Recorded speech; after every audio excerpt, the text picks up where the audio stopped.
What's up, friends? I hope you all have been enjoying Winter Pride 2022. I am your host, Sporadic Erratic, incredibly hyped to be here for my last hosting shift of the marathon because it's going to be for Froob's any percent run of Yakuza Like a Dragon.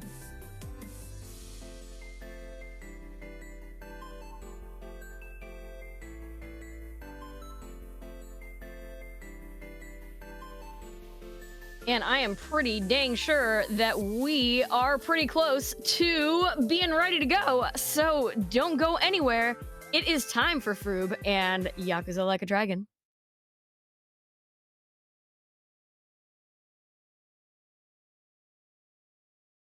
Hey, hello everybody. Hope you're all doing well this lovely morning. It's a good brisk 8 a.m. It's very cold. I said this the other day with the K2 run, but it's very cold actually in the UK right now.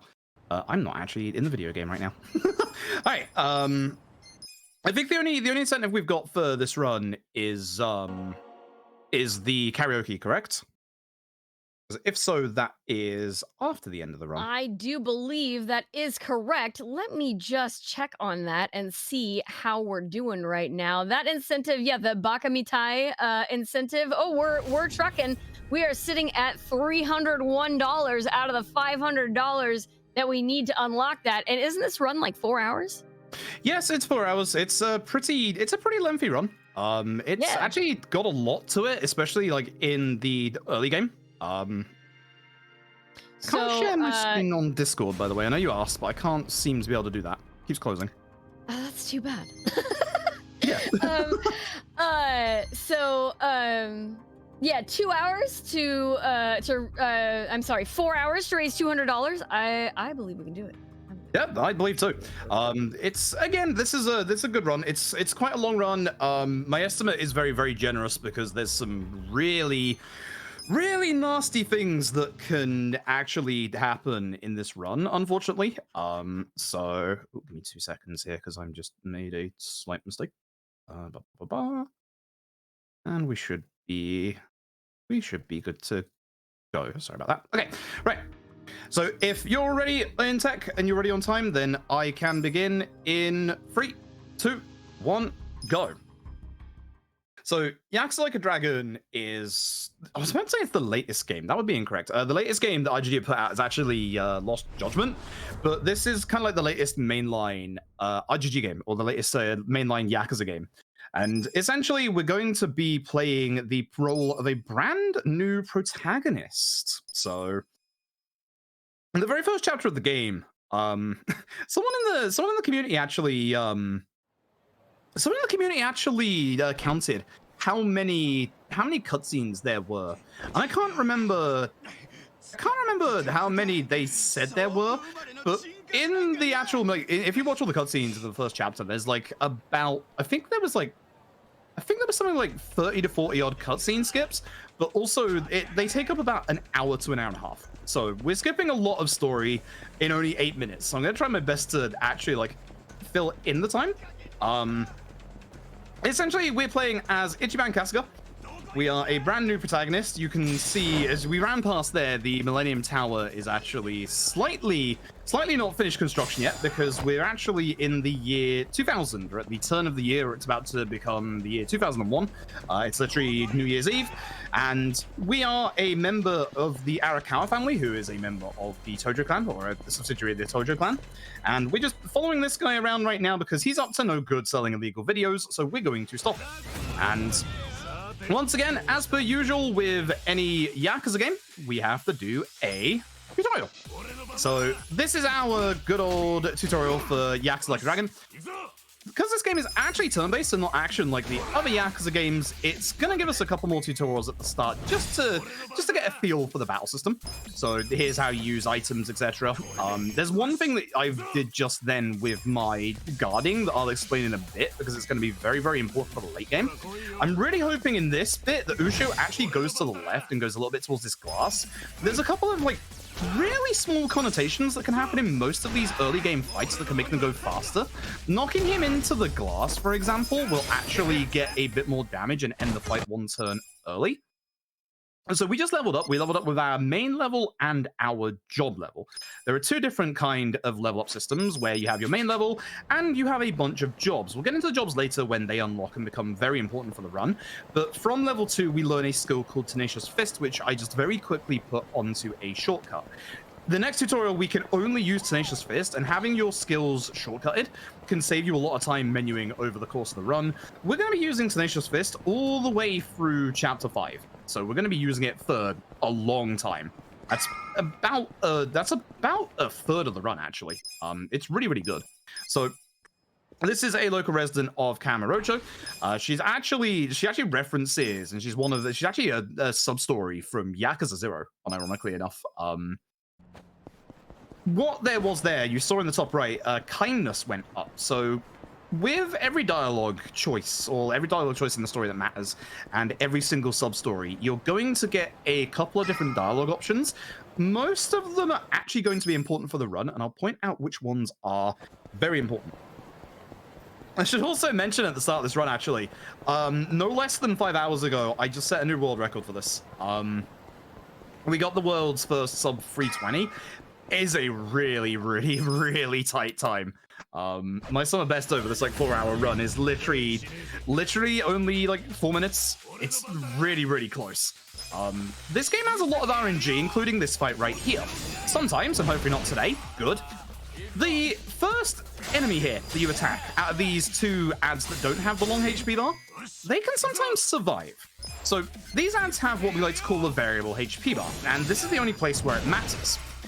Essentially, sometimes they will survive one extra attack, whereas this guy has a set 36 HP. Now, we didn't take him out, but very luckily, you can see that there are stars above his actual level 1 hooligan marker. That is a stun. One of the strongest things about Tenacious Fist is that Tenacious Fist can actually cast stun. That is a debuff. There's basically a bunch of, as you can probably guess with a turn-based RPG, there's a bunch of buffs and a bunch of debuffs that are really, really good. And in Yakuza Like a Dragon, stun, especially in the other game, is exceptionally overpowered. This is Hirotsuka. He has 70 HP on the dot, and our average damage at this point is 35. So hopefully we will do a good hit for the first hit. And we really need, oh, that's beautiful. That is so good. Not only is that high damage, but the stun as well saves you so much time. That's unfortunate. I did literally, I can't believe this, 69 damage. Now, we got very lucky because Hirotsuka is supposed to use a skill on his second turn. Doesn't matter if he's been stunned or not. He's supposed to use a skill called Megaton Hammer. That skill can stun us. And that skill can cost you up to 30 seconds. So it's a very, very good thing that he just used a normal attack. But as you saw, which I was hoping you wouldn't see with that stun, you saw Hirotsuka's normal attack, and hammer enemies have that attack animation that's really, really slow.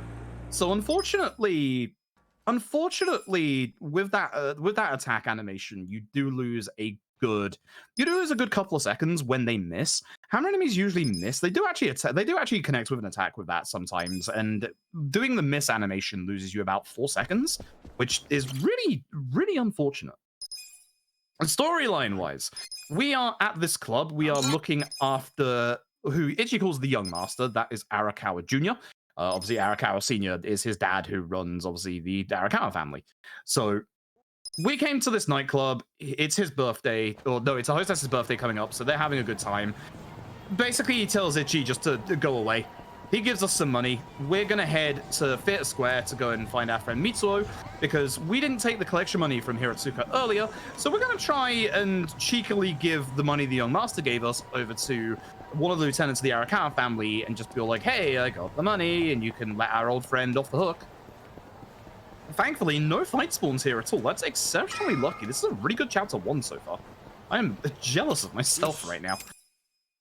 Usually chapter 1 can go very horrifically badly. This is going very well. Either way, Sawashiro of the Arakawa family, who you should be seeing in a second, actually. I'm not sure. Actually, you might not see him. He noticed the bank bills around, or the bank note thing that indicates their bank bills around the thing that the young master gave Ichi. So he knows that Ichi is completely lying. He really doesn't like Ichi.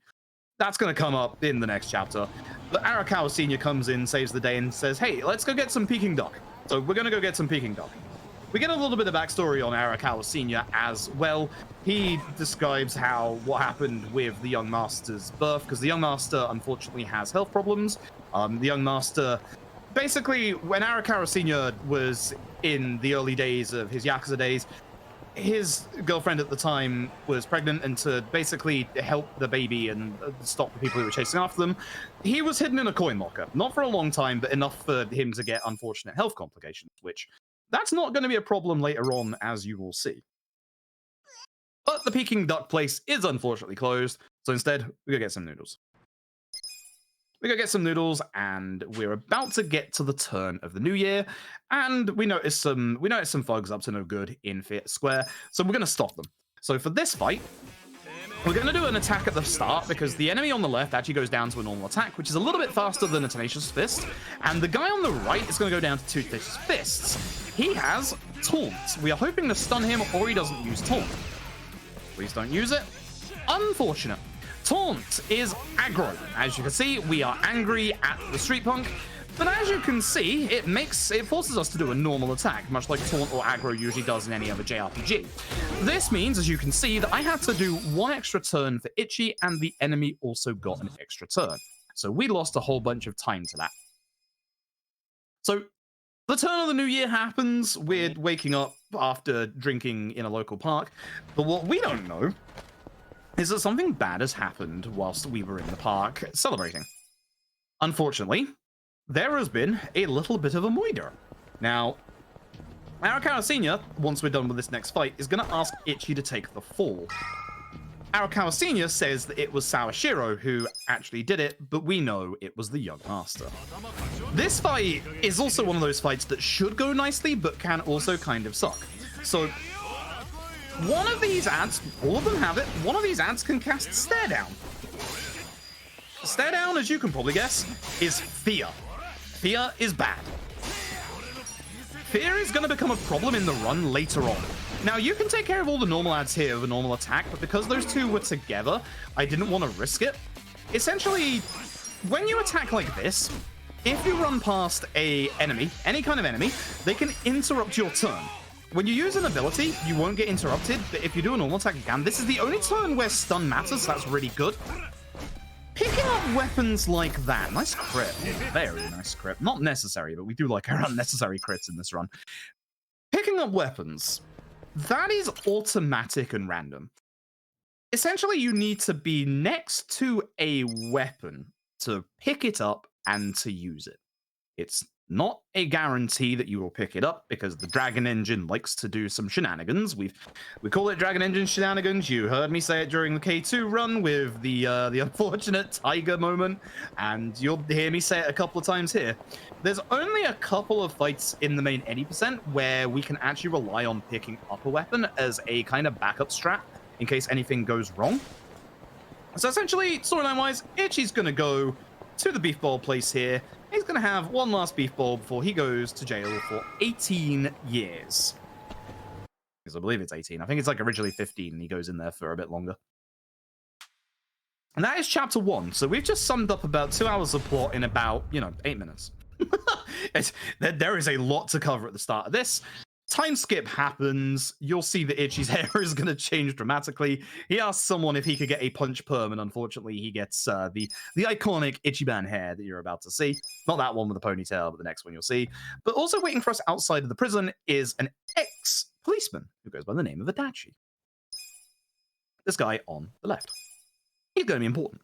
That's Arakawa Senior in the loading screen, by the way.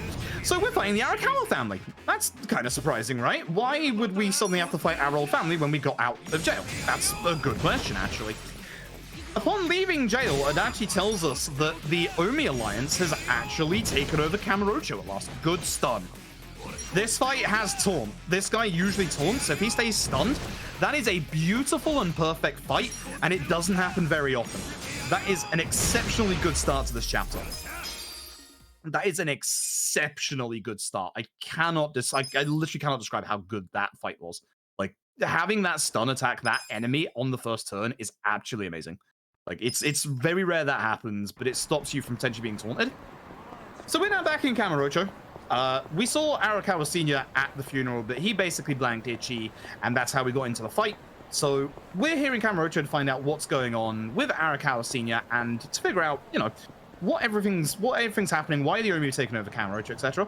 But I'm going to make a quick stop into the secondhand shop called Ebisu. I'm going to buy a bad hat, a bad pair of shoes, and a smoke bomb. The bad hat and the bad shoes are necessary for Chapter 4. I'll explain why later. The smoke bomb is an item that guarantees you escape from a fight, provided you can see the enemy. That's actually an important distinction for reasons you'll see real soon. This is the old Arakawa family office, where a janitor says they haven't been here in an exceptionally long time. Ichi's kind of realizing at this point that he's been away in jail for such a long time that everything has changed. He's going to go and see the old lady at the cigarette stand and also find that she is no longer around and basically her son is now taken over. And then here come the Omi Alliance. Or the Arakawa family, who are part of the Omi Alliance now. This is actually one of those fights where that sign to our right, you can guarantee picking it up if you use an attack, but we would have one extra turn if we did. So instead, two Tenacious Fists. Now, one thing I briefly touched upon earlier that I need to touch upon now, because it's very important, your level ups. When you get a level up for either your main level or your job level, you will always get a full HP MP heal.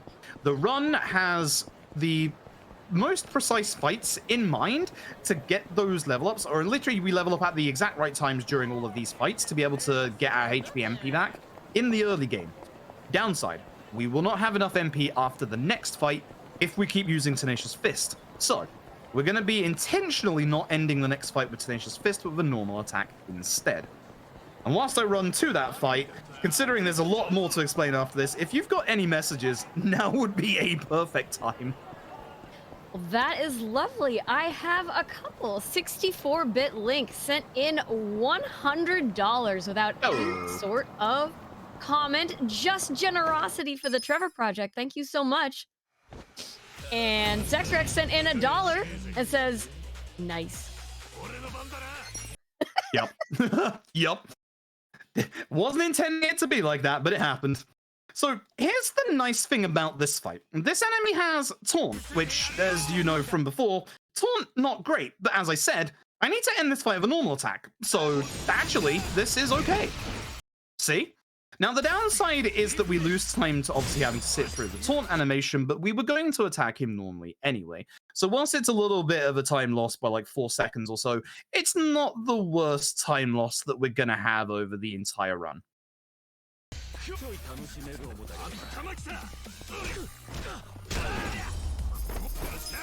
Fight spawn on the right is a little unfortunate. I'm going to try and get to this vending machine. A little risky to do this, but it works. By hitting that vending machine, I am now going to have to be very careful when running down this alleyway. There can be a couple of really nasty fight spawns, and there is potentially one at the end. I'm doing something a bit silly. I'm going to the right, which is good. Oh, okay, no. I'm going to do a trick that we like to call the save load trick, where I'm just going to save the game, load the game, and then... There we go. I don't want to fight that fight spawn. That would be very bad. Even though the cutscene trigger was right there, the fight spawns and the way that fight spawns work in Yakuza Like a Dragon are curious. We'll talk about those later. We'll talk about those later when they actually become actually important.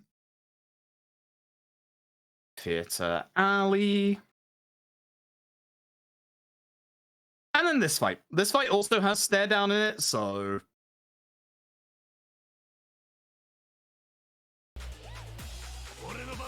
I can pause if you need.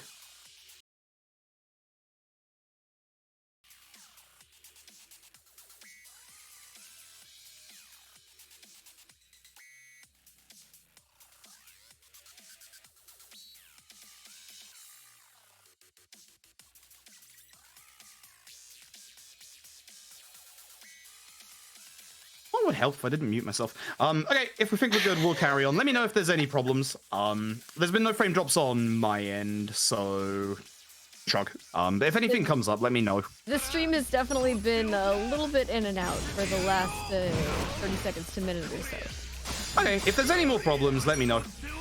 So this fight is the reason why we need to hold our... Ooh, once again, stun, very nice. We're actually hoping for a crit in this fight. If we get a crit in this fight in the next hit, we'll actually end up finishing this fight one turn early. ILO damage? Really? That's unfortunate. That doesn't happen very often. That is very unfortunate. Usually, the crit actually finishes the fight for you, but both of my Tenacious Fists before the crit were actually low damage. That's very unfortunate. The good thing is the enemy was stunned for the entire fight, so that enemy also has stare down. Can be a bit of a problem. Now here's the nice thing. The sewers here. This is where we start running away from fights. So it's a very common misconception that running away from fights is based on one of your stats. It's not. Running away from fights is based on how much space you have behind your characters. So by running into certain areas, I can't fully guarantee that I'm going to be able to like escape from every single fight. But for most fights, as you can see, by running in a certain position, I give myself a much better chance of just running away. I love how much the run animation changes when he's running away. Yep, it's fantastic. It's literally Itchy's just personality. Everybody has a different run animation, and it's funny you should mention that because that run animation is actually important for later on, because Itchy, despite having a nice funny run animation, has one of the worst ones in the run. Well, I say that with Adachi behind me, who has much worse one. Actually, does one actually have a worse one? I don't know. Either way, if we just run into like the middle of this corridor, we can escape from this fight. This one should never be a problem. The next fight, I actually have something I use to line up the angle for this one, and it's a crowbar on the floor. I think I'm a bit too far to the right, which I'm not too happy about. Oh, we're good. I probably should have just used the smoke bomb, considering Adachi wasn't after Itchy. The smoke bomb, as we said earlier, will guarantee our escape from a fight, provided we can actually see the enemy. For the most part, I've had Dragon Engine shenanigans mess me up in the past in regards to that. But that we just picked up is a hat. The hat gives us magic damage. Neither Itchy nor Adachi do magic right now, so we don't need it. We do need it in the next chapter, when we finally get somebody who does use a bit of magic. For this fight, we got 2 level 6s and a level 4. You would think that the level 4 is the weaker one. Incorrect. The level 4 is actually the strong one. Fortunately, Adachi is a slow agility roll. Please don't get hit. Good. Excellent. So even though he was stunned, I still want to take out all of the level 6s first to get them out of the turn order. My stun rate so far has been really good. Nice. I was a little concerned about being a bit too close to this guy, but thankfully it was okay. This level 4 enemy, who's going to take 3 hits, as you'll see, he actually has a couple of really annoying attacks that take a long time to get through, including diving headlock. Thanks for that. That's the slow one. And a flying cross chop, which isn't too bad. And then thankfully we can just attack with Itchy at the end.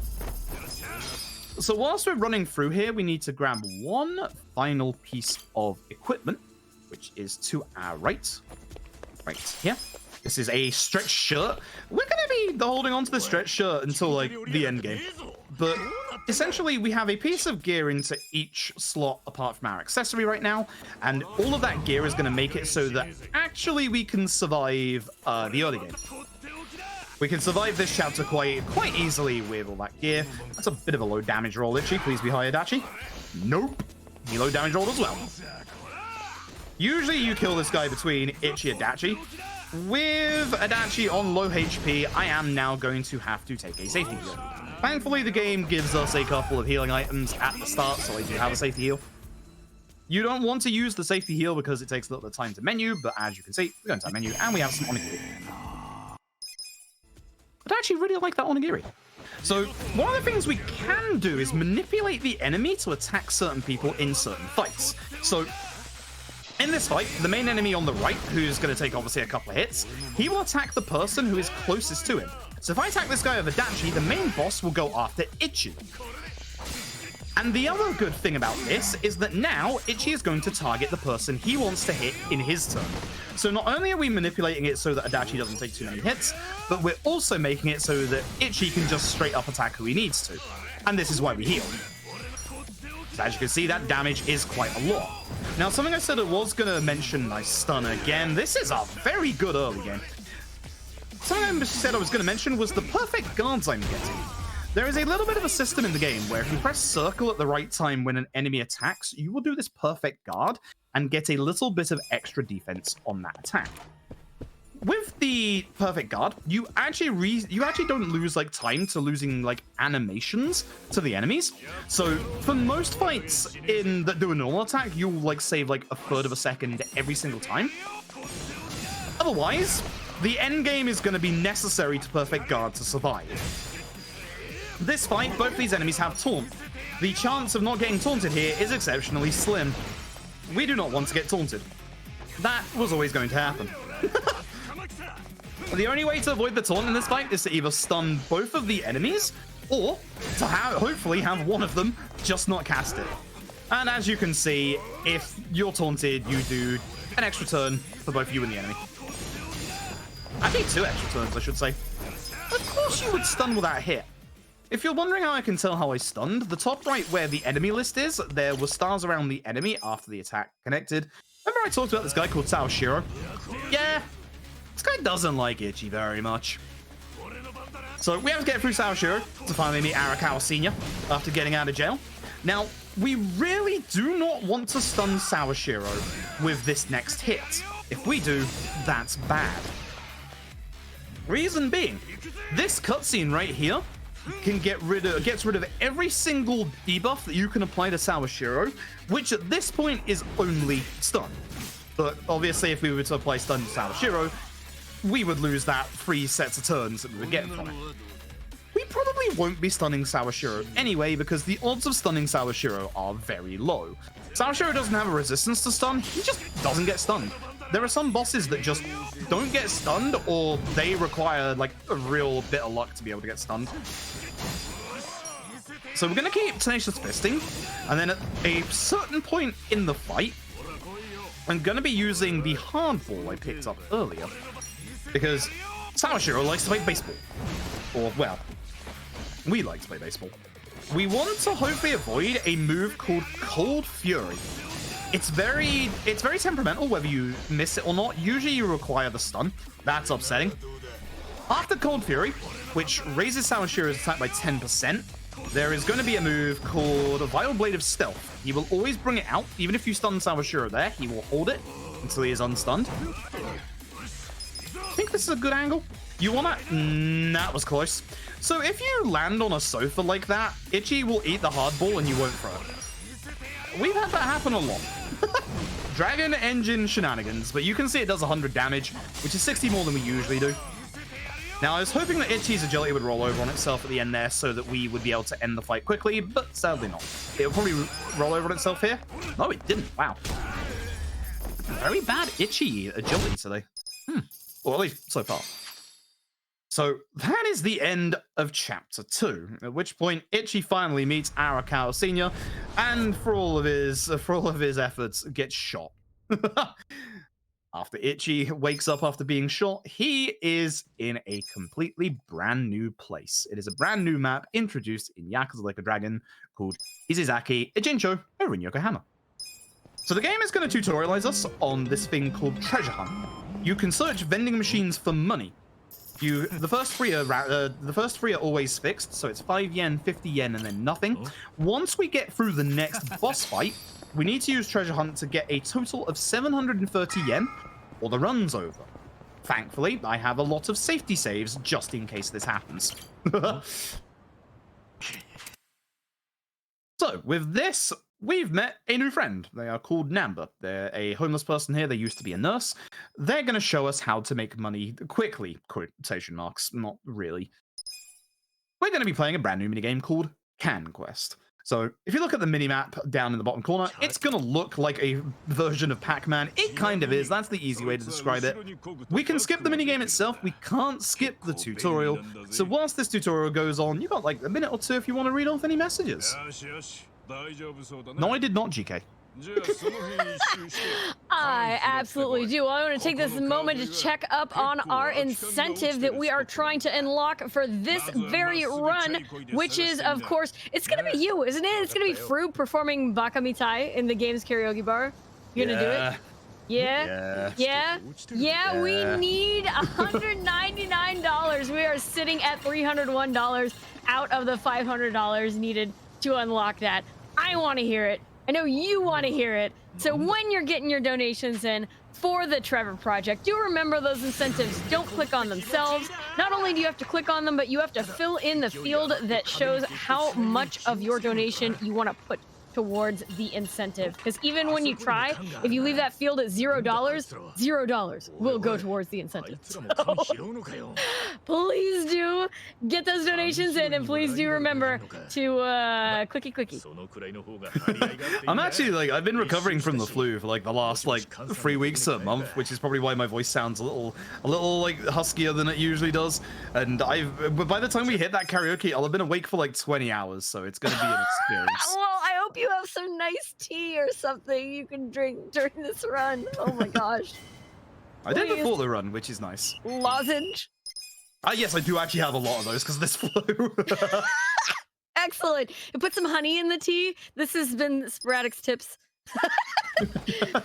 I did last week. I did a lot, actually. Excellent. I'm so sorry to hear that you had the flu. Seems like a lot of things are going around right now. It's been awful. It's been one of the worst flus I've ever had. It's been actually genuinely terrible.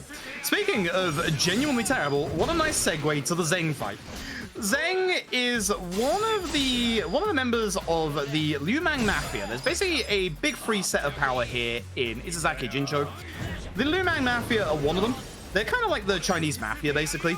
Zeng is a giant butt. He is going to be a pain in the backside this entire run. Zeng has stare down. We don't want to see stare down.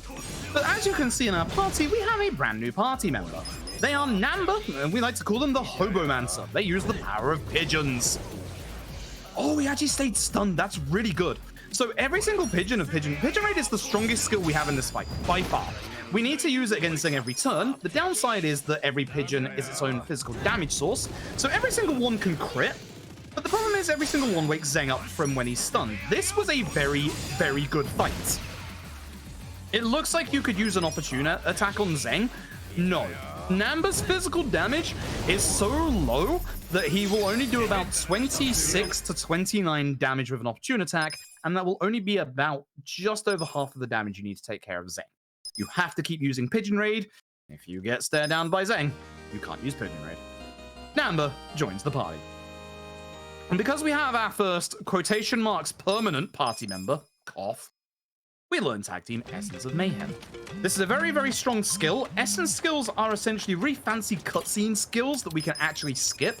The essence that we've got of Tag Team, that's going to be something that gets stronger when our party members get stronger. These party chats are also important. This one isn't, but we'll talk about why they're important in Chapter 4. We need that money from these vending machines now. So the vending machines can give you a whole bunch of different money. That's perfect. That 500 yen is perfect. It's a little late. I would ideally like that a bit earlier, but getting it, can't complain, especially in a marathon. So vending machines can give you a couple of different things. 10 yen, 100 yen, 500 yen. Really rare plates that you can sell for money. Downside, we don't open up the shop to sell those till chapter 12. Or nothing. So it really is a point of, this is like one of the big like early RNG reset points for the run can just say, no, you're not having a run here. Thankfully, again, I have a safety save. And we don't need it anymore. So Yakuza Like a Dragon is the first game in the series that allows you to fast travel anywhere. The taxis to fast travel are still the fast travel points, but they're a little different. In Yakuza Like a Dragon, we need to talk to the taxis to unlock them as fast travel points. This is a brand new city to Ichi, so Ichi has to go and find all the taxis for fast travel. I like it. It's a nice little detail. It's pretty cool. And this is why we need the money, because we need to get this taxi and taxi back over here. If you don't have the money for this taxi and you walk back from the job center that we were just at, Hello Work, we would literally lose about 45 seconds. Also, we should point out, because this is very important, those cars on the road are not just for decoration. You can get hit by those cars. You will take 100 HP worth of damage, and you will lose 10 seconds. These two enemies, they will always go the way the first enemy starts moving, so I already know they're going to the left. We have to hope for some good fight spawns in this part, because you get some really nasty ones, unfortunately. This is a good set of fight spawns to begin with. That one will not reach me despite walking towards me. And so in the job center, we met a fellow called Matsuo. We're gonna fight him. Matsuo has one big weakness in this fight. He's weak to actually physical attacks. He's really weak to getting pigeons in the face. I would be too, to be fair.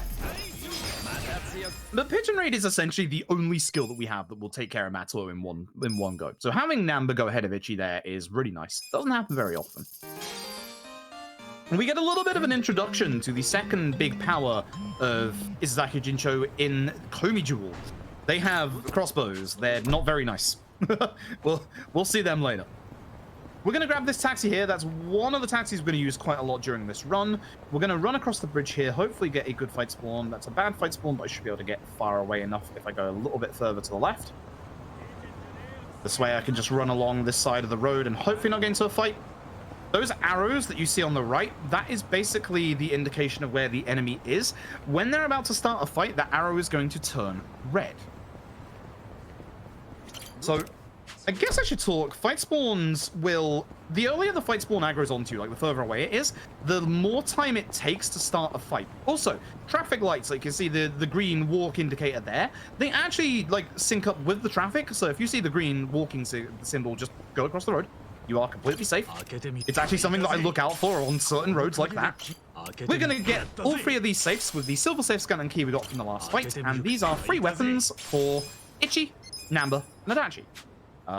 Skills, hold on. Yeah, no, skills. I'm right. What am I doing? I'm absolutely losing my mind. Okay. High breath, Pigeon Raid, get Itchy everything, and you, and you. For some reason, I forgot I have to do my skills first. I was thinking of chapter 4 for some reason and was like, wait, no, I don't have Adachi, but that doesn't matter. I have skills. There's a fight spawn around the corner. I'm going to get rid of it with this taxi.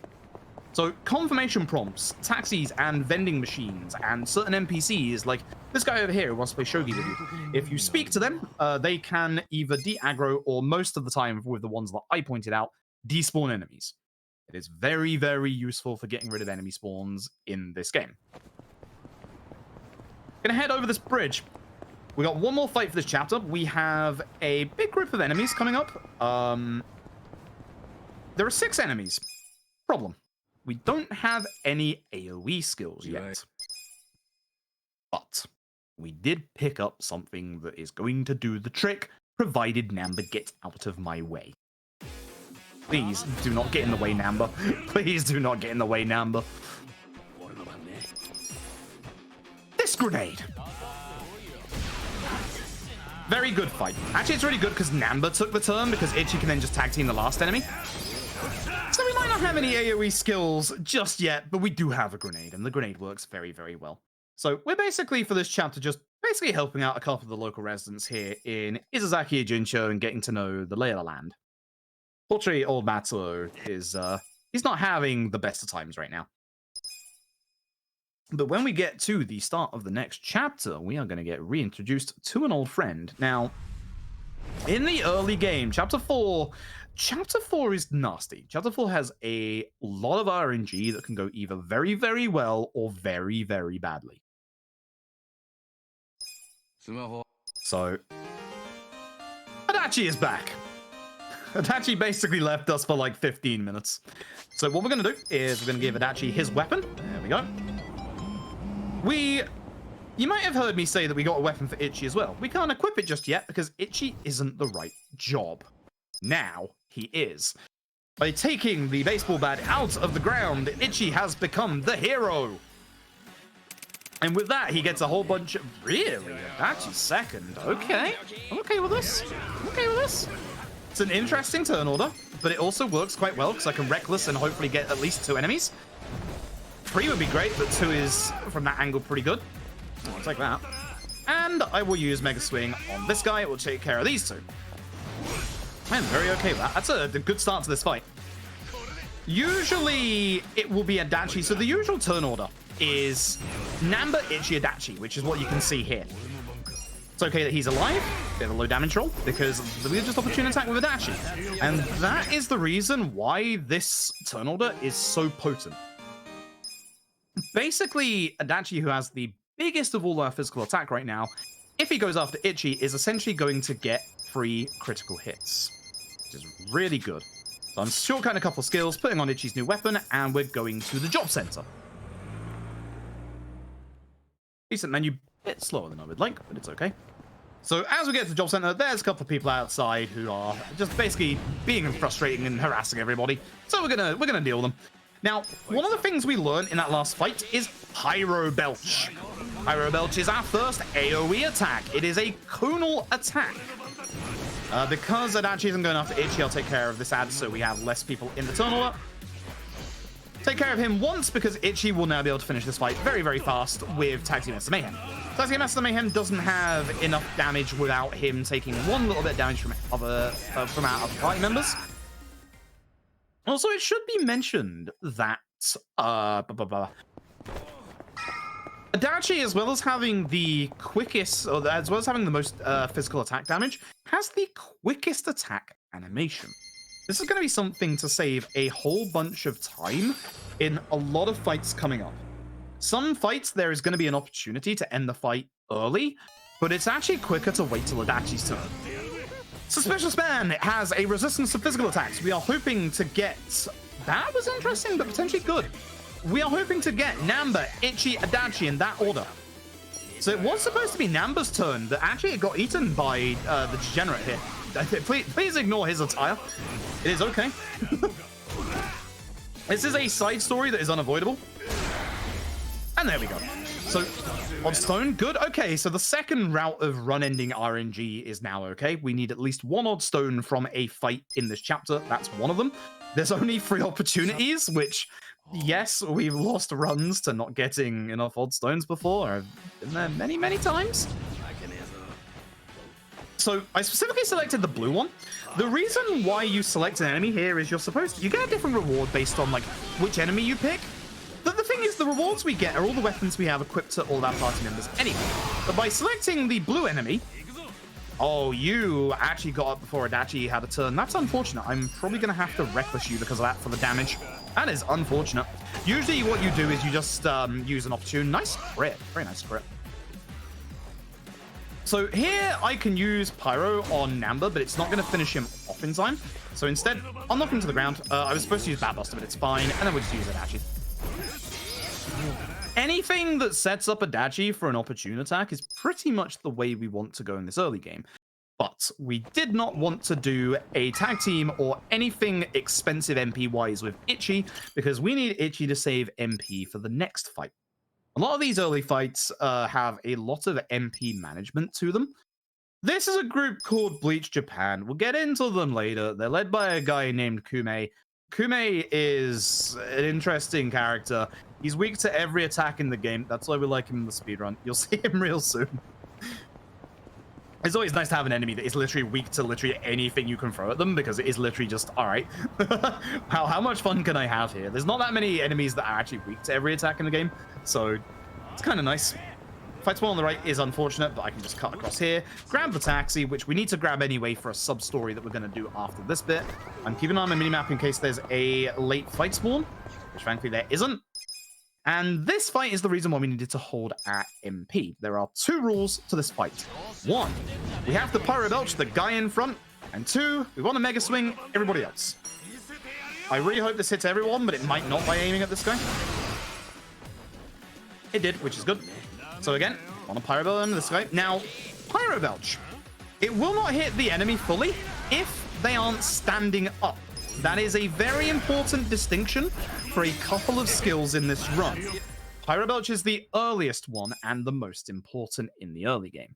So we have to make sure the enemy are standing on their feet, which takes a couple of seconds, which is why Ichi starting that fight is a little slower than Namba starting that fight, because if Namba starts, he just uses Pyro Belch. But that's going to be kind of like, again, just a couple of seconds time save here and there in the early game. So I'm going to run all the way down the street. I'll grab a couple of taxis, grab a world spawned odd stone in case the next 2 fights don't give me an odd stone, and that way our bases are covered. So once I run down the street, if you've got any messages, again, now would be an amazing time. I do have all kinds of messages. I want to remind everybody why we are here. We are raising funds for the Trevor Project, which is the world's largest suicide prevention and crisis intervention organization for LGBTQ, that's lesbian, gay, bisexual, transgender, queer, and questioning young people. The organization works to save young lives by providing support through free and confidential suicide prevention, crisis intervention programs on platforms where young people spend their time. Their 24/7 phone lifeline, chat, text, and soon-to-come integrations with social media platforms. They also run Trevor Space, the world's largest safe space social networking site for LGBTQ youth, and operate innovative education, research, and advocacy programs. They're just a wonderful, wonderful organization. It's my absolute honor to be here helping to raise funds for them. If you are able to donate, please do consider doing so. Don't forget that you can also, well, you know what? Actually, never mind. I'm not going to say anything about Prime subs or bits because I don't remember exactly how this marathon handles those. So forget I said anything about that. Just, if you can donate, please do. Yeah, I really appreciate everybody supporting the Trevor Project as well. It's something that I really actually like being able to get behind as an actual charity. So I appreciate everybody even just sharing the marathon to your friends, etc. Just engaging with the marathon is everything, and thank you all very much. So Yeah, right. what I Big help. It's lovely to see everybody in Twitch chat. Sorry, please go ahead. No, that's all good. It's all good. What I just did was I used a thing called a pound mate. It is a Yakuza LAD's version of a summon. Nice and simple. Do I get an odd stone? No, I don't. So this is why I picked up that odd stone on the way earlier, just in case these fights don't actually give me the odd stones. You have to skip one text box here to be able to skip the rest of that cutscene for some reason. The Dragon Engine is a little weird like that. There's a couple of cutscenes like that in every single Yakuza game that's just like that. So we've started this sub-story. Specifically so we can get a little bit of money to be able to do a couple more pound mates later on, or earlier on in this run, I should say, but also so we can get a pound mate out of it. I'm gonna give a bit of a warning when we go through this. But so what we've done is we've got some hot water. That hot water is gonna stay in our pocket for a couple of hours because we're gonna move the story on here. We're trying to help out a place called Otohime Land, where one of their main workers has been talking to this guy who runs this place, which is an elderly retirement home called the Sunlight Castle, and we're finding out what's going on in there. Nothing good, basically. We're going to speak to this guy with the baby formula. He wants the hot water, which has been a couple of hours. Somehow it's still hot. Please ignore the man in the diaper. Thank you very much. This is Patriarch Gundara. If you played Yakuza 2, you'll know who this guy is. Where are you going? Gundara is supposed to walk to the right. This is the weirdest setup to this fight I've ever had, but it still works. It's actually still working somehow. It's a shame that guy is not... He also went ahead of Adachi! What is happening? Stop this! Gundara! I've had enough of your shenanigans. I've had enough of all of your shenanigans. He didn't even give me an odd stone for losing me time. I'm gonna turn down the milk. We've got a little bit of a theory. With our kindness as a stat has a little bit of a thing where it can help you survive being taunted on Itchy. We're not 100% certain if it actually has a positive effect in the early game of this run, but there is taunt coming up quite early. So we're doing a little bit of experimenting to see if it actually does help or not. If it doesn't, the other option there doesn't matter, but every option here does matter. This is the Drinkling system. When you get your bond levels up to max, you will be able to talk to folks in Bar Survive, where you do karaoke, and you basically get to know your party members a little better. So on the right, you'll see that I got Charisma for that specific option. We need to do specific options to be able to get specific personality traits.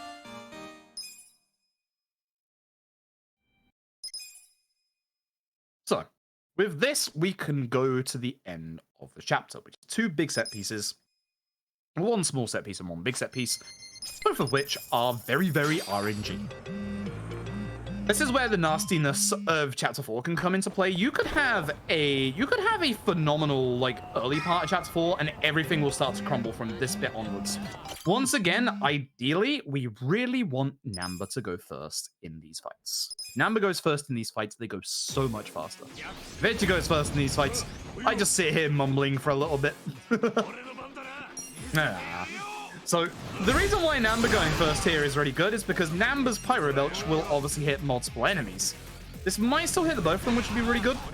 Now, I did it a little early because I was hoping to obviously catch them both together. This will still double against them, but unfortunately the guy on the right will survive. So I should probably talk very briefly about the way... Oh, HE levels from this fight to just use Tag Team Mayhem. That just tends to spike faster. I should probably talk about Reckless Charge, because the way that Reckless Charge works is it is a line-based attack. It will go all the way to the last person you target, and because the Dragon Engine is a wonderful thing... Oh, Itchy again. Because the Dragon Engine is a wonderful thing, enemies can move out of the way in the time that it goes to go through. Now, if the enemies are in that line at the start of the animation, then they will still get hit by Reckless. Now, the downside about this is I really want to get Totsuka here. Hopefully it gets the guy on the right, but I don't think it will. Oh, it did. Nice. Totsuka has 1 HP. I will take care of Totsuka with Adachi, and I will take care of this guy with... You're going to use... Okay, you didn't. Good. This is a slow fight. I saw that coming. That's what I was worried about. Okay, that's fine. Interesting. Very interesting, actually. Hit with Ichi. We don't need to worry about too much MP here. Actually, yeah, no, we don't. I know there was a level up either here or the next fight. That fight gives us a accessory. That accessory is the health ring. We already have an accessory on. For getting into this next set piece, you need a piece of gear and at least one accessory on Ichi, which is why we bought the stuff earlier on, as well as to survive. The health ring gives us an extra 5 attack, which doesn't sound like a lot. In the early game of this run, that is a lot. I'm gonna pigeon raid the guy with the hammer. Specifically the guy with the hammer. With Ichi, we're gonna use Gary Buster Holmes. Now, we didn't get the bonus. There is a special system in place in this game where you can get a... Oh, good. The one that wasn't stunned was the one we attacked with Adachi anyway. Everyone here is quite close together, so we're going to try and hope that Mega Swing will hit everybody. No guarantee. I'm going to try and push everybody with this guy. Good. Good Mega Swing. We didn't get... I don't think we got an odd... We didn't get an odd stone from the other 2 fights, so I have to pick up this odd stone in the corner. Otherwise, I will not have enough odd stones in the run. That's a pretty bad odd stone luck, actually. That's a good early fight. That's a very good first fight. But unfortunately, this is where the fights get really nasty in this set piece. There are 3 boss characters in this set piece. The first is this. This is Ida. Ida is a pain in the backside, but will also help us go fast by going a little slow in this fight. We're going to Mega Swing onto Ida and hopefully try and hit everybody. We're going to focus on Ida, but we want Ida to specifically summon enemy backup. By summoning enemy backup, that's going to make us get enough experience from not this fight, but the next fight to get Ichi a level up. So please summon backup. Don't do anything else, please, because you have done in the past. Thank you. The burn debuff as well should mean that we do enough damage on Ida that we don't have to worry about attacking with Namba. With Ichi going first, that is also kind of nice, because that's a little bit of a small buffer in case I do need to. He has 1 HP. So I now get to talk about the absolute wonderfulness that is enemies dying to debuffs. There are a couple of actual... I should do this. There are a couple of damage debuffs that you can do in this game. Burn is obviously one of them. Watch Ida. See how there was no animation for me to sit and wait through for the end of that fight? Oh, that's unfortunate. That's very unfortunate. Oh well. Okay, I was expecting Ichi just to, you know, go through all the furniture, but that works. The good side about this is that Namba will do an opportune attack. He has a little bit more damage thanks to this new broom. I'm just going to take him out, and then we'll get rid of the taunt on the other 2 with that. I'll do Enemoto that way. This has not been a great fight. We also want to try and save Ichi's MP for the next fight. So this has been a bit of a rough fight, unfortunately. So with that, Adachi, unless he's died, will always level up in the next fight, and now Ichi will as well. So that's going to give Ichi and Adachi a full level up in the next fight. This next fight is one of those fights I was mentioning earlier, where if you need to attack with Ichi, you can, and you will use the furniture on the right. So hopefully here, Namba goes first. Really dislike Namba not going first, but this is why we need the MP on Ichi, because if Ichi goes first, we now have the MP for Mega Swing, which we can do a lot of damage with. Hope we take care of these two, because Adachi can just take care of this last guy. So even though that's a slower turn order, it's still a pretty fast fight. And as said, there's Ichi's level up, and there is Adachi's. We are really hoping for the good turn order in this next fight. This is boss number 2. This is Kaseyama. Kaseyama is a pain in the backside. And Kaseyama, his special thing in this fight is that he guards every attack from the front. But he can't guard against Tag Team Messes Mayhem, which pushes him on the ground for a free opportune attack. We also have a couple of skills that do actually go through... That's a nice perfect guard. We do have a couple of moves that also go through guarding, such as Pyro Belch. We're doing this to try and get him to a certain HP threshold at the end of Adachi's turn, which he's at, so he uses Herculean Effort. This is the HP block for the fight. We can't do enough damage to finish him off until he uses that skill. With that skill used, we're just going to use a combination of Ichi Adachi. There is, very rarely, a way to take care of Kaseyama with one turn before this bit, which requires you to either get a follow-up attack on... Ooh! It did enough damage for Ichi to finish that? Oh, right, yeah, you usually do. I was thinking of the bad attempts I had earlier, that's right. Usually, you require either the burn debuff, or you require one of Ichi or Adachi to do an actual crit, not just the opportunity crit. And also you need, or a follow-up attack. There's a lot of different ways it can happen, but they're all very rare to actually work.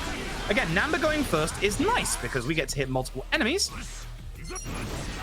I get to hit this guy with Tag Team Messes Mayhem, and Adachi just attacks this guy to finish the fight. Very, very fast. As you can see, the set piece is quite in-depth, but it's very fast-paced. There's a lot of connotation as to what happens in these fights to go fast, and that's the reason why there's a lot of RNG to this place. This is boss number 3. This is Kikagawa. Kikagawa is also a little nasty. I was hoping Sakurai wouldn't go early. He usually does, but with Namba going first, we can actually take care of one of the ads. Ideally, Ichi would have gone before Sakurai, so we could have taken care of him in the tag team, but oh well. He wants Namba gone. That's not ideal. Please do not use Fighting Spirit. Please do not use Fighting Spirit. Good. So, there's one big stipulation to this entire set piece that I've actually not mentioned yet. You do not want Namba to die at all. So, those bond links that go towards our drink links, you only get them from a fight if your character is alive at the end of the fight. We need Namba to survive every single fight. There are ways to rectify it if Namba does die, but it's going to lose us a little bit of time. So ideally, Namba will survive every single fight, but that fight right there is one of those fights where Kikagawa can one-shot Namba. Namba doesn't have any armor. He's not going to have armor for the majority of the run. The only person that has armor right now is Ichi, and he's got that really, really bad gear from earlier. We're going to grab this Towner as a just-in-case item for the next fight. You might also be thinking my HP and MP is a little low here. Correct, but that's okay, because this is a restroom with a nice little heal spot. Also, if you're wondering why I skipped the animation here, you can't interact with doors while you're healing. That's really weird. It's something that comes up in the finale where you can legit skip a trigger to go to the next area. It's really stupid. If Adachi could do a rare thing and go first, I'd love that. That's not good. That's actually really not good. I ideally want Namba to go first, because I don't want to wake Ida. Ida is a giant problem in this fight. Ida doesn't summon backup anymore. Ida heals everybody, and that's not good.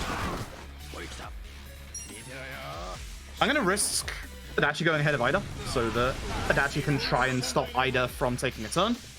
Didn't happen. That's fine. At this point, we're just going to take care of Ida. He's weak to physical attacks, which is really nice. So we should be able to do a lot of really strong physical attacks to him to take him out. He's going next. I'm going to try and stun him with push and shove so he stops healing. This is terrible luck. Oh, that's even worse. So our old friend Kasiyama is about to wake up. He's going to taunt someone. Please miss. Unfortunate. Unfortunate. I should have used attack down on or defense down on Kasiyama, but I saw the opportunity to take care of Ida. So the reason why this is unfortunate on Ichi is because Ichi needs to knock Kasiyama to the ground like the earlier attempts to make it so that we can use the opportune attack on Adachi. Also, Namba's kind of dying. That's unfortunate. Usually, if an ally who has been hit with aggro is attacked, they'll lose that aggro. Please use the other table. Nice. Ah, he guarded. That's a shame. As said, he will guard most attacks on the front. I should have used a Reckless there. Please don't kill Namba. Taunt's going to last for 2 turns, so Ichi's going to come out of it now. It's not the worst if Namba dies here, but remember what I said? We kind of need Namba alive. And no way to revive him if he dies this early on. Let's Pyro-Belch him again. This is Namba's death. 100%. I should have used push and shove, actually, to try and stun him. Ooh, okay, so... also, I lose the person who can give an MP heal to Ichi. Should have done that instead. Alright, this is fine.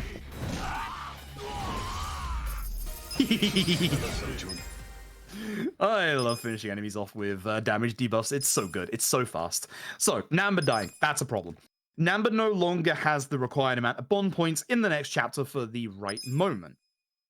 Upside, there is a way to get bond points, and we have at least one method of doing it quite quickly that isn't going to lose us any time. But Namba dying is very bad. EXP-wise, not a problem. EXP-wise is fine. We need to get one last taxi before we end this chapter, so whilst we do another little bit of a short run here, if you've got any messages, again, now would be absolutely fantastic. Oh, I have some extremely exciting messages for you, my friend. I have a donation here from Mr. Insecure for $25. It says, good luck and let us hope Ragey doesn't ragey. Huh. Yeah. And I have a donation here from Elzimoto for $200 that says, enjoy the dulcet tones of Froob. And of course, that went towards the Perform Baka Mitai and the Games at Karaoke Bar incentive. It is now sitting at $526 out of the $500 we need. Are you going to be singing Froob? Oh boy, that's going to shred my throat later on. We'll get to that when we get to it, I suppose. All right, so we helped out Madoka with her grandparents' problem at the Sunlight Castle. We get back to Otohime Land, and unfortunately, there has been an accident. So we're now getting introduced to Madoka's sister, Sayako. And Sayako is actually going to be our 4th party member.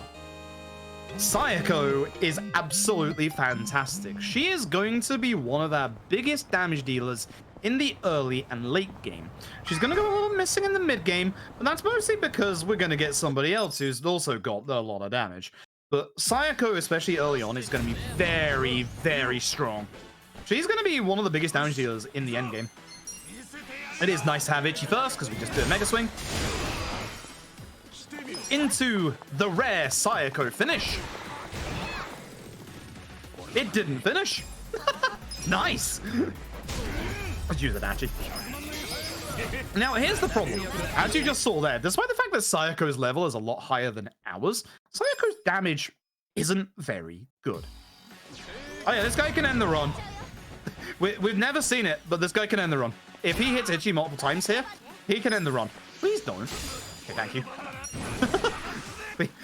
Again, we really wanted Namba to go first. Unfortunately, I'm going to have to wait for Pyro Belch, and then I'm going to have to use Reckless. Part-time hero here acts the exact same way as Kaseyama and guards every attack from the front.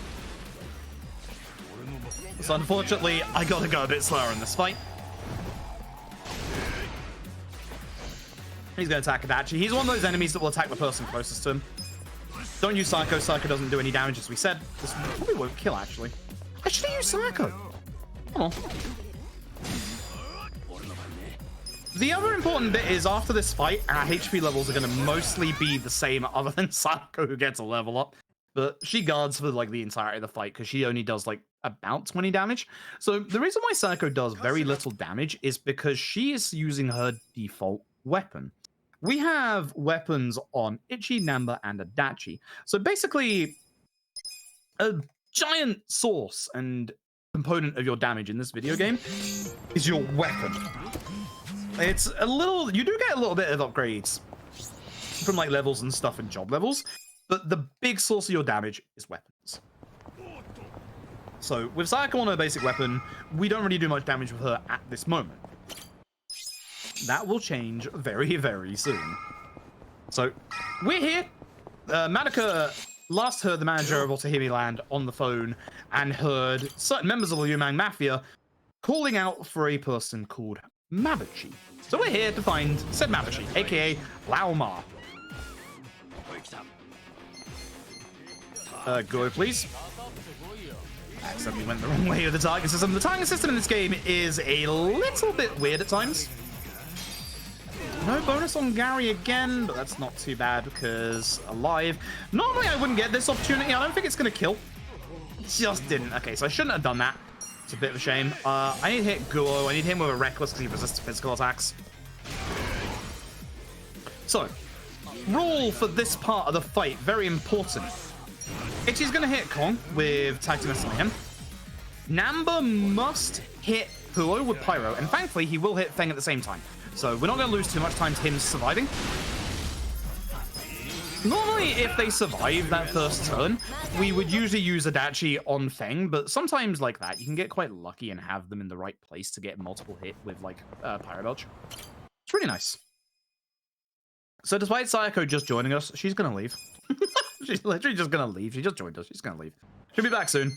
So as I was mentioning, your weapons are your big source of damage in this run. We're going to go and unlock, as part of the story, Samir's Blacksmith. The Blacksmith obviously upgrades your weapons for a price and for materials, which that is important later on. Outside is a party chat. By completing this party chat, oh look, we get 1 point on Namba, fixing the death that Namba had in the previous chapter. If Namba dies in the next fight, I'm going to have to find another party chat. That can happen, has happened, will happen again. Unfortunately, it's something that does happen a couple of times.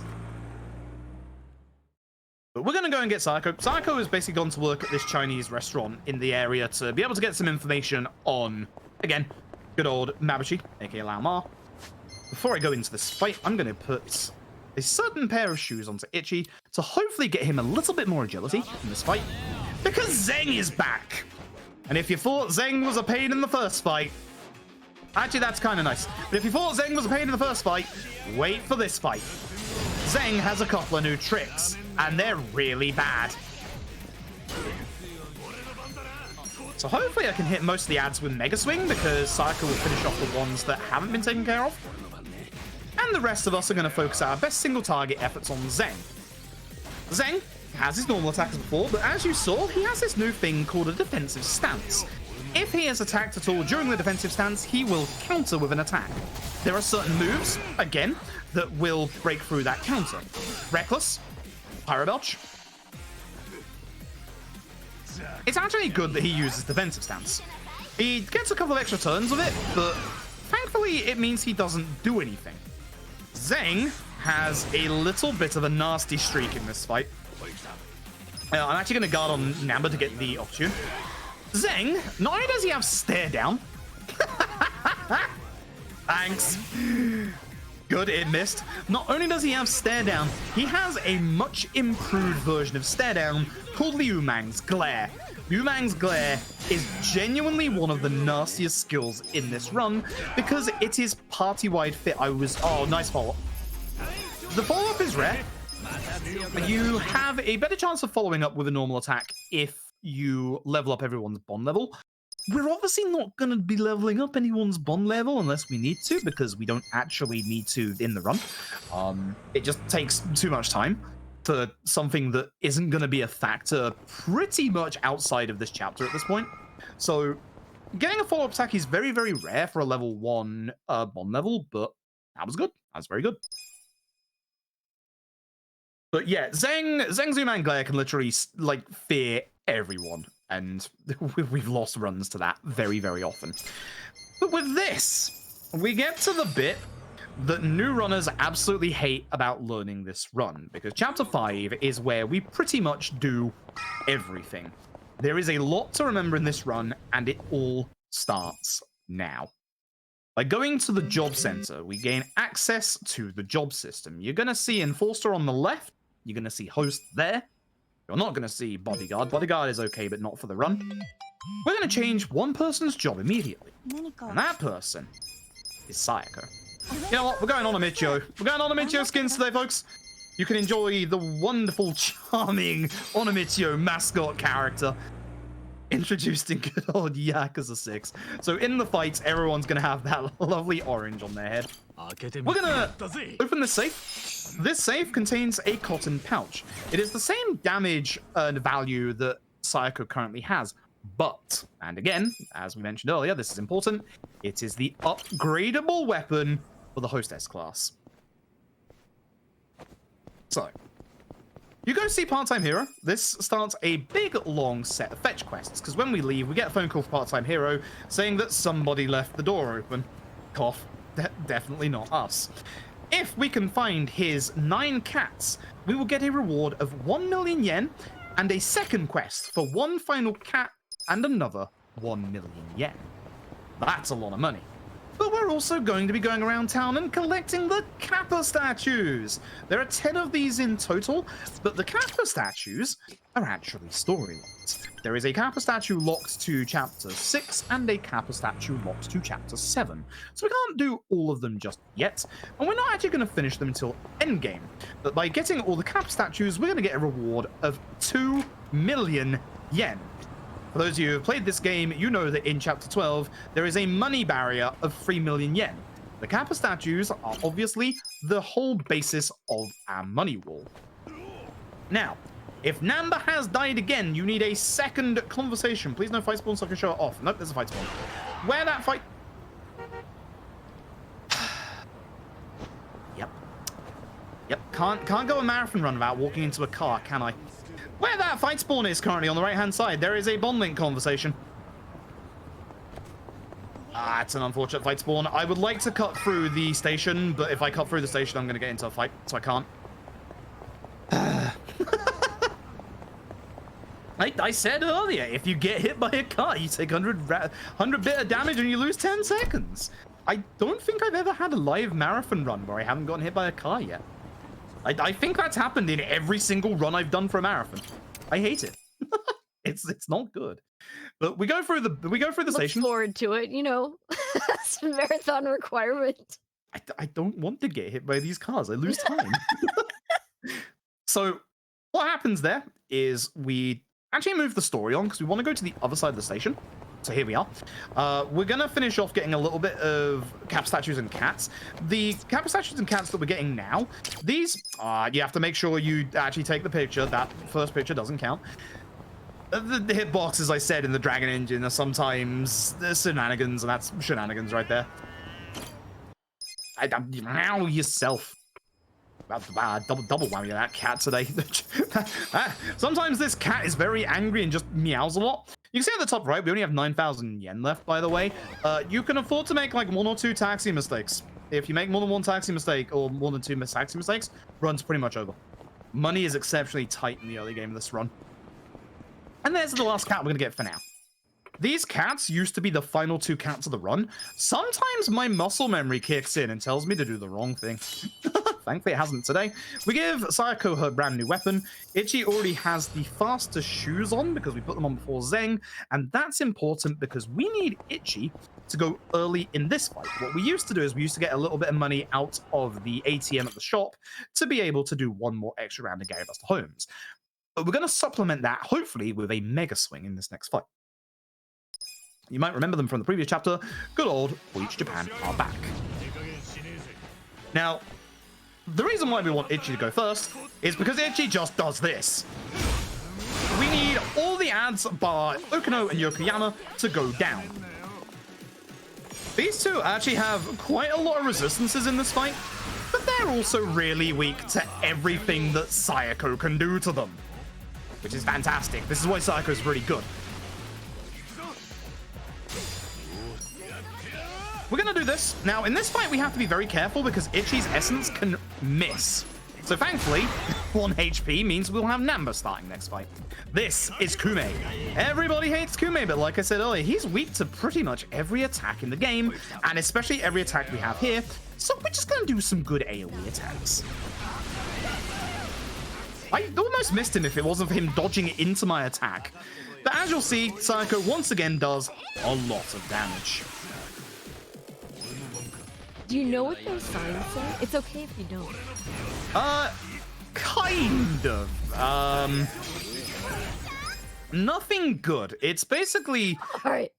Yeah, Bleach Japan, they have a problems with certain aspects of Japanese culture. The gray areas, we'll say. Yeah, so they're basically, as Ichi points out in that last bit, kind of using too many people in a protest, which is a little bit of a gray area, so we send them back with their own tactics. But this lady we just spoke to here, she's far more important. Her name is Eri. She's an office worker. She is a secret party member in this game, and she is genuinely the strongest character in this game. We are going to spend the next 10 minutes to unlock Eri. She, in total in this run, saves us somewhere between 20 to 45 minutes. Eri is amazing. Every single person who speedruns Yakuza Like a Dragon falls for Eri because she is that good. Eri is stunningly good. Do not mess with office workers. So, this is the business minigame. Pretty much every single Yakuza game has a business minigame. So, I'm going to show you. We have to get to rank 100 to unlock Eri. I'm going to show you how to do that the quickest possible way. So, assign the right staff members to the right posts. Tome, I, Omelette. Yes, that's a chicken. Don't question it. Next, fire our 2 workers who are rising our wage bill and doing nothing, which is a shame because we could actually do with them. 1, 2, 3. Wondering what the chicken was doing there. 2, 3. 1, 2. That chicken is our CEO. Don't worry about it. I'm not even kidding. That chicken is one of our CEOs. It's actually really useful chicken as well, as you're gonna see. This chicken actually helps us in the speedrun. You'll see. So all these bits are automated. Because we've upgraded the business and because we put the right staff in the right places, you can see that our sales are through the roof. Everybody loves Omelette the chicken. And we're up to rank 150 after only 1 turn. So, this is the basis of... Oh, Omelette's a pound mate, by the way. should mention that. This is the basis of getting to rank 100 as fast as possible. Ichiban Confections as a starting building is massively overpowered. So by raising it a couple of levels in all of its areas and having the right staff in the right place to give it a boost in those areas, you make exponentially good sales without even having to level up your staff members. That's not all the staff members we're going to get. We need a couple more staff members for the next bit. We're going to run straight back to the business. You might wonder why we're not taxing a bit closer, because as you might hear on the way, on the right-hand side, maybe not. I heard it. There's our cat. There's our next cat that we need to grab. Make sure we grab this taxi on the way in. If you forget this taxi, you can grab it on the way out, but obviously it's a bit quicker to grab it now. And we're going to go back into the business minigame about the next 8 minutes or so. So, the next thing I do is going to be very important, and then after that, I'll throw it over for a couple of messages. But this is the second half of the business minigame. This is the shareholder meetings. Follow what I do. recruit Nishio and Master Sasuoka, the two red guys here.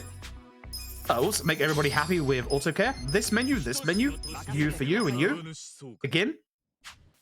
This is essentially rock, paper, scissors. So, aim for the angry one. Break the barricade. Hit with their weakness. Finish with omelet. Wait a couple of seconds, because sometimes these can be quite expensive, like up to 26. This one was 25. We're going to wait. If you look at the bottom right, there is a skill gauge filling up. When that has filled up to max, we're going to use it. It's going to do damage, but give us points back. We're going to immediately go inside. We're going to get rid of you with one omelet. We're going to use omelet once to raise the damage counter to 1.25, and then use Nishio. By using his weakness of omelet, you can finish off with one Nishio instead of 4 omelets. And those are the shareholder meetings. They will come around every 5 turns of the business minigame. The next shareholder meeting is going to be the exact, and I mean the exact same way that we just did that one. And then the last one is going to be different. That's where the rules are going to change. But for now, we're going to go straight back into the business minigame to get to rank 100 to unlock Eri. So if you've got any messages whilst we run through this first few rounds of the business minigame, now would be an absolutely wonderful time.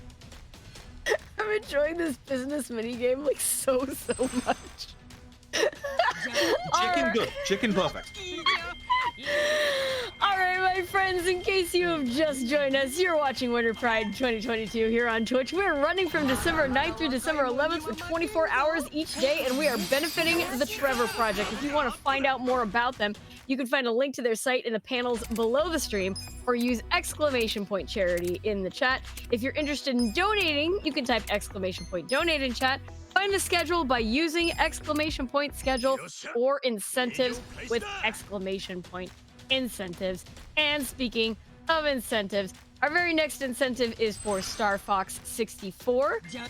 We are looking for $600 because every $200 removes a teammate until all 3 teammates are removed. So we have a long ways to go on that one. We haven't really fired it up with the donations on that one yet. So you are interested in seeing Star Fox 64 just being played with Fox, get those donations in. Reminder that the incentives do not click themselves. You do have to click on them. Check them out. We have a lot more other than that Star Fox one going on. If you heard me tut during the middle of that, Ryu in chat has posted exactly why. I'm actually mad about that. The business minigame, the RNG to the business minigame is the amount of messages that you get in between each round. I literally got one of every single kind of message that you can get in the very first round. I'm actually kind of mad about that. That is actually amazing. That is terrible RNG. Now, the important one in the entirety of it was one of our staff members, asked for a raise. That's the only one that matters, because you must give your staff members their raise increases. Unfortunately, Home Run Takashi also turned up, and Home Run Takashi is a source of frustration for any of us runners. He could turn up again. Stop asking to join my business. No. So every time we have a shareholder meeting, make everybody happy, and then we do it again. And if they're both angry, just go for either one. We want to aim for the 2 on the right first. As you can see, you can go quite fast on this if, like, you know which the weaknesses are and just, like, go really fast. Sometimes I have to concentrate a little bit to make sure I don't do the wrong thing. But yeah, the business minigame, it all comes down to what pop-ups you get. I can't describe how bad luck that was that first round. That was really bad. Obviously, we want as little as possible, which ideally is none, but it will always be a couple. There's always one pop-up that turns up at the exact same time, which is the ad campaign. That one is always guaranteed to pop up, but every other one that kept popping up was just not right. Also, Home Run Takashi, there might be a guy called Mammoth Tat. See, that's nice. That's good. More like that, please. There might be some guy turn up called Mammoth Tatsu. He's exactly like Home Run Takashi and doesn't understand what no means. He keeps coming back and asking for a place in our business. No. There are actually a couple of staff members that can enhance this bit. Yang is a good one if you're doing all sub stories, if he comes around early enough. But in terms of our staff members, we're now rank 116, which is perfect. In terms of our staff members, we don't need anyone else. We really don't. Everyone that we've got is perfect for this for these shareholder meetings. The next shareholder meeting, again, as I said, is the tricky one. This next one is actually genuinely terrifying. The rules are going to change, and it's actually going to get quite hard. If anyone in chat has any questions, now's a perfect time. I can check chat at this bit because this is literally all we do for like the next like 3 minutes. Until we get to like the next shareholder meeting, at which point then it's back to concentrating on the absurdity that this chapter is, because this chapter has a lot. Would you stop? Thanks. Any pop-ups? This is absurdly bad luck. This also reminds me that I need to get the shopping list. The shopping list is important. You'll understand what the shopping list is in a minute. Or did I say a minute? In about 5 minutes. The shopping list is very important, because otherwise this run is over. Because my memory is not that good.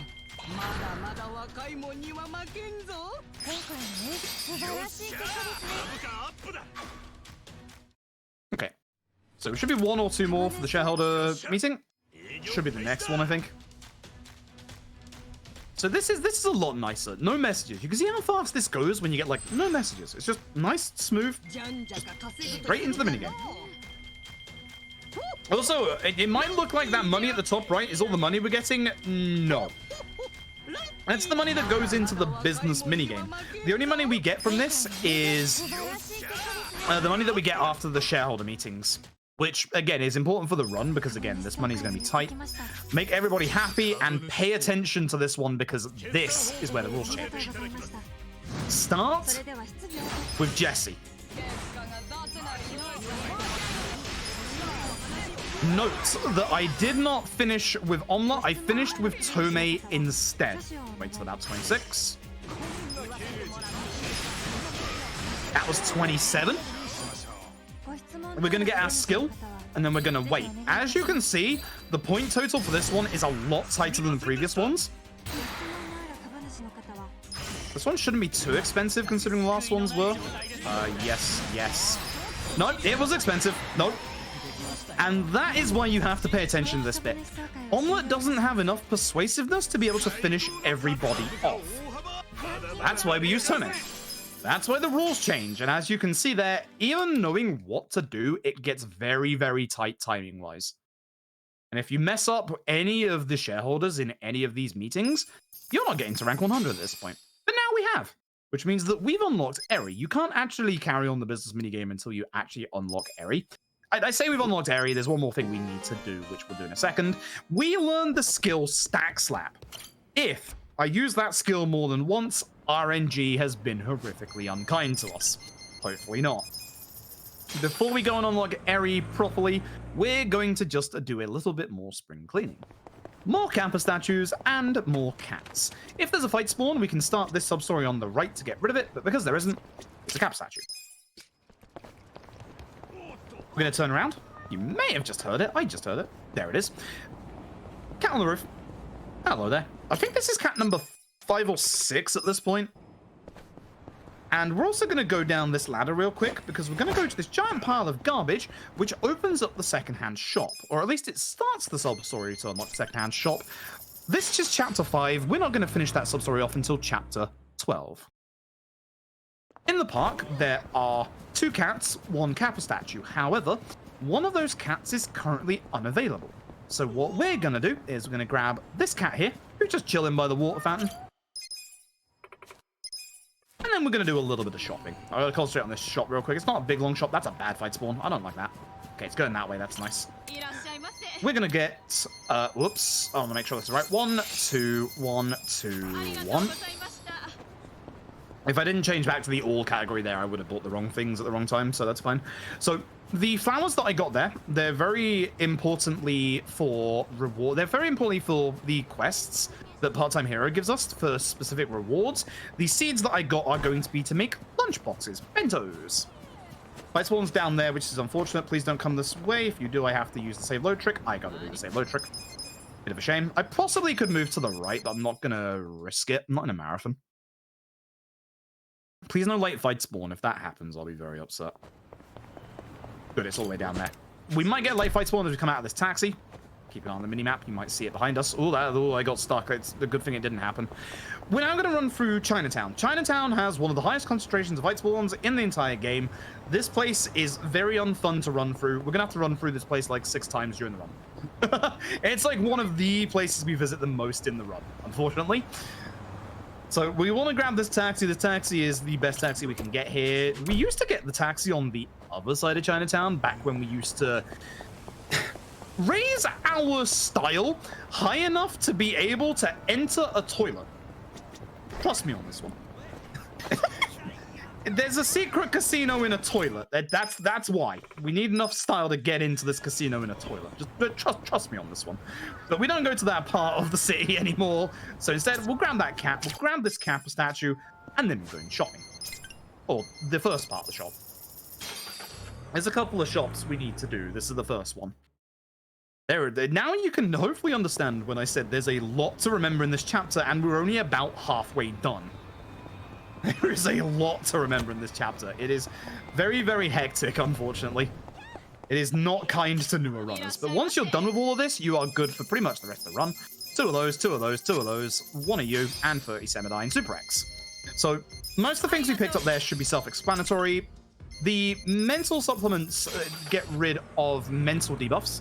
Paralysis Poultice gets rid of, no surprise, paralysis. The first aid kits revive people if they die. The plant Stamina and Spark we bought, it helps grow plants, which you'll see in a second. And now we get Eri into our party. X is the option. All of these are important, by the way. If I mess this up at all, I'm going to have to like quit the game and reload. This looks like it's a skippable cutscene. It's not. That gets more charisma. We need the charisma to unlock a job for Itchy, and Eri joins the party. This is the last story cutscene that Eri is actually in, which is a massive shame. We now need to do Namba's bond link, Psycho's bond link, but more importantly, we need to talk to the bartender. If you played any other Yakuza game, this bartender's going to look a little familiar to you. The bartender's hitbox is a pain in the backside. It's smaller than Namba's hitbox, so you have to be very precise with where you talk here. I'm going to go planting some seeds in a second. Every other conversation now is circle. You have to skip one bit of dialogue here to be able to skip through every cutscene. We get some charisma. We get some of that style we were talking about. We don't need the style to get into the toilet anymore, but we do need the style to change to a specific job class. That's what all this is doing. Now, do not move. Take your hand off the movement stick, because if you hammer X here, you speak to Psycho, give her the lilies, and start pause skipping. This like it's a cutscene. If you look on the right-hand side, we just gave her way more bond link points than we should have done. That's because that is the bond gift giving glitch. For some reason, giving your gifts actually counts as a cutscene, and for some reason, skipping that cutscene doubles them. Don't know why. There's 3 bond points. It's the one glitch we use in the run. At this point, leave. Very importantly, before we run off. Right. Plant the mysterious seeds. Give them the nutrients, which is the plant Stamina and Spark. That turns their growth time from 16 minutes to 20 seconds. That's a rare fight spawn on my left. I should be able to get past it. Ooh, that was lucky. You heard it. There is a cat outside this club. Silly cat. This club doesn't open during the day. That is our final cat. I'm going to go into my party, get rid of Namba for Eri, and Adachi for Namba. Which, that's going to seem a bit of a weird way to get Eri into the party. This is an important thing. Slots 2 and 4 in the party are for permanent party members, whereas slot 3 needs to be a rotating party member slot. You'll see why later on, but it's very important we do it this specific way. We have 1,000,000 yen. You can see we went down to 30,000 yen there, so you can see how very, very tight money is. We're now going to go and taxi back up to that taxi point we got in the shop earlier. The final cap is now available. We have one more quest to do for Part-Time Hero, which is to find one final cat. Surprise, it's here. And also, we will get 1,000,000 yen from that. But we're about to go and spend about 1,000,000 yen. I need to do a very big, giant material shop here. So I'm going to have to concentrate for about 1 minute to 2 minutes. So if you've got any messages, now would be perfect, because I'm just going to have to concentrate on buying the precise ingredients here. Well, I did want to remind everybody that there are some amazing, amazing shirts over at the Yeti. Power Up with Pride has partnered with the Yeti to bring you shirts based on the various runs throughout this event. These awesome designs will only be around as long as the marathon is, so make sure you pick them up now. $5 from each shirt sale goes directly to the Trevor Project.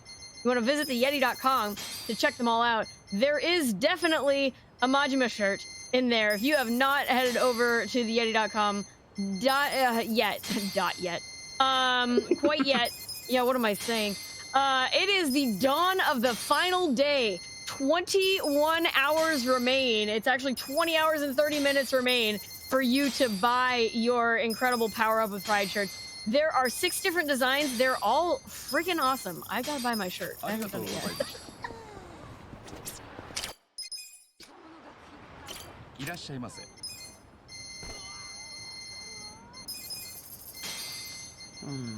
Tomatoes. A lot of hot peppers. We like hot food. 61 hot peppers, 50 potatoes, 53 onions. If you're wondering why I'm doing this, you'll see why in a bit. Don't worry about it. 72 garlic because we've got to go fight some vampires. Making curry. Half true. That's my guess. Kind of. We're making bentos. One might be curry flavored. I'm not sure. 3 bentos.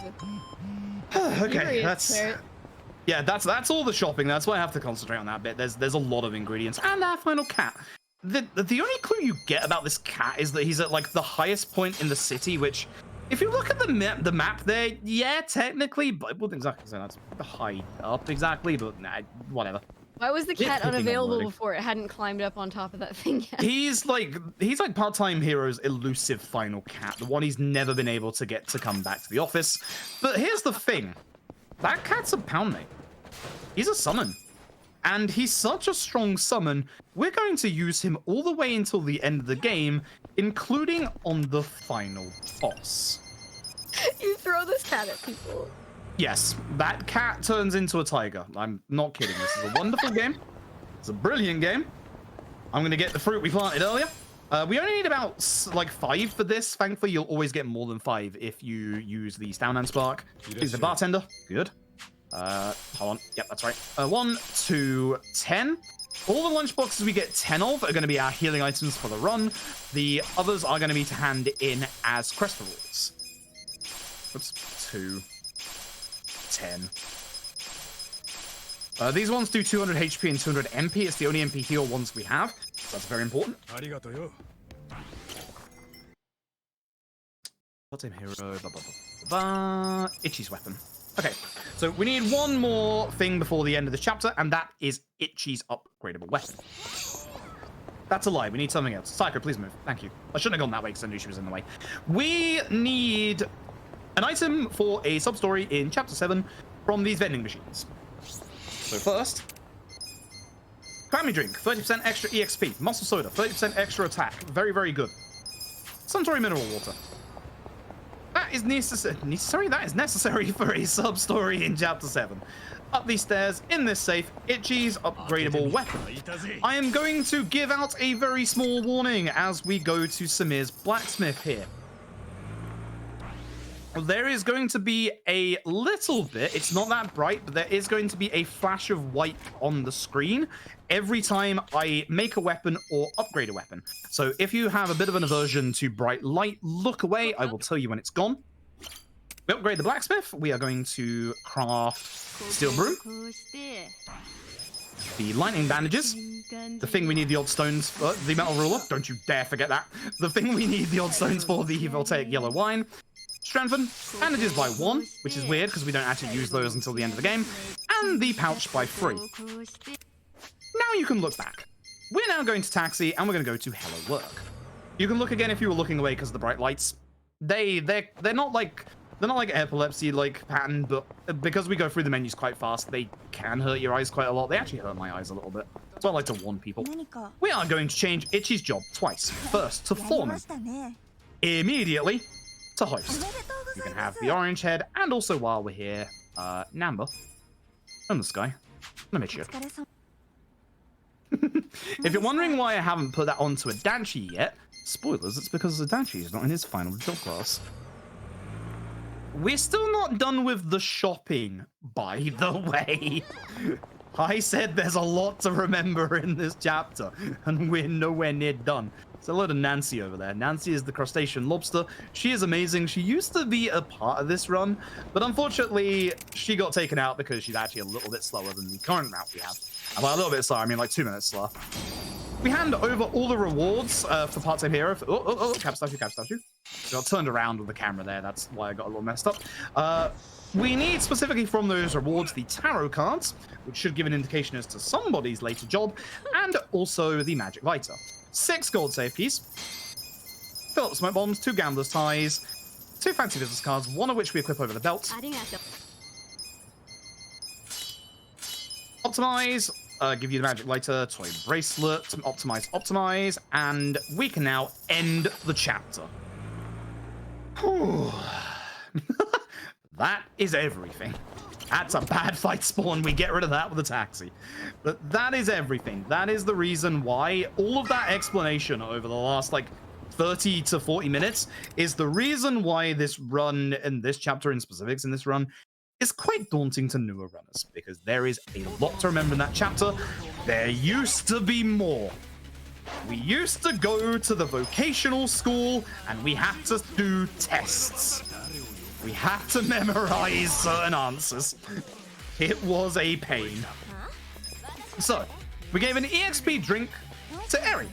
With Eri, we need to get her to to level 15 by the end of the next chapter. She needs a little bit of persuasion to get there, hence the drinks.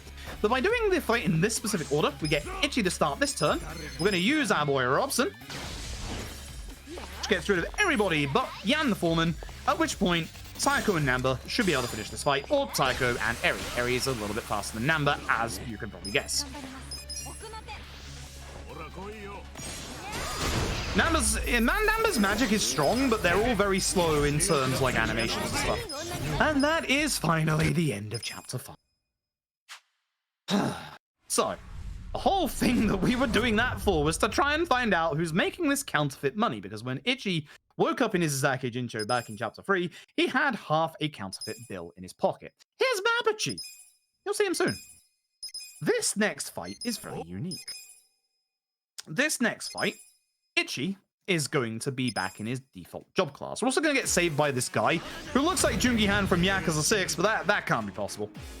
Anyway, we don't have any AoE attacks on Itchy's basic job, so we're going to throw another grenade. That's why we picked it up in chapter 4. That is unfortunate. Remember when I said if you see more than 1 stack slap, I've had some bad RNG? That's good. That dodge is really good because that stops a really long skill. Stack slap takes care of all the ads in 1 hit. For Yan, you have to hit him with a grenade, otherwise it's... Ooh, that's unfortunate. 3 stack slaps to take care of him. Which is why you also want to hit Yan with a grenade and hope you hit the other workers with it at the same time. After that fight, Itchy goes back to his default job, and we get everybody else back in the party. So, Eri, Falling Kick, and Thumbtack Scatter, a brand new skill, onto some shortcuts. Single target healing can genuinely save you in this run, and it's exceptionally rare, so pick up those 2 single target heals there. Genuinely, they could actually save this run. It's actually kind of scary in the end game with healing. It's very, very scary. Eri uses Thumbtack Scatter. This is exceptionally strong. Hopefully this guy doesn't run away. I've just realized something. I forgot to give a little bit of a warning to Tech before this chapter. Things are going to get loud. Unfortunately, because we're in the sewers, there's this little weird thing where if we finish a fight in 1 turn with a certain character, cough Eri, things can get a little on the loud side, and that's not ideal. This start is, I'm going to use a smoke bomb. So, this chapter's RNG is all based on running from fights. So, fight escapes, if you weren't here for the start of the run, fight escapes are based on how much position you have behind your character. There's your Dragon Engine shenanigans. Usually, because Eri's in a complete room on her own, she should be able to escape from that fight. But the Dragon Engine considered her next to a wall, therefore it didn't work. We want to leave this set piece, ideally, with a minimum of 4 smoke bombs, ideally 5. Good escape because Eri got teleported into the room. So, after the next fight, if you can turn down the volume, please do so. Because, trust me, it gets loud. I get it like 10 decibels louder than everybody else, and it's terrible. This isn't gonna work. It did work. Oh, Eri. Oh. So yeah, turn your volumes down now, because this is what we like to call the crunch. Basically, because you're in a sewer, the sound is amplified. You shouldn't be finishing fights down here in one turn, but once again, Eri is amazing. Also, Eri likes to crit, and if you crit, the sound gets even louder, and that really, really sucks. Sucks for me. That's a good angle. I don't like this. Oh. Keep that sound lowered for the next fight. Oh, that's got so much meat to it. Keep the sound low for the next fight. It usually doesn't get loud in this next fight, but if Eri crits, and Eri's going to turn into one of our biggest crits, the crit users in this run, it gets very loud. Oh, that was a satisfying one. Oh, Edgy went ahead of Eri. That's rare. That can mess up the positioning a little bit, but hopefully not. Oh, the crit. Ouch. Ooh, that's not ideal. Only 2 odd stones. We need to leave this sewer having a total of 5 odd stones. The first fight can give you up to 6. The next fight that we're going to do can give us up to 8. Run from this guy. So, advanced escape techniques. I'll describe them in a second because I just did them, but I need to describe this bit first. There is a fight here that we can avoid if we do this correctly. Remember what I said earlier about fight spawns seeing you earlier and take it. If you see fight spawns see you early, they take longer to get into a fight with you. That's bad. Yeah, I bounced off the top. I didn't mean to do that. That's a shame. Because this fight spawn can see you... Ooh, that's not going to work. Because the fight can see you early, you can actually cut the corner here, as long as you don't bounce off the top like I did, and basically just go straight up the stairs. So, essentially, what I did there was I bounced off the, kind of the tarpaulin that you can see on the left-hand side there. What that does is something that we call displacing our hitbox. It's something that's going to come up in the finale, where because we bounced off the wall, it pushes our hitbox a little bit further than where it should be, and it pushes us into the fight spawn. Which is obviously not ideal. But for certain fight spawns like this one, we can just run past them, which is nice. These ones are the easy one. The other one is the hard one. We only lose about, like, 6 seconds or so to actually getting into that fight. But the downside is I had to use a smoke bomb. They're kind of running out of those, and I'd rather not have to get a safety set of smoke bombs at this run. Okay, so that right there shouldn't have worked for an escape, but did. That is advanced escape techniques. So, by targeting an enemy, what you do is you run away from the enemy parallel in the direction of where the enemy is that you have targeted. So by doing that, I can say to the game, I want to run away from like that enemy on the left-hand side. I can say I just want to run away directly away from him. Usually Edgy goes first here and it's much nicer, but Eri is actually doing well at escaping from fights, so that's not too bad. So basically, by telling the game you want to run away from that specific enemy, you can basically say, hey, if I can run in a straight line, and I can guarantee I can run in the straight line, I'm pretty confident I can escape from this fight at this angle. So those are kind of like little advanced like escape techniques. It doesn't come up too many times in the run, but it does come up a couple of times in this chapter if Eri or Itchy can go first in a couple of fights. This fight's a little weird because sometimes Eri, just won't escape. If there is no one after Itchy, I will use a smoke bomb because I don't trust the game not to fail the escape. If I have to go get some spare smoke bombs, I'll go get some spare smoke bombs. Money's not an issue, but I'd rather be safe in the run because it's a marathon. This fight's also another weird one. Sometimes Eri will escape, sometimes she won't. Hopefully she does, because I am using way too many smoke bombs before the hard part of this set piece. Good. Okay. As we run through, we want to run to the right here, open this safe. This contains a hat. Put it on Cypher. Nice hat. So that hat is very important. That hat has a little bit of magic on it. We don't need it to get through the entirety of this set piece, but that hat will guarantee that we take out the boss at the end of this set piece in one turn. So it's more for guaranteeing that the run continues. Turn your volume down one final time. This one usually doesn't work, but this is the last fight. I need at least 3 odd stones from this fight. It can give me up to 8. Please give me 3. Thankfully, I have a safety save if I need it. That's not a good angle. That's a bad angle. Oh, that is awful. That is actually really bad. I should aim for the guy who's going next. That is really awful. Usually you only have 1 enemy left, not 3. That's terrible. I take care of a twitchy streamer. That's what we're doing right now. So the fun fact about the localization of this game, twitchy streamer's biography, I can't remember it exactly. It is literally a riff on live streamers. 5 odd stones, perfect. It is literally supposed to be a parody of Twitch streamers. That is an absolutely fantastic piece of localization. Anyway, I'm going to be running from a good couple of fights until we get to the end of this set piece. So if you got any messages while I run through this place, now again would be a perfect time. Yes. Nice, it worked.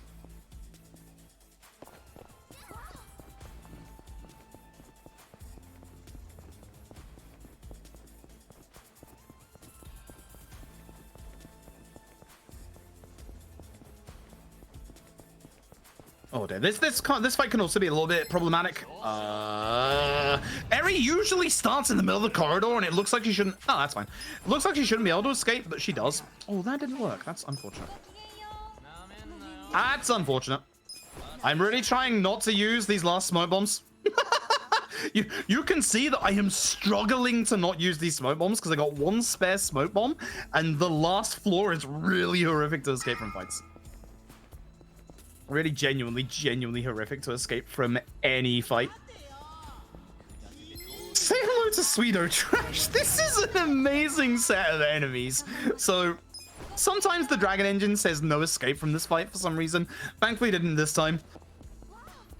This has been to be blunt and honest, a pretty rough chapter, RNG wise. I've had very bad luck with escaping from these fights, unfortunately. This next fight is a nice, easy one to avoid again. Before this fight sees us want to be a bit closer to this wall so that, you know, we're further away. And then we just cut the corner. When we cut the corner and go around the corner there, the wall blocks their line of vision, so they can't see us. We're just going to carry on. And this is usually the tricky fight to escape from. This one right here. I go a little bit left with Itchy here in case he goes first, because I can aim at a specific one of these enemies. Oh, we got Eri.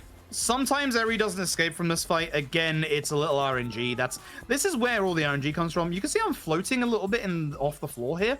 If you interact with an object by running into it when you come out of a fight, then you can actually float off the floor. Unfortunately, there's no speedrun use for it, which is a shame, but it looks cool. I want to aim for that one specifically because I know I'm going to go this way. Whereas if I run normally, there's a chance I'm just going to go slightly to the left or to the right, which is not great. And this is the last fight we have to escape from, so if I have to use my smoke bomb here, then I'll use it. I'd prefer not to. That's our Eri.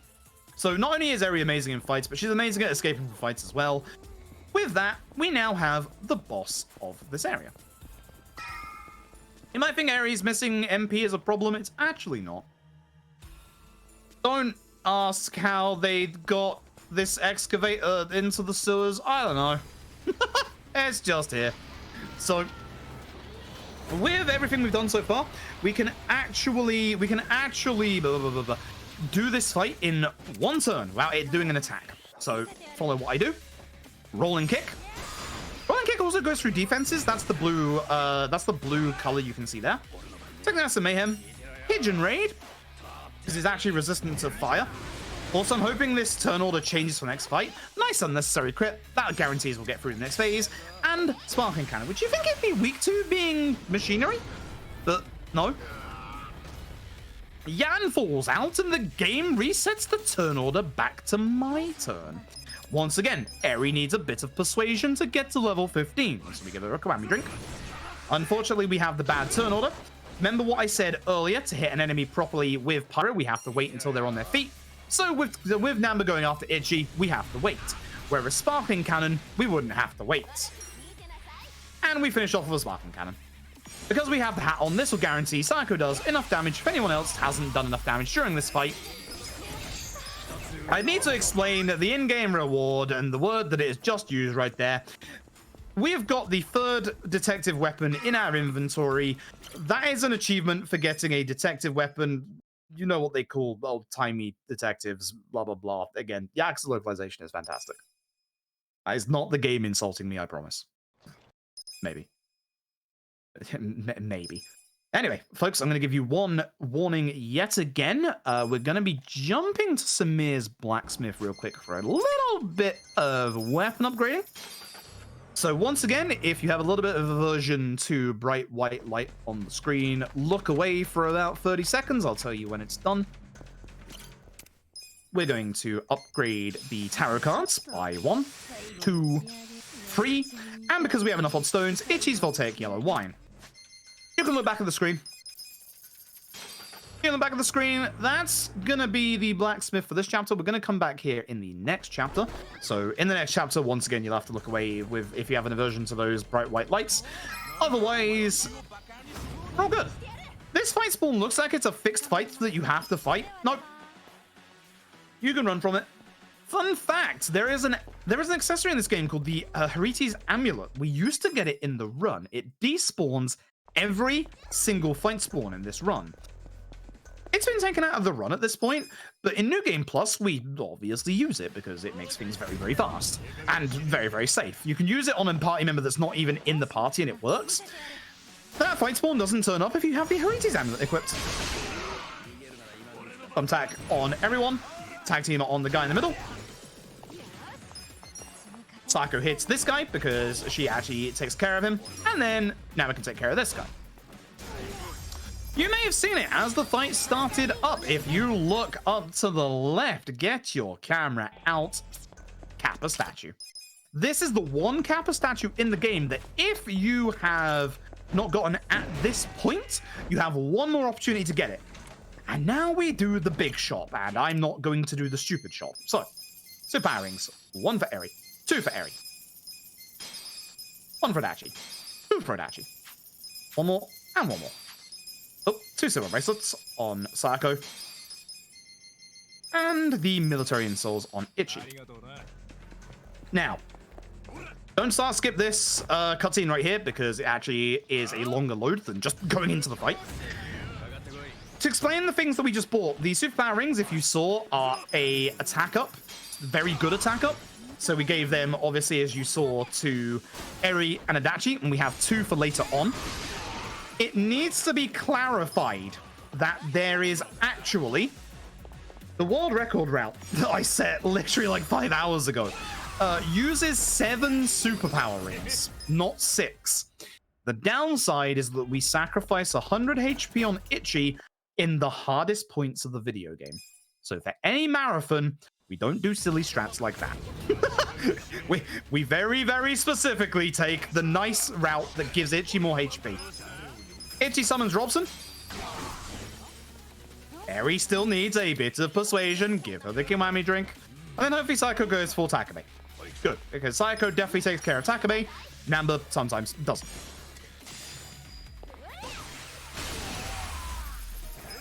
And with that is the end of the really nasty RNG chapter.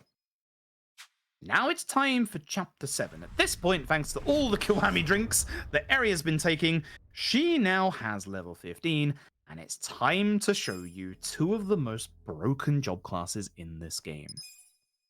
It is time to make Eri and Adachi into absolute superstars. So, let's go to Hello Work.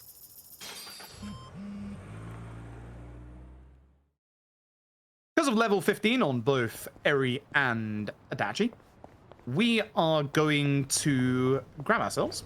Where are we? 2 jobs. On Eri, dealer. On a Michu head.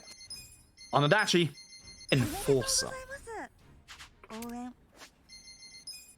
Party, goodbye, Namba. So, Namba storyline-wise, is about to leave the game for about a third of the game.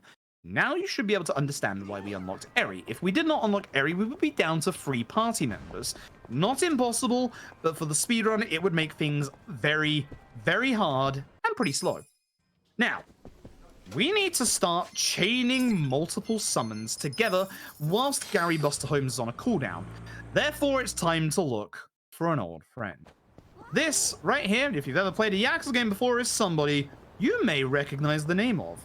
His name is the famed Korean superstar, Illusion. Obviously, he's having a little bit of a hard time, as you can see.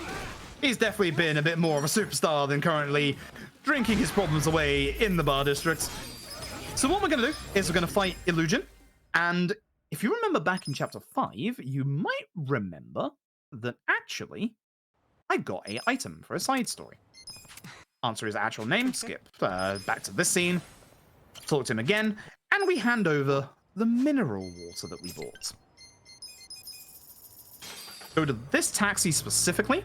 We're going to go and grab a taxi here for the late game. But also, we'll probably need to use it to despawn enemies because there's some really nasty enemies coming up. The Illusion route is the newest route for this run. It was made about 8 months ago at this point, I think. It was made by Mechanalist Tom. The most of the route that you see was actually made by Meta. They made about, of this run remaining, probably like 70-80% of it. And then Tom basically came along and did a whole bunch of like differences, new upgrades like this route here. By doing this sub-story, not only are we going to unlock Illusion as a pal mate, but Illusion, as a reward, is going to give us a bullet. Thanks. That bullet is very important, actually, because that bullet ties into a later party member. It is their job EXP item. Job EXP items allow you to get more EXP with your jobs, and that actual item ties in very, very, very closely to the character that we'll be getting later on. Both thematically, story-wise, and character-wise. This is the one breakpoint you have in the run. It's about 20 seconds long. Good luck. I wish we had more time than this, but we do not. Usually for most Yakuza runs, there are certain Yakuza runs like Judgment that have too many breakpoints. This run, I actually really wish we had one breakpoint in, because like this is essentially, because it's 20 seconds, this is like a 4-hour run with no stops. Because you have to be there doing stuff in the business minigame, for example. It's unfortunate. It's very unfortunate. So, this is the Komi Jewel part of the story. So, this is the Residence of Komi Jewel. They are siphoning a whole bunch of electricity. You can see all the electric wires up there. Why? We're going to find out while we're in here. This is the reason why we got Illusion. It's time to start chaining summons together. So, hopefully Ichi goes first. We use Gary. Eri needs to attack once to make sure that Sayako gets enough damage to take care of Kim. Nice, easy fight. This is exactly the way you want it to go. RNG is dictated by turn order in this place, because if Eri goes ahead of Ichi, you have to deal with this game's targeting system. Good luck with that. For fight number 2, we use Illusion. Very nice. Good fights. Hopefully we get... Yep, good. Sayako going first. Sayako sometimes gets a really low agility roll in this fight and goes after Kim here. I just realized it's the same guy. We fight twice. Neat. But we just need a tiny little bit of damage from Eri to be able to confirm that we can actually finish that fight. And when we get to job level 6 on both Adachi and Eri from that fight, we learn the 2 most broken, overpowered skills in this entire game that go by the name of Dart Airstrike and Paralysis Prongs. You'll see why they're so strong in a minute. And this is why we needed those smoke bombs. These smoke bombs, all the fights in this place, other than the first 2 fights, are all escapable from. You don't have the room to escape from the fights, hence why the smoke bombs are needed. And I am gonna really hope that my game doesn't glitch out here, because if it does, I have to restart this set piece. There's an unfortunate thing that can happen here where this next bit doesn't load in, which is really weird.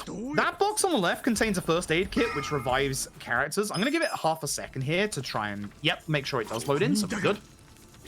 We need to find all the members of the Komi Jewel. They're just chilling. They're hanging out. This bit, weirdly, has a lot of mouse acceleration, so we just use the mouse in this bit. And for this fight, we're just going to use one thing in particular, which is another summon. We are going to use our lucky lad, Robson. So because this is a marathon run, I'm going to be going out of my way to pick up a couple of items for safety. As I said, this first aid kit. If you are a newer runner, I highly, highly, highly suggest you get that item. Death comes very fast at the end game of this run. It is exceptionally rare you will have a deathless endgame in this run. These first aid kits can literally salvage your entire run. This is the one fight, if you came into this chapter with just 4 smoke bombs, that you want to run away from. Need to grab one more thing while we're here. Let's skip this dialogue here real quick. Oops. Walk into a wall, don't worry about it. I'm gonna go into this side room. In this safe is Adachi's upgradable weapon. Also a little bit more damage than he currently has. Eri, Jackpot Chip and Dart Airstrike. Adachi, Paralysis Prongs, Shield Blast. Here, Adachi optimized to give him his new weapon. On the top of these stairs is one more first aid kit, which again, we're absolutely going to grab in a marathon. And with this, when you say you're ready here, Namba disappears for a third of the game. Storyline-wise, his brother came to the Komi Jewel and they are holding him hostage here, or something like that. Namba, they're also making the counterfeit money, by the way. So Namba is really upset at them, and this is the point where you go down to 3 party members. This boss fight. So, Tag Team Master Mayhem. Dart Airstrike has this really weird thing where it can miss one of the darts if your enemy is next to a wall, so sometimes we have to wait a couple seconds. Chungi Hand's going early. Don't like that. Divine Shot is a very nasty AoE attack that somehow missed Sayako? Excuse you? Okay. Now, because Adachi is going to attack Jungi Han, he's going to be the closest person to Jungi Han, so he's going to take Jungi Han's next hit, which is not going to be Sleeping Powder.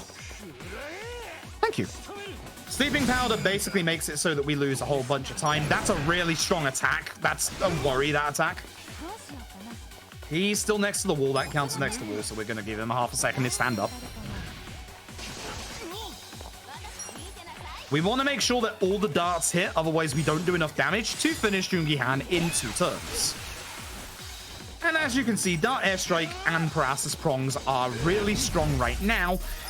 I want you to keep note of that 262 damage that Adachi just did. I want you to remember that for the next chapter.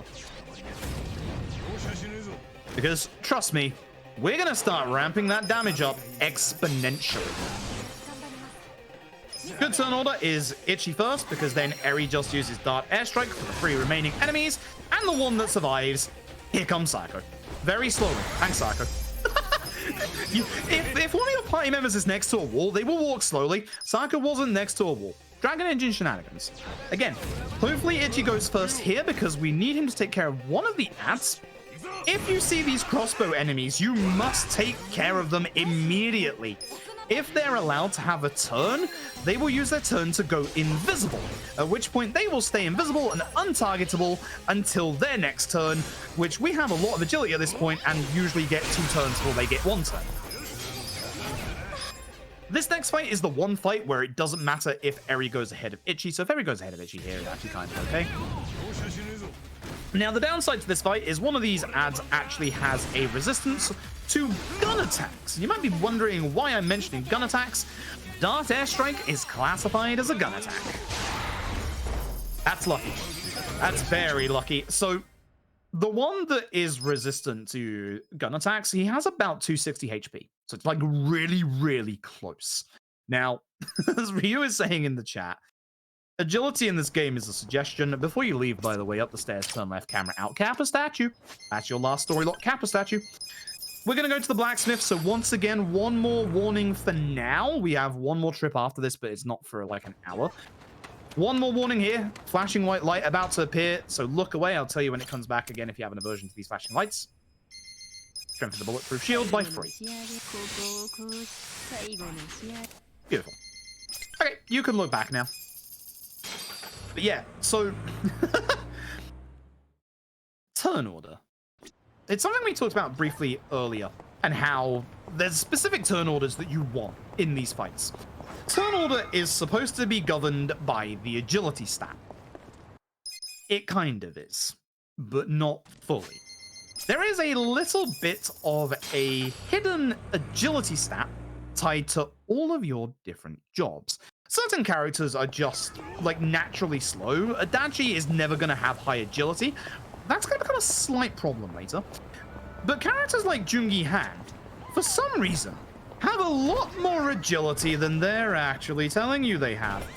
Jungi Han, who we'll be getting in a little bit, and Eri, both of their classes, but especially Jungi Han, their classes naturally have an absolutely huge amount of agility that counts towards the agility that goes towards turn order.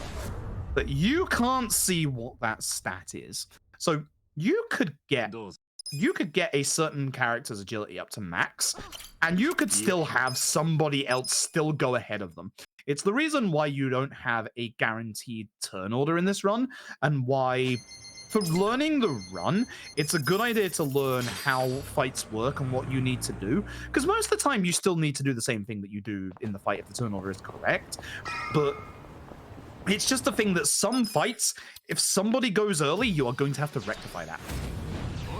This fight determines whether or not you save or lose time in this chapter. Please miss. Did not miss. I have to heal Itchy. By law, I now have to heal Itchy. It is unfortunate. There is guard strats for the fight after this one, but they are scary. I came up with them. I don't ever want to do them ever again. So we take a heal here, especially in a marathon, to make sure this next fight is safe. Also, personal request to anyone in chat: if you have a dancing or jam emote for a good musical track, please put it in the chat right now. This on the OST is the aptly named Warmaker. This is Mabuchi. This is a 2-phase fight with Itchy going first, which is what we want. We summon Robson. Phase 1 is done.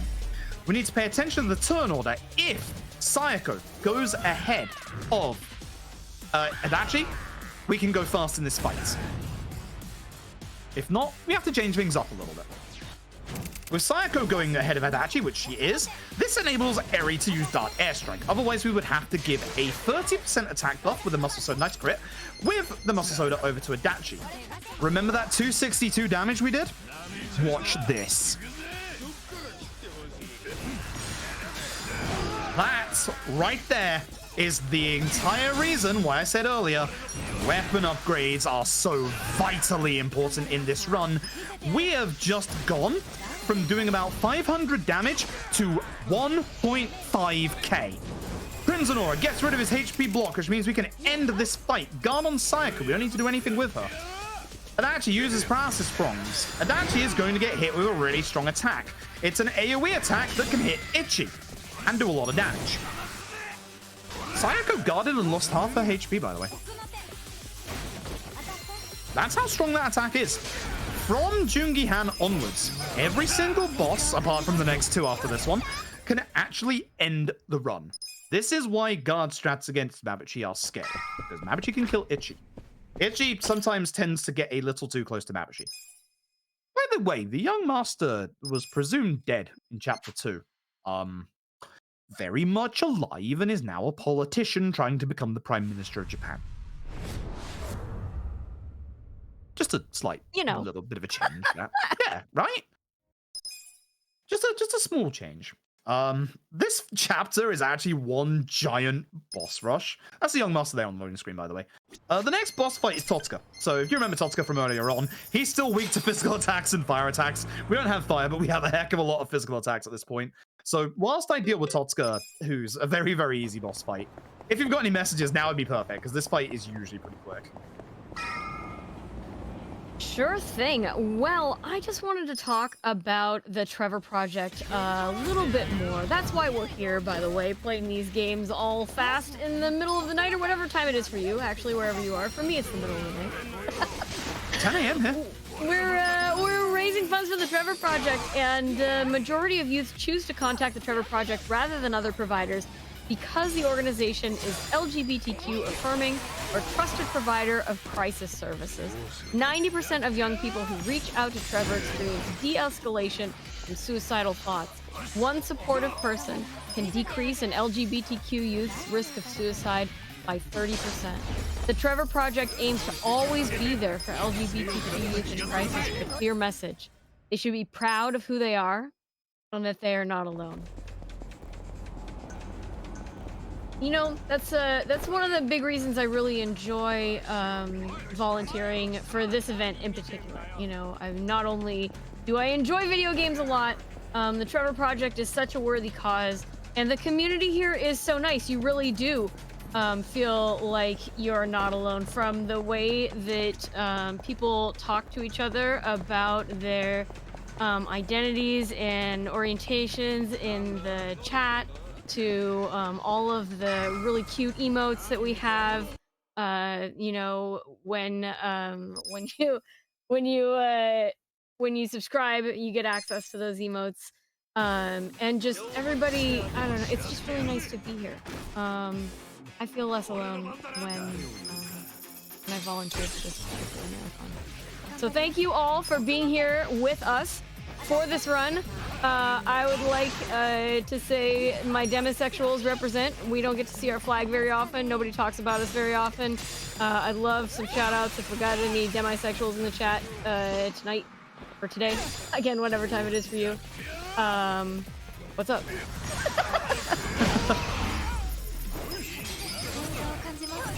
Yeah, again, that was a Kume fight. As I said, Kume's still weak to pretty much every attack in the game, hence why, you know, that fight's just not even worth mentioning. The next two fights are, unfortunately. Well, not this next one, but the two after this are. This is actually where the run could potentially die, so make a safety save. But on top of what you just said, I'm gonna like mention very briefly, when I was a teenager, I actually got obviously like severely bullied because of obviously who I am. And I was very, very lucky that I had somebody to be able to reach out to, which is why organizations like the Trevor Project are so very important, because they helped me through very much the worst period of my life and stopped me from doing something I would have regretted. So it's very, very nice to be able to be a part of this marathon. I'm very, very, very appreciative of being given a chance to be able to like help raise money for such a nice cause. Now, one thing I don't like is the next boss that's coming up at the end of this fight. His name is Reiji. We had a donation earlier alluding to this next man. He's a very lovely person. I don't like him. Every single Reiji fight needs to be prefaced with the words, "Any Reiji fight can end the run." This man's a Wrecking Ball. That's not very nice. The Wrecking Ball has mass AoE attacks. Out of all the Reiji fights, this is the easiest one. Hopefully we'll get a crit on either Ichi or Eri to guarantee we'll get to the next phase, but we should do anyway. If we don't, I will go with the safe strap. I'm gonna go with the safe strap, just in case. But Reiji here, he will end the run at any point. He can actually end the run after this fight, which is a little unfortunate.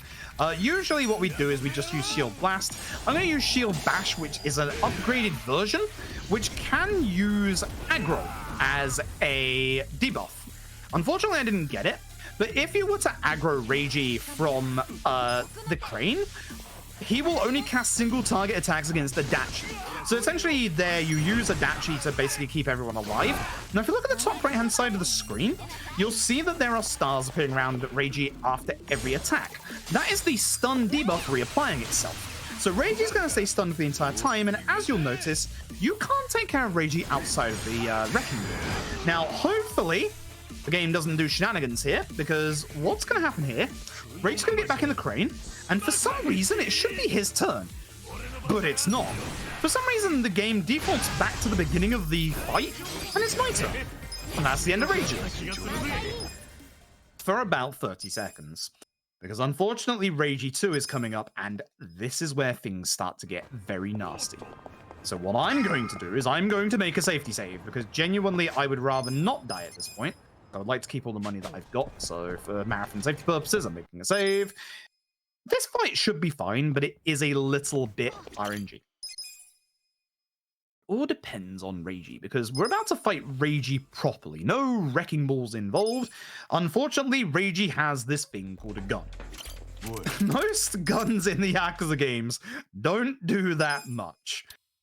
Reiji's does. Reiji is nasty, and he has a few tricks up his sleeve, including the ability to fear on counter. Itchy first, please. Good. This lowers the chance that Reiji counters. He isn't. Good. He's going early. I don't like that. Muscle Soda to Adachi. Please don't hurt Itchy. That's fine. Normal attack, good. Passes prongs onto Reiji. Hopefully Itchy moves away. Sparking Cannon onto Namba. This will take care of Namba. And now we hope that Reiji doesn't aim for Itchy again. Because that would have killed. Nice dodge. I'm going to play it safe and guard. Usually you want to attack here, but I'm going to play it safe because marathon.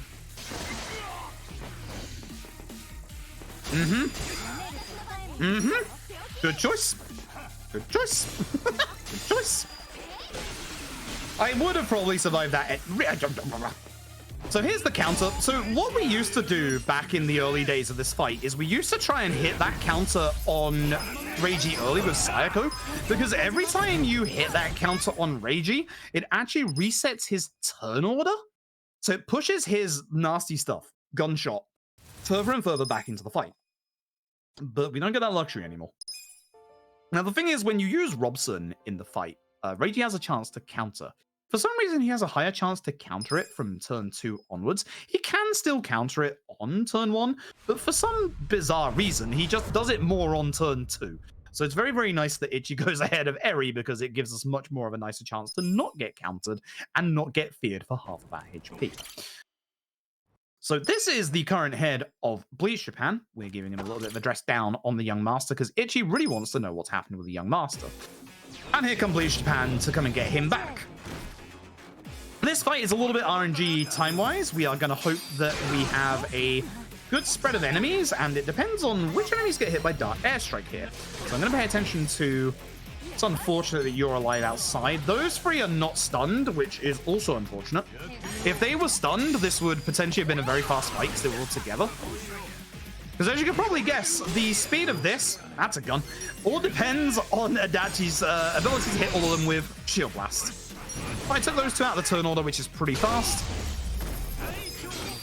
And with that, it's time to get our 6th party member. If you've played Yakuza 6, this guy's gonna look familiar. And he shouldn't be here, but he is. This is Jungi Han. This is our 2nd permanent party member. We are going to put on Head Trauma, a 6 MP cost skill that is absolutely absurdly overpowered. We're going to give him his Jobby XP item, the Superpower Ring on Eri. We're going to give you the Magic Lighter, and we're going to go to our party, and not Eri or Sayako, and we're going to say goodbye to Sayako for Jungi Han. I have forgotten to do something. I've forgotten to do something very important. Optimize. Oh, he had his... Wait, no, I did optimize. You need to optimize Jungi Han to give him his strong weapon that we've been upgrading in the blacksmith all this time. Allow me to show you. This is a 6 MP skill. I'm going to hit this guy specifically. Look at this damage. 6 MP. Ooh, the damage bonus on Illusion. Perfect. This is a fast fight. Did you notice in the back of the fight? It's our old friend. Hello again, Zeng. This is the last time we fight Zeng in the run. He still has all his tricks. Now, Zeng has one weakness we haven't been able to exploit up until this point. Gun! As you can see, Jungi Han likes to do critical hits. Jungi Han really likes to do critical hits, which is very, very good for us. You can see there that an enemy that is weak to Dark Airstrike takes so much damage. This is why Dark Airstrike is so strong. Now, unfortunately, I'm getting a little bit of really terrible luck. And I'm not actually getting any paralysis off of Adachi. Man's gonna die to Dart Airstrike, which is why I'm waiting for Eri's turn. I should have just waited for Eri's turn in general, actually. Now, remember when I said at the end of Chapter 6 you needed 5 smoke bombs, and we used 2 since then? This is why. 3 fights in here, all of them skippable, none of them with enough room to avoid the fight. Henceforth, smoke bomb. If you forgot the Kappa statue earlier, this is your last chance to get it up there. Make sure you do get it, because you will not get another chance to get it, and you do need it. Once again. Smoke bomb. Surprise. You'll never guess what we do for the 3rd fight in here. Wouldn't you know it? Now, this fight you can actually escape from. There is enough room behind Joongi Han in the alleyway, but because of the Dragon Engine, sometimes it doesn't let you actually escape. In this little courtyard, again, if you're a new runner, I highly, highly recommend this. Get that premium first aid kit. It is a first aid kit that revives the character to full HP. Once again, this run gets very, very hard in the end game. We are currently in the mid game. You'll know when we hit the end game. I will point it out. Oh, no, I had good targeting for once. I never expect good targeting in this fight. You want to hit Kang with head trauma. You want to curse the fact that Eri got a very good agility roll. And you want to get to Ichi's turn and use Robson. So, story that's going on here. The Liu Mang are trying to have a hostile takeover by Mabuchi over the current runner, over the current leader of the Liu Mang, who is a guy called Zhao. You'll have seen him a couple of times. He's kind of important. Not really in the speedrun, but you'll see. Head drawer into a Gary Buster Holmes. Good damage bonus. Into Dart Airstrike. And one enemy will survive this. At which point it actually just takes care of it. Now, we need to have Eri on full MP, so we're going to partake of the free food. Do appreciate that. And this is where things are going to get a little tricky.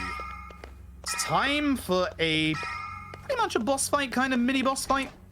It's a 2-phase fight, and in the first fight, we want the only people that we want to get hurt in this first phase, and it's going to sound a bit weird considering if Ichi dies, it's game over, is Ichi and Adachi. We do not want Joongi Han or Eri to get hit. If one of them gets hit, preferably Joongi Han. We do not want Eri to get hit. But again, hopefully it's Adachi who takes this hit. We also want to hope that Wang here doesn't use Paralysis Claw. The only paralysis that's allowed is Adachi's, thank you. And we also need to hope that Ichi goes ahead of Eri. Boo. Good. Okay. Usually that paralyzes Adachi, which is really bad. Phase 2. You probably saw it in the middle of the fight. I really hope there's no shenanigans like what happened with the K2 run the other day. It's time for another tiger fight. But this tiger fight has a really unique gimmick to it. So, with Ichi going first, as you probably guess, it has one big weakness, and that weakness is, of course, guns. So, hopefully we get a couple of crits out of Eri here, because look at this damage. Nice crit. Adachi's Enforcer class has a specific skill called Transfer Shield, which gives the person who takes it exponentially higher defense. And I know the tiger is going to attack Eri. I now know the tiger is going to attack Joongi Han. I now know the tiger is going to attack Ichi. I now know the tiger is going to attack Eri. The gimmick, as you can probably guess, is that the tiger attacks the nice crits, the last person who attacked it.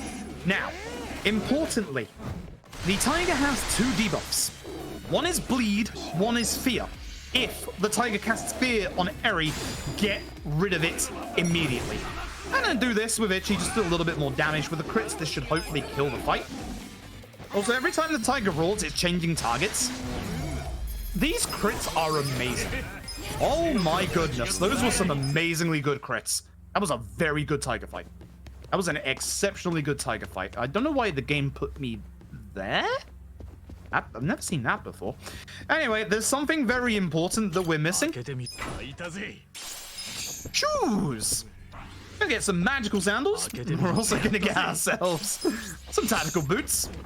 We're genuinely actually missing some shoes right now. You remember, the only armor we've got right now is the armor that Jungihan came with, which is really good, but also the crap that Ichi bought back in Chapter 4. So it's time to start giving people some defense, beginning with Eri. I love how things keep happening in this game that I'm not expecting. You're like, chicken, cats, tiger, shoes. Yeah, it's all important. Mabuchi's back, and hopefully you all are putting your good jam emotes back into the chat. And more importantly, Adachi must be in the third slot of the party at the start of this fight. Remember when I said earlier we were doing it for a reason? This is why. Why is Eri going ahead of Jungihan?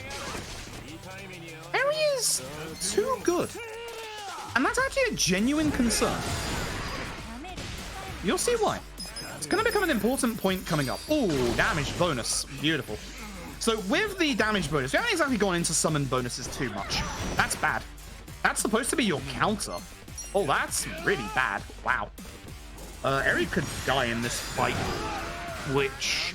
would that be a problem? I don't think it'd be too much of a problem. This fight is a DPS race. We have to get Mabuchi down to a certain HP threshold before not his next turn, but the turn after, which we should easily do after that weird turn there. Oh yeah, he should be coming out of his counter right now, but unfortunately not with what happened.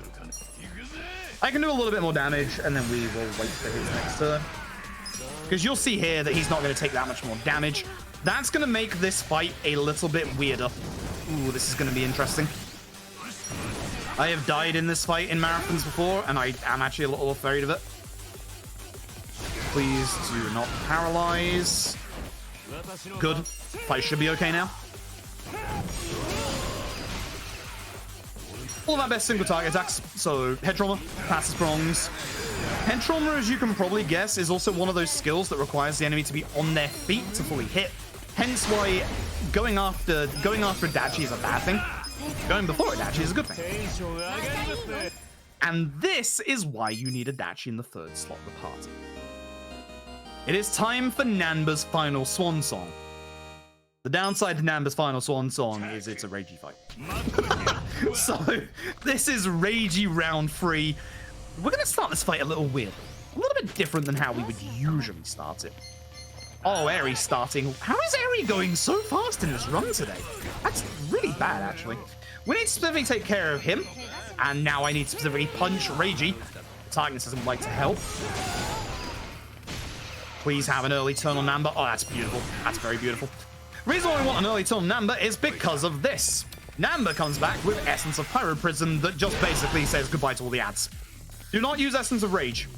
Or that. Please no fear. Now I have to do extra work, Ragey. Jeez. So what I would usually do with Ichi here is use a specific summon, Gondara, that we got earlier.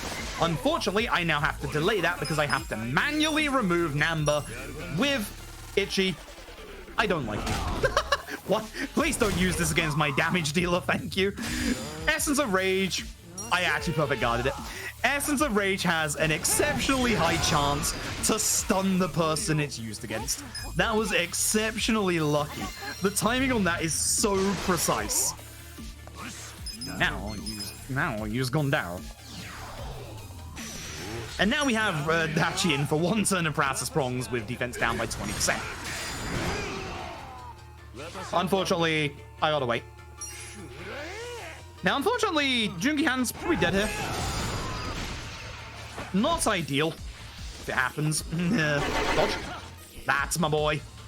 Jungihan, as we said earlier, has latently an absolutely huge amount of agility, which basically means he's going to be dodging a lot of attacks that he really shouldn't be dodging. Apart from Namba getting feared, pretty good fight. very lucky not to get stunned from Essence of Rage. Now, it's not how this works, but I know Ragey well enough that he's going to store that up until the final Ragey fight. He's going to pay me back in full, so I'm a little worried about this. But with that set piece done, we've got a little bit of spring cleaning to do before this chapter is over. So, there is one little bit of shopping that we need left to finish. And that is, of course, the fact that in 2 chapters' time, we need 3 million yen. So, down this alleyway to the left is Kappa statue number 9. It's number 10 as the photos because I accidentally took a different photo earlier. Run past this guy because it's the quickest way. Don't ask what happened to that man. He's fine. The nice thing about that man is he also despawns any fight spawn that's here. I do genuinely appreciate that.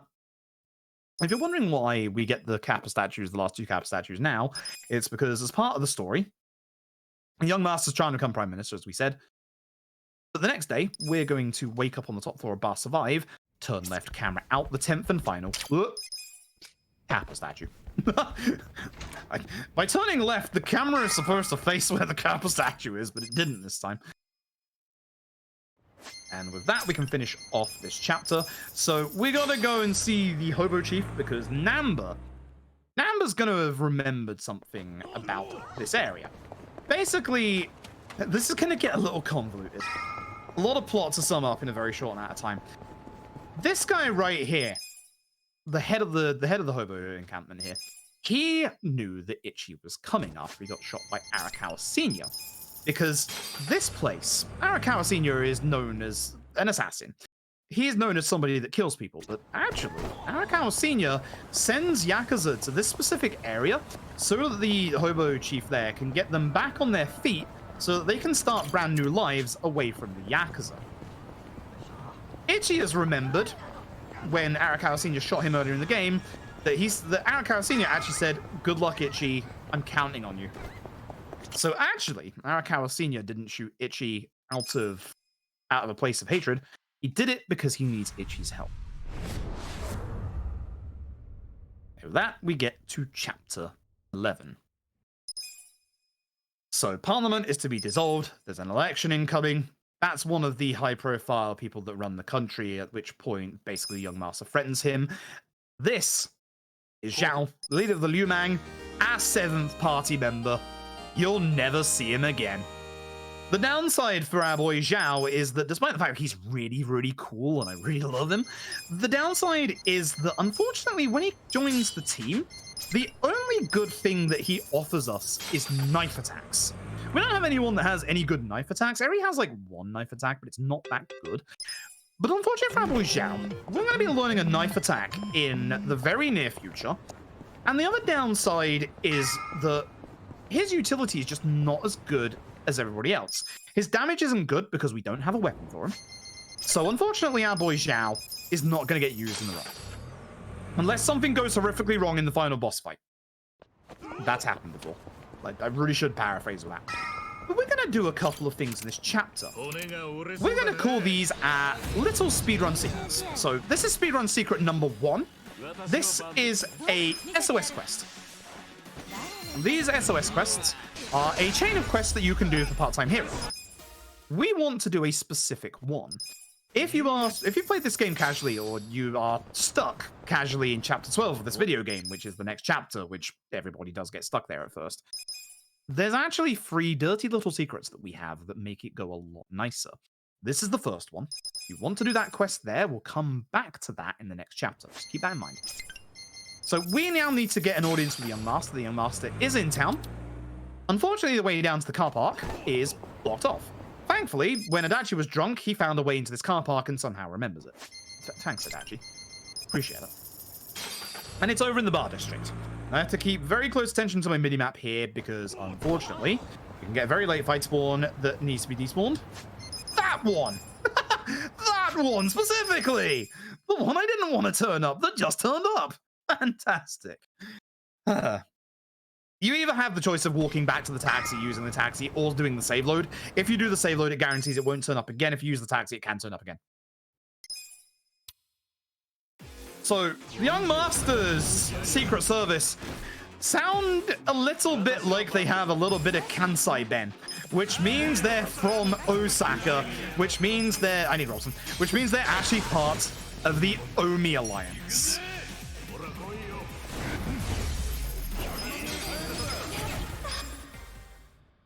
So, the young master says to Ichi that he will meet us alone at Otohime Land, a place that we helped out earlier in the game. So at this point, you can actually finish off the chapter. But it's time for speedrun secret number 2. We're going to go get a Poundmate that, despite the fact it doesn't do any damage, is one of the most broken and overpowered Poundmates in this entire game. His name isn't this, but for the sake of the charity that we're running for, I'm going to call this guy by a fun name instead. This is Mr. Feels No Pain. Now, Mr. Feels No Pain, as you can probably guess, doesn't feel any pain. This is him, over here. We're going to get into his story here. He's going to be leaving this club a little unsatisfied. So we're going to go and see him where he's not having a good time, and we're going to go and help him with his problems. I have to keep an eye on my minimap here for a fight spawn like that. If this one does turn up, vending machine gets rid of them and doesn't have a fight spawn before we find Mr. Feels No Pain. So he's having a fun time in this park, absolutely. We're going to call him by his actual name, but Mr. Feels No Pain. You want to do the top option here. Don't ask why he's in his underwear. It just is. Don't worry about it. So here's the thing about Mr. Feels No Pain. Genuinely, this man feels no pain. We're going to attack him with an attack and do 0 damage, even with a crit.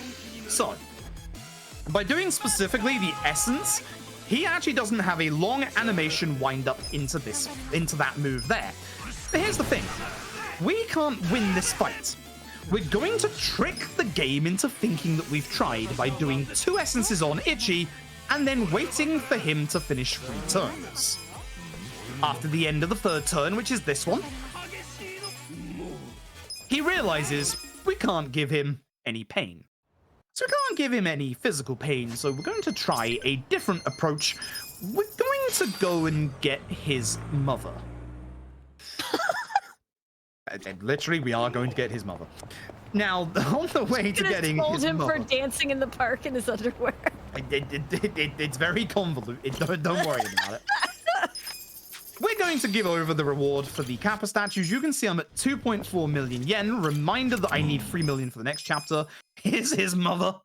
Now, unfortunately, this does finally make him feel some pain, but not the kind of pain that he wants to feel. He's just now sad. Everyone's sad. So, the lady of a different club that we saw earlier is being harassed by these street punks, at which point Mr. Feels No Pain jumps in to save the day, finally feels a little bit of pain. All of this is a little convoluted, but from that, Mr. Feels No Pain is going to join us as a Poundmate. Mr. Feels No Pain does no damage, but if you remember what Adachi did with Transfer Shield in the previous chapter, that can be applied to everybody with Mr. Feels No Pain's Poundmate, and it also can do way more defense if he gets the actual summon bonus randomly. Which I'm really hoping he does, because there's a lot of really hard fights in the end game of this run, and they're really, really nice with that bonus. But it's complete RNG. Anyway, we meet the Young Master. TLDR, Young Master evil. Sashiro is still here. Sashiro wants us dead. Time to fight. I'm summing up a lot of plot very, very simply here. We want to aim for this guy first. Again, really hoping that Ichigo's heavy in these fights, which is just not happening anymore. One of the best fight themes in the game, in my opinion, right here. We use Gary in this fight. Best single target against the guy with the very, very, very large HP bar. Oh, don't wake him up. I need him to not have a turn. Thanks. What's the point of that, Adachi? Now, here's something that I should mention about Yakuza Like a Dragon. If Ichi dies, it is an instant game over. If Ichi gets a game over, then you lose, I think it's half of the money that you hold. If Ichi gets a game over, we cannot physically have the money to continue this run. It is not mathematically impossible for Ichi to die in these fights. We won't ever let it happen. But there is a very small possibility. It has never ever happened to a runner. One day it's probably going to happen to someone. But mathematically it's a possibility, so it has to be mentioned. So it's an instant win on your marathon bingo card if that happens. Precisely. Well, thankfully, I have a lot of safety saves. Now, you look at the bottom of the screen, you'll see everybody's MP values are a little bit on the low side. So what we need to do is we actually need to take a heal in this fight. We're back to MP management from this fight onwards. However, if we can get through the fight on Ares' turn here, which it looks like we can, we're in the very, very quick turn order. This is the boss, Matoba. Matoba has a very weird stipulation to his fight. We're going to use Gondarawa to get rid of his defense to make this faster. We have enough MP for one last Sprouts Prongs on Dachi. But regarding Matoba, if you are a boss like Matoba, if your name is 6 letters long, begins with M, and ends with A, you are resistant to gun attacks. And if that sounds like an exceptionally specific thing, that's because it's going to come up again. Not against Matoba. It's going to come up again in the next chapter. You can probably guess who I mean by that, and all I'm gonna say is that Power with Pride might have a shirt on sale featuring them at the Yeti. So because of obviously the fact that he obviously doesn't take damage from Dart Airstrike, we use Jackal Chip instead and hope to get a lucky crit. Huh? Sure. Thanks, video game. Thanks, Dragon Engine shenanigans. I do like it when my attacks don't work. So where Matoba is standing. Oh, I hate exactly where he's standing. You see the little bits next to Jungi-han's foot? Those are causing this really weird... Okay, it's an elevation thing. Technically, very, very technically, Matoba is on a higher elevation because of those little car platforms. Because of that, every attack is missing. I have never seen this many attacks miss before. Unbelievable. That is genuinely actually unbelievable. And this, in the 2 years that I have been running this game, I have never seen that many misses. Folks, that's a first. There you go. You get your bingo a different way this time. I'm not happy about that. That is actually really bad. Just lost a... It was actually somewhat fast, but I lost so much damage from it. So, Chapter 12 begins the end game. We're not quite there yet. We need to do a little bit more leveling. So, it's time to go back to speedrun secret number 1. So remember we did the SOS quest before. We're going to go and do the second in that chain of SOS quests. Now, remember we need 3 million yen to get to Sotenbori. We currently have 2.4 million. We're off. But actually we do have 3 point... You really caught me there. Thanks. Very rare that this fight spawn catches you, but unfortunately I think I was a little bad in my movements. That's my fault. We actually have about 4 million yen. The trouble is, the 4 million yen that we've got is in assets and not cash. So we're going to get those assets by visiting... Really? Eri went first? Really? This keeps happening. Unfortunately, Dart Airstrike doesn't finish this guy off, and neither does Jungi-han without head trauma. This is unfortunate. This luck has been terrible. Nice crit, though. Very nice crit. This luck has actually been really, really bad. This is very unfortunate. So you can see at the top right, 2.4 million. So... Remember when I said we were going to unlock the second-hand shop in Chapter 12? Well, we're finally in Chapter 12. Bottom option, and then text skip all of this. That seems like it's slower than start skipping. It's not. It's the second instance where you get a really long load that really area again. A really long load that doesn't count towards the load removal. Obviously, we're running this real time, but the load is so long that it is also slower real time. This text box, that one, before the flame amulet, doesn't exist in the English dub. So the English dub is 10 seconds slower here. It's really bizarre. Of all things to make like one language choice like slower than the other. That one is the weirdest. I have 4 million yen. Now, I'm going to make a safety save because certain things can happen in this next fight. Very, very exceptionally rarely, so just in case. If you have done 100% of this game, this is the finale of our speedrun secret number 1. Before going into this fight, it's important to note that we're at levels 32, 33. I'm going to give an EXP drink to Adachi. And if you've ever done 100% of this game, you will be sick of the sight of this enemy. This is like a dragon's equivalent of the metal slimes from Dragon Quest. They don't take actual damage, they take hit-based damage. So we do our 2 big hit-based attacks, and there he goes. At the end of this fight, look on the right-hand side of the screen, and look at how much EXP we get from this fight. Everybody gets a base 500,000 EXP. Those of us with double job cards get near 1 million. And Adachi, with the Kiwami drink on himself, gets 600k. We have gone from levels 32, 33 to 38, 39. We have literally jumped up 5 levels from one fight. If you are playing this game casually, you have the time to give the extra 30% EXP to everybody. In the speedrun, we only need it on Adachi. So, we've gotten our speedrun secret number 1, and we've gotten our speedrun secret number 2. So, if you need to level for this chapter, because this is a bit of a grind, this chapter, everyone knows it, then you can use that fight right there to get very quick level ups. It's a lot quicker than the battle arena, but we're actually going to go and see the battle arena. Because we're going to spend 3 million yen to get the Sotenbori, and I now need 3 million yen. That sounds weird, but just trust me on this one. Before we go to the end game of this run, we're going to need a big damage increase, because things are about to get very nasty. You played Yakuza 0, you'll recognize this place. It is the Grand. Nice little cameo. Or Yakuza Kiwami 2, of course. It's also in Yakuza Kiwami 2, should mention that. Do love the Grand. A little nostalgia moment there with the crab. That crab has disappeared in real life. It's been around forever.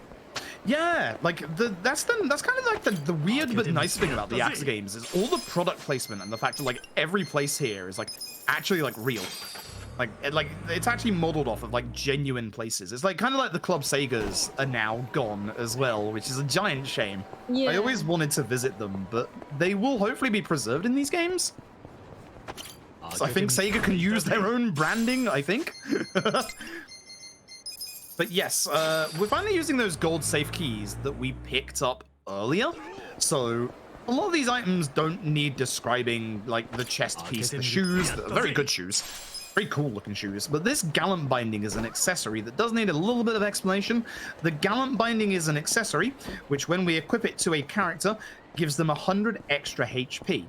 That is going to go to the character who 100% gets blade killed every single run, which is Itchy. In terms of an online marathon, it makes it a little safer.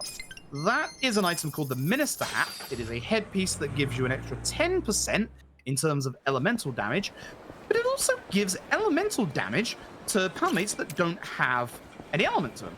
So in terms of Itchy, we're going to put it on him because it's going to give him a whole load more damage on his palmates. Speedrun secret number 3. Buy 2 rocket launchers. Trust me. So, Itchy. Essence of Rose Typhoon.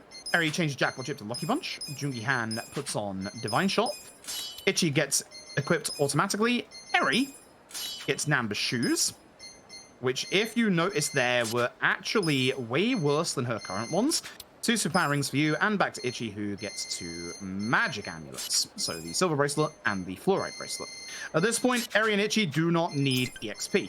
What they need is damage. So, if you saw there, the shoes that I gave Eri are worse than her current shoes. This is on purpose. We're a little tired of Eri going so fast in these fights.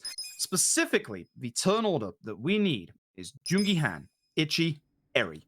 It is vitally important that Eri goes third in all of these fights. By going down to Namba's shoes that have no agility on them, we have the chance for Eri to go third in the turn order. She will also go second sometimes because Eri loves to just have amazing agility. So if you're wondering why I told you to buy 2 rocket launchers, Jungi-han, please show the folks at home. The rocket launchers do almost 2,000 damage to every single enemy that it hits, and that includes bosses. The rocket launchers are absolutely amazing. We are going to be using them in the vast majority of boss fights for the rest of the run.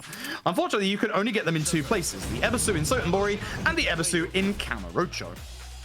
This fight is unfortunate because usually you will not. I did a silly because I missed the 2 enemies that I needed to hit. I saw an opportunity to try and get the both of them, which I shouldn't have tried to do because this fight is unfortunate. It's really hard to hit both of these 2 enemies. The other guy I really want to take care of first, but this guy is lower HP and I can't take care of the other guy, so I just hope that he doesn't do his defense. That's fine. That's actually the quickest attack he's got. That actually helps a lot. It's not too bad. If one enemy has to survive, at least he did like very, very quick attack there, because this guy has like some of the longest attack animations in the entire battle tower. So in the battle tower, the important thing is we're getting a couple of items that we need in here. We're getting a couple of materials to upgrade our weapons in our final weapon upgrade. So whilst I go through some of the early floors where a lot of these fights are quite similar, if you've got any messages, now would be absolutely perfect. Yes, I wanted to talk to everybody about incentives again. We have all kinds of exciting incentives coming up for the runs coming up after this one, including, as I mentioned before, the Star Fox 64 Remove Teammates incentive. Every $200 will remove a teammate until all 3 are removed. So while the ultimate goal is $600, it will have an effect every $200. We have $0 towards that. And Star Fox 64 is coming up real soon. So when you're getting your donations in for the Trevor Project, please remember to click on those incentives. Let's try to unlock that Star Fox 64 incentive so that we can see a solo Fox run. Also, for Haven, you can choose the couple Shala will play as, either female K plus female U or male K plus male U. Now, female K plus female U is in the lead at $25. Of course, we got to keep it gay here at Power Up with Pride. If you have strong feelings about seeing male K with male U, it only takes $26 to snipe that and see them in that particular run. I think the Star Fox run is done actually by my good friend Argic, and Argic will give you a very good show if you throw down to like no team members. You'll have a very good time with that. Oh my gosh, and yeah, that is coming up like pretty heckin' soon too. After this run, there's only a few runs afterwards, so we don't have a whole lot of time to raise that money. And yeah, I bet Argic will get us an amazing show. I watched. Oh, what was the Jester? The like. Yes, Spark the Electro Jester 3. Oh my gosh. Oh. Yeah. It is worth your money, folks. It is worth your money. Yeah, because I think I got a marathon PB out of that. I think it might have been world record. I can't remember. Yeah, I think so. I don't know if it was world record, but it was definitely marathon PB. Yep, I'm gonna have to check that out once I'm done with this run, actually. So everything that we've been doing up to this point is basically led to this combo here. We like to call it DRD, Divine Rose Darts. This four has a special special thing put on it. I can't remember the word. Where every single physical attack is actually a crit. So if it looks like I'm getting like a bunch of really lucky crits there, I can't lie. I'm not, unfortunately. The actual game is giving me these crits. Am I supposed to? No. Oh, we're fine. I thought I just missed something there, but it was the old route popping into my head. Hopefully this guy doesn't dodge this head trauma, because if he does, it makes this fight a little harder to do. Robson has come off cooldown at this point, so we're going to do Robson. And because we have all the accessories on Itchy and Eri, we should do enough damage that Dart Airstrike will finish this fight. This used to be one of those fights that was really hard to actually do on Eri's turn without having to wait for a Dachi. Now, more importantly, from that fight, Jungi-han should have hit job level 2, which gives him his final move. Essence of Phantom Drive. It's not his final move, it's final move for the run. This is his Essence attack, and it is the knife attack we talked about. So, as you'll see, boy, that's a lot of damage. Hopefully Dart Airstrike hits the correct enemy here, it usually does. Good. So the weird thing about Dart Airstrike is that Dart Airstrike will, for the most part, it will aim for the enemy that is on the left-hand side of the screen. I know that sounds a little weird. It's a little weird thing that I think one of our runners found a couple of months ago. It's not always like that. There's a couple of fights where that doesn't actually apply, but weirdly for most fights it does. For normal fights like this it does. For some boss fights it doesn't. With the Job EXP item that we have on Joongi Han, it would not be possible to get the essence that he just got until this chapter without it. Otherwise, we would have to wait till chapter 14. But as you can see, that essence allows us to like take care of some of these enemies a lot faster and basically go way, way faster. This is the final floor. The item that we are in here for is on this floor specifically. And funnily enough, we don't actually need Joongi Han on this floor. We just need Ichinari.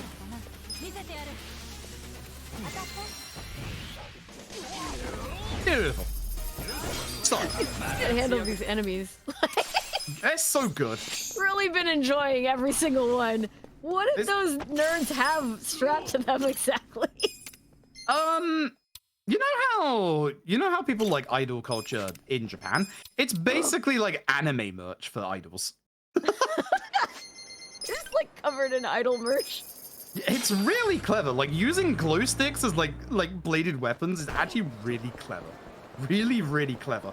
So we've got the item we need, the Dragon Knuckles. They sell for 1,000,000 yen. The other weapons got to sell for 1,000,000 yen, which is the money that we need.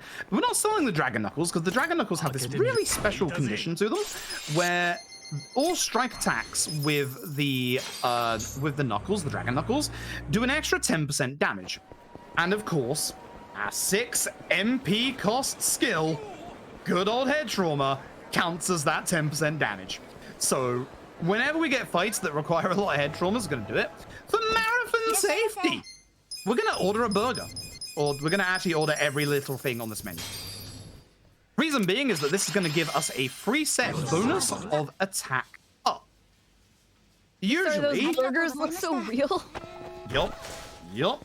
So as you can see on the bottom right, we have a 10% attack buff for free fights. Once again, as you can probably guess, I'm here to buy some rocket launchers, of course.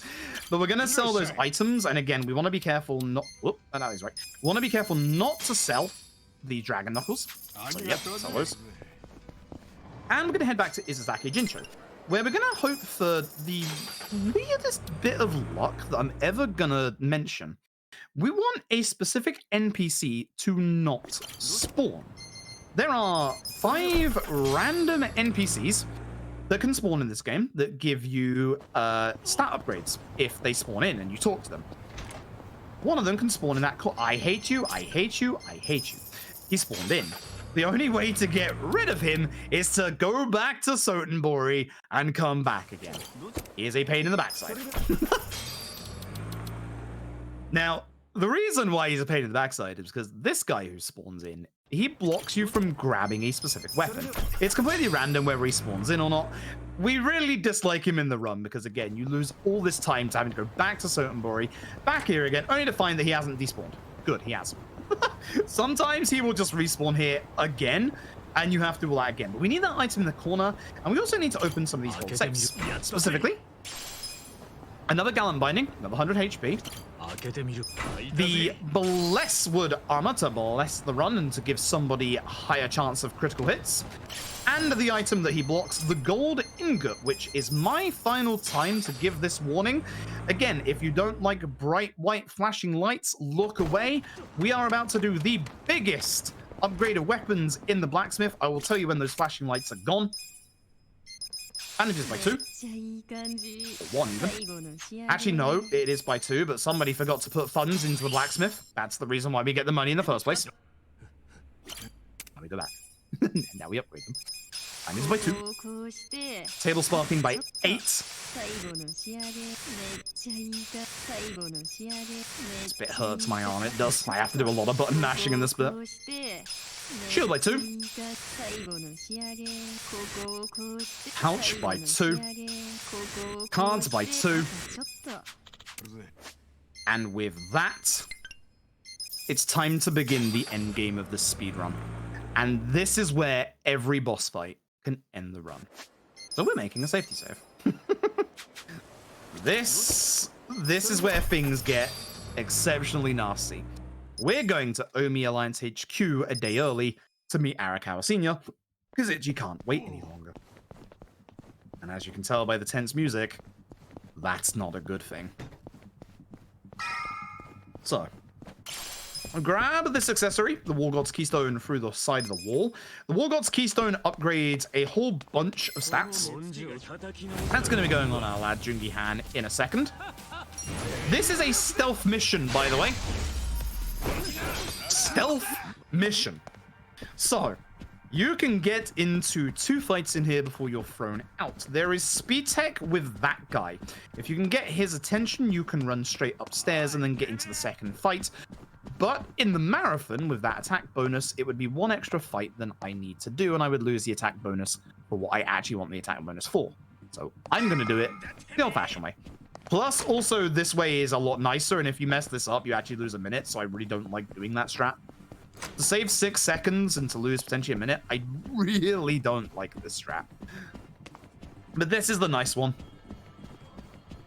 So with this, that guy actually goes backwards, and we are in a very good pattern to just be able to get to the door we need to get to. If you're a newer runner, you were going to want to take the item that I pick up here. Once again, for marathon safety with how nasty every fight gets from this point, I'm going to need this for potentially not the next fight, but the fight after it. The Guardian Water is a drink that will give the person who has it an extra 30% defense. That goes on Ichi. Remember when I said we didn't have enough shoes? Here's more shoes. I need to do a little bit of a gear. So you, Eri, Jungi Han with the tactical helmet, the Keystone, Sayako with the magic sandals, Dachi, Ichi with 1 superpower and 1 gallant binding. Because this is the safe method, Froob. This is the safe route. And we'll just make sure everyone's healed. I really shouldn't have used that lunchbox there. The bad side about doing the safe method and eating a smile burger is that I can't get rid of all my items I need to get rid of. Either way. Oh boy. Every single boss fight at this point can end this run. And of course, we'd start with these 2. This guy's on a shirt. You can get it at the Yeti. Remember the rule against Matoba? If you're a boss, your name is 6 letters long, begins with M and ends in A, you're resistant to gun attacks. We're going to use our first instance of Mr. Feels No Pain to give us a defense buff. So we're going to use Lucky Punch. Now, we didn't get a crit there, which is unfortunate, because a crit does a lot of damage here. But this will keep us on the correct damage path for this fight. Patience, please. Wait for him to stand up for head trauma. With this turn, we are going to have done enough damage to Majima to spawn in Doppelganger phase. We are going to try and take care of the doppelgangers, very specifically with a poundmate, Robson. Hopefully this does enough. Usually it doesn't, but it did, thankfully. That's why we get the extra attack buff from the Smileburger to help. With the 7 superpower ring route, it does do enough, but unfortunately, it's dangerous, because we have 100 less HP on Ichi, which can literally lose you this fight. Eri's taken a little bit too much damage, and when we can get Majima's half HP, now the real fight begins.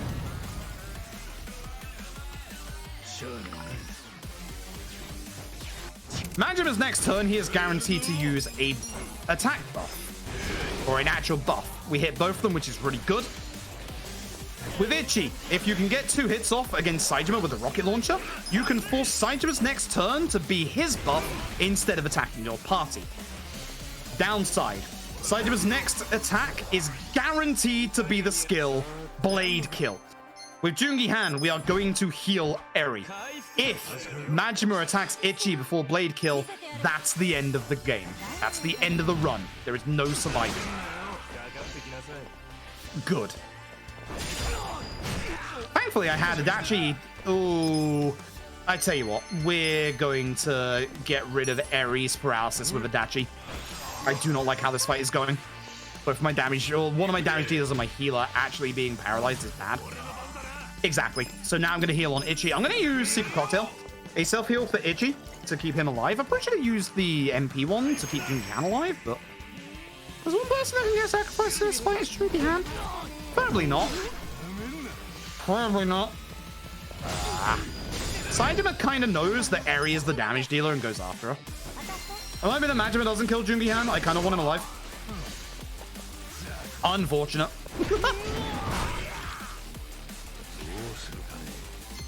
Adachi, I don't think can kill Saejima, which is a bit of a problem. Yep, should have revived Jungi-Han. This is not good play by me. Everyone needs to survive.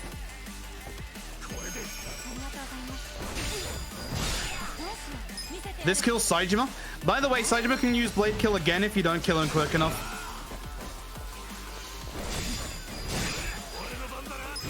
I think at this point, we just focus damage. The only people that need to survive this fight are Ichi so that we don't game over, and Adachi so that he gets EXP. I think we just focus damage at this point. I don't think there's any point in getting Jungi-Han back. It'd be a waste of the turn. Okay. I used the wrong skill. Rose Typhoon does more damage, which is weird because it's an AoE skill, but yeah, it does more damage. I do not like the fact that you have got Ichi to kill range. Okay. Ooh, that is the first of the really nasty fights. Oh boy. That fight is terrifying. I cannot describe how terrifying that fight is. And yes, as you just saw, we just got Majima and Saejima as poundmates. And this is the reason why we need to not game over at all in this run, because Saejima poundmate strats require us to not lose any money, which we do if Ichi dies. So, you can probably guess why we're going to Ebisu. We're getting a rocket launcher or two. Surprise. As we leave, very important, gear Jungi-Han. Put back on the lightning bandages. That's actually very important. Not quite done with this chapter just yet. We've got 2 more fights to go through. One of them is quite hard, which is a bit weird. I don't quite know why this first fight is actually really long, but it is. The second fight is nice and easy. So, Daigo and Watasei, the chairmen of the Tojo and Omi alliances, have announced that they are going to disband the Yakuza. As you can probably guess, people aren't too happy about that. So we need to just, calm everybody down with a variety of darts and stun batons and roses. Usually he's paralyzed from Adachi's turn, but actually he did a very fast attack. Let's go wait for Eri's turn. Ichi's not going to do that much damage here. Good. Nice and fast. And then the last fight is actually, like, surprisingly fast. This fight is just DRD. So, I don't know if I mentioned it at the time. DRD is the thing we've been building the entire run up to. Divine Rose Darts. Nice and quick. Should be like that for the rest of the run. Look at that. 3 targets left. 3 darts. Nice and simple. And with that, that is the end of chapter 12. It should also be mentioned that in the middle of all of that, a certain taxi driver who goes by the name of Taichi Suzuki turned up. That's going to be important in the hardest chapter of the speedrun. Unfortunately, somebody, we don't know who at this point, takes care of Arakawa Sr. This is gonna send Itchy into, unfortunately, just a bad mindset. So with Itchy's friends, we're gonna have to get Itchy through the next couple of chapters. Now, in the end game, this is probably the easiest of all the chapters. That's not saying much because things can still go horribly wrong. As I said, every single chapter in this end game can just end the run.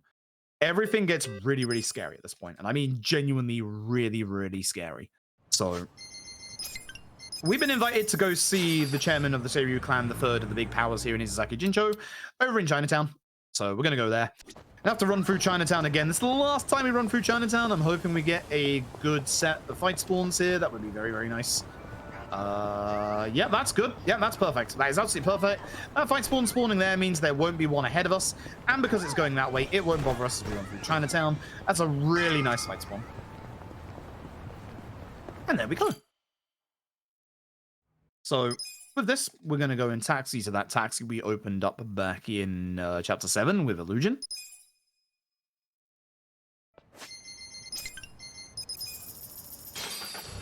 And this next fight is going to go fast if we get the usual order. So Jungi-han into Itchy into Eri.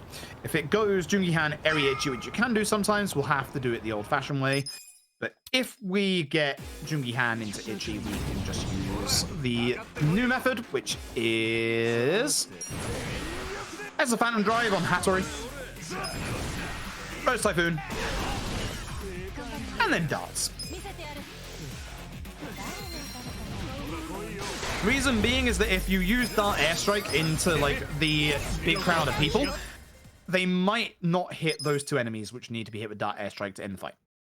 So you might then have to wait for Adachi's turn, so you'd be losing time to having to wait for Adachi's turn. So, the young master, we now know that he wants to become Prime Minister. In this area, he has chosen Kume to be his candidate. Now, don't get excited at the fact the game just gave you 3 million yen back that you spent earlier on in the game. You need that 3 million yen to spend right now to register Itchy to go up against Kume in a battle of words. Yep, Itchy is going to try to become the local candidate here in Izazaki Jincho. And it's very, very telling that Itchy, who fully comes out, you know, there's an ex-Yakuza, has been in jail, ends up being vastly more popular than Kume. Because that's how useless Kume is in this game at being a politician. But this is our politics bus, so we're going to jump on the politics bus. We're going to go have our little politics fight with Kume, and as you'll see very briefly, everyone kind of likes Itchy. Everyone actually genuinely kind of likes Itchy, because Itchy is an actual genuinely nice guy. So we essentially want to get close to Kume so that we can get an audience with the young master to find out if he was the one that killed his old man. So let's go find Kume.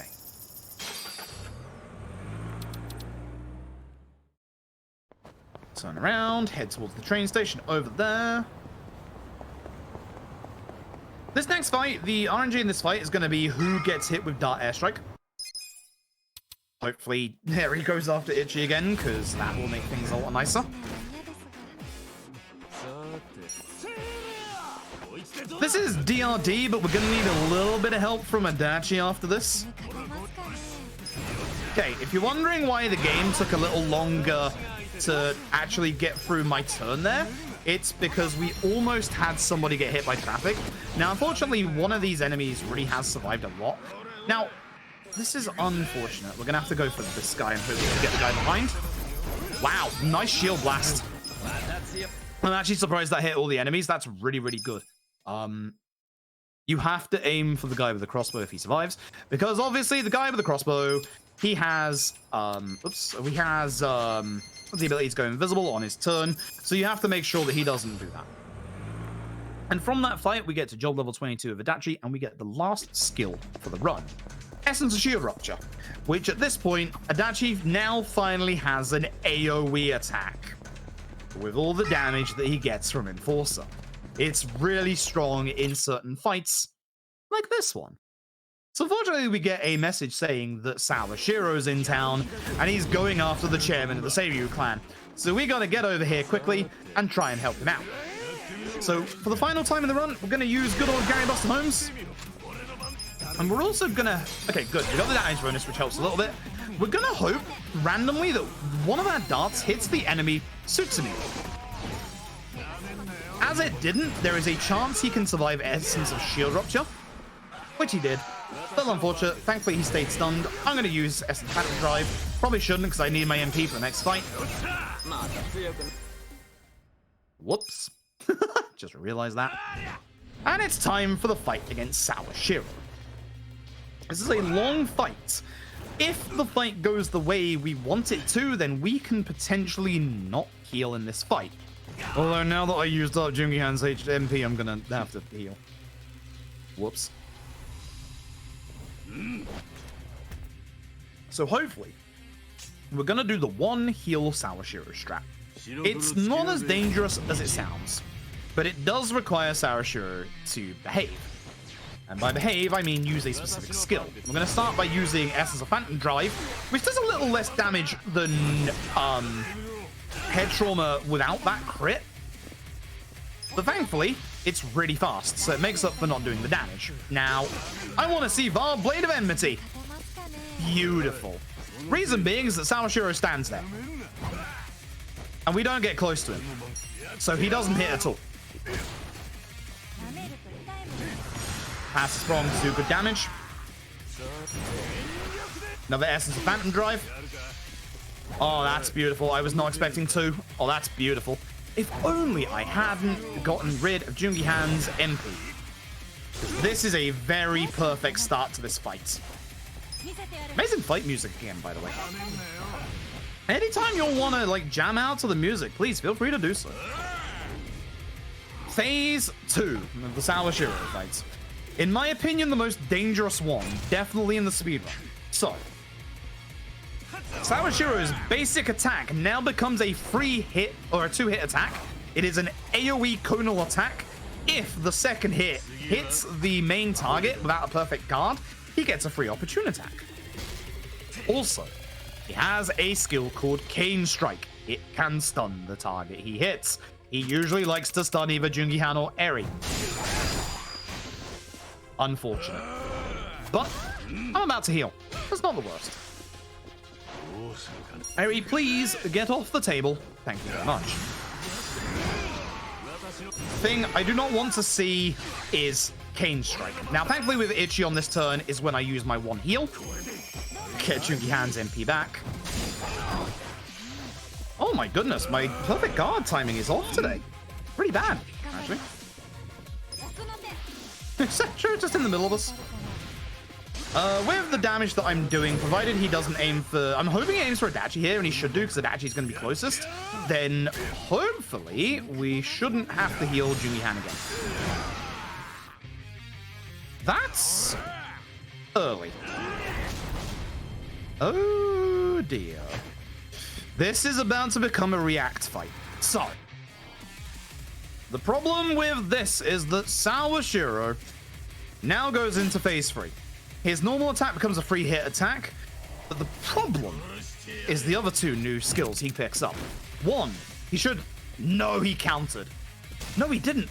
No, he did counter. That's good. That's good. That's good. That's good. That's actually the perfect time for that. This counter, combined with his other skill, is actually run ending.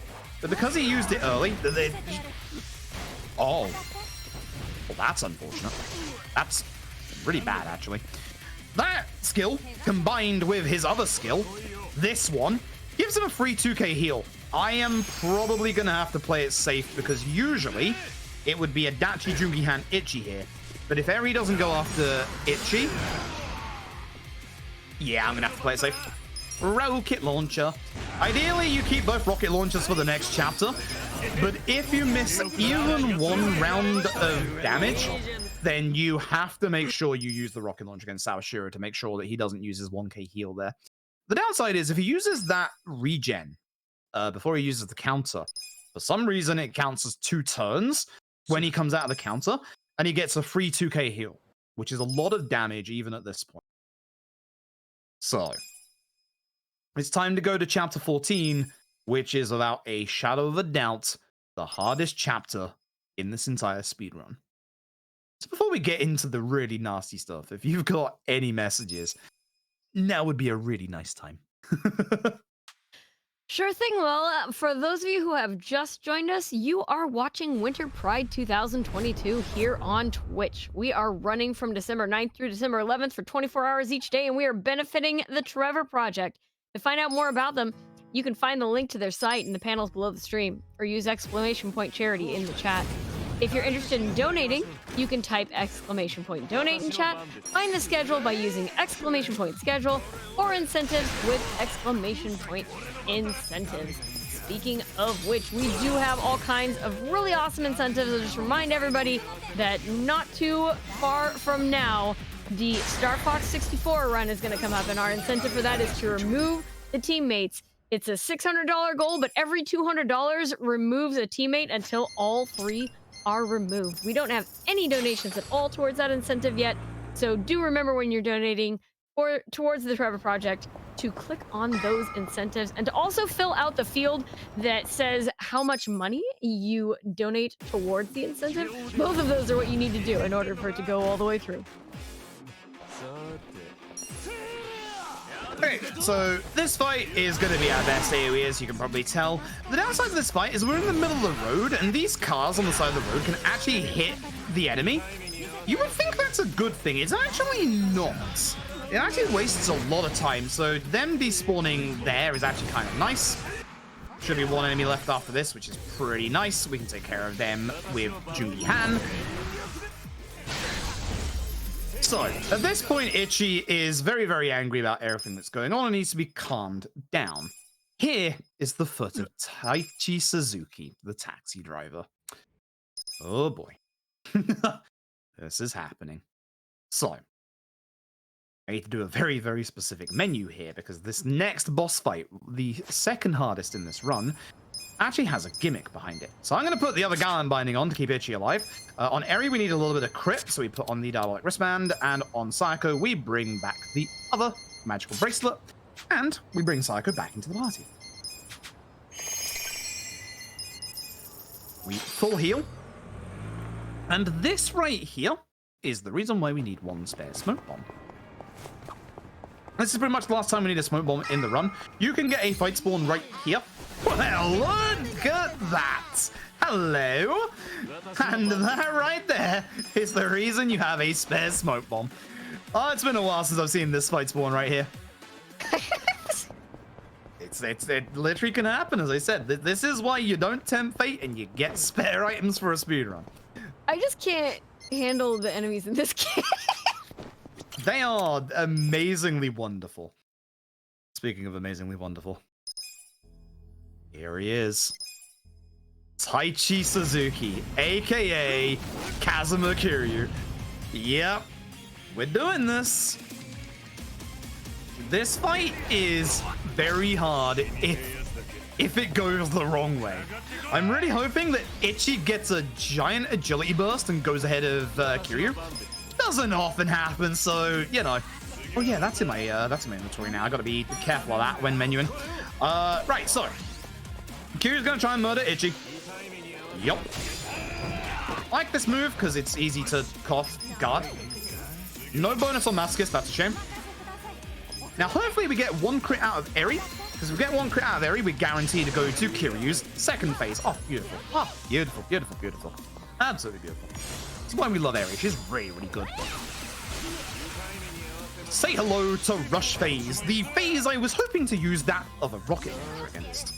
I'm going to use a healing item as a just in case to keep Ichi alive through this. Because unfortunately, Kiryu can stun from this combo.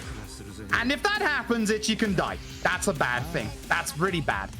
Now, fun fact about this fight. You're gonna notice very quickly that Kiryu is focusing his attacks. There's a gimmick to this fight. Kiryu doesn't attack your female party members. And that is the reason why I healed. Oh, I used my thing earlier, didn't I? I just need Ichi to survive this next turn. So remember those single target heals we picked up earlier? Yup. 2 turns, that's bad. That's why I need my perfect guards to be good. As I said, late game, your perfect guards need to be perfect. If not, that happens. What I'm going to do is I'm going to return to title because I'm going to reload my save specifically because I want to keep my money. If I retry here, I'm going to lose my money and it's going to make 1 or 2 fights in the late game go a little bit slower. So what I'm going to do here is reload. My estimate is exceptionally generous for this run. Usually we would do this run in about 3 hours, 50 minutes. It's a 425 estimate because I literally have estimated allotted time for dying in every single one of these endgame fights. These fights are nasty. That's why whenever I do a marathon run of this, I will always make sure that I give extra time for deaths like that. But keeping the money here will make the end game a lot faster. And I'll point out the reasons why when we get to that fight. Well, that's not going to happen until the finale, which is the next chapter. I was not ready for the real Yakuza user game patch. Yeah, okay, so that's a meme in the, like, using a controller, like, controls a little bit better. Here's the unironic thing. If you want to go fast in this speedrun, you have to use a controller.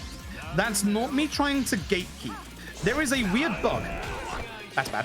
There is a weird bug in this game that if you use a mouse and keyboard, at the end of every fight, it takes an extra 2 to 3 seconds to get through the results screen. Why did I use that? This is not magical. I'm in trouble. I'm actually in big trouble. That's gonna change your attack patterns in this fight. Ow. Fun fact, Kiryu can actually target Jungi Han. He's not targeting Jungi Han right now. I wish he would. This is fine. So here's the thing if Ichi gets to his turn. He has a self-heal, which helps against Kiryu. The downside, it starts to make Ichi drunk. If Ichi gets too drunk, he won't take a turn. Here's the upside. Kiryu hits you so hard, he actually punches the drunk right out of us. Okay, at this point, we're going to heal with Jungi Han, because with my mistake, we could actually turn this into a actual benefit. If Ichi can go next after Kiryu. That's unfortunate.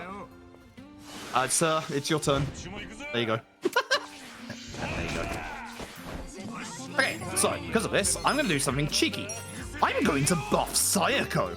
With the host class, we have a magic up by 20% buff. You don't get the opportunity to use this very often. Nice crit. But because of this turn order, I actually get to use it. Please don't have 2 turns in a row. Thanks. Do me a favor, don't stun Ichi. Appreciate it. Actually, do me a favor, kill Jungi Han. Kill Jungi Han. Please, kill Jungi Han. Please. Ow. Ichi's turn is next, that's fine. I can heal on Ichi with Secret Cocktail. That should do enough damage, or near enough damage, to get him to phase 3. It's a very good heal, by the way. It's the downside that we get drunk. Okay, Beast Style. There's a very important rule to Beast Style. Get him out of this phase immediately. You have to use a rocket launcher. This move can hit twice. It shouldn't do, but if it does, it can kill you. You have to get Kiryu out of this phase. Doesn't matter with either Ichi or Jungi Han. Use that rocket launcher. Ichi's about to get really drunk, and I don't like this. There's a chance that Ichi won't take a turn. Kiryu's doing a really bad job of getting rid of this drunk status. I need to kill Kiryu with this next turn, or we're in trouble.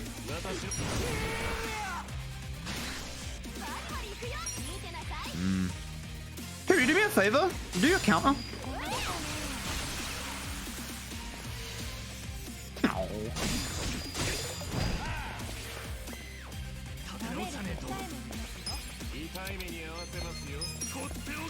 Things you should not do. This.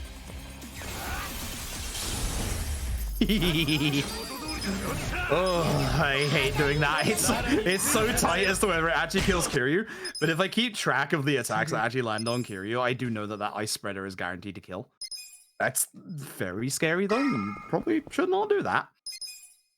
But that's the end of the Kiryu fight. That's the second hardest fight of this speedrun. And the man that you are seeing on the screen is the first hardest. He's next.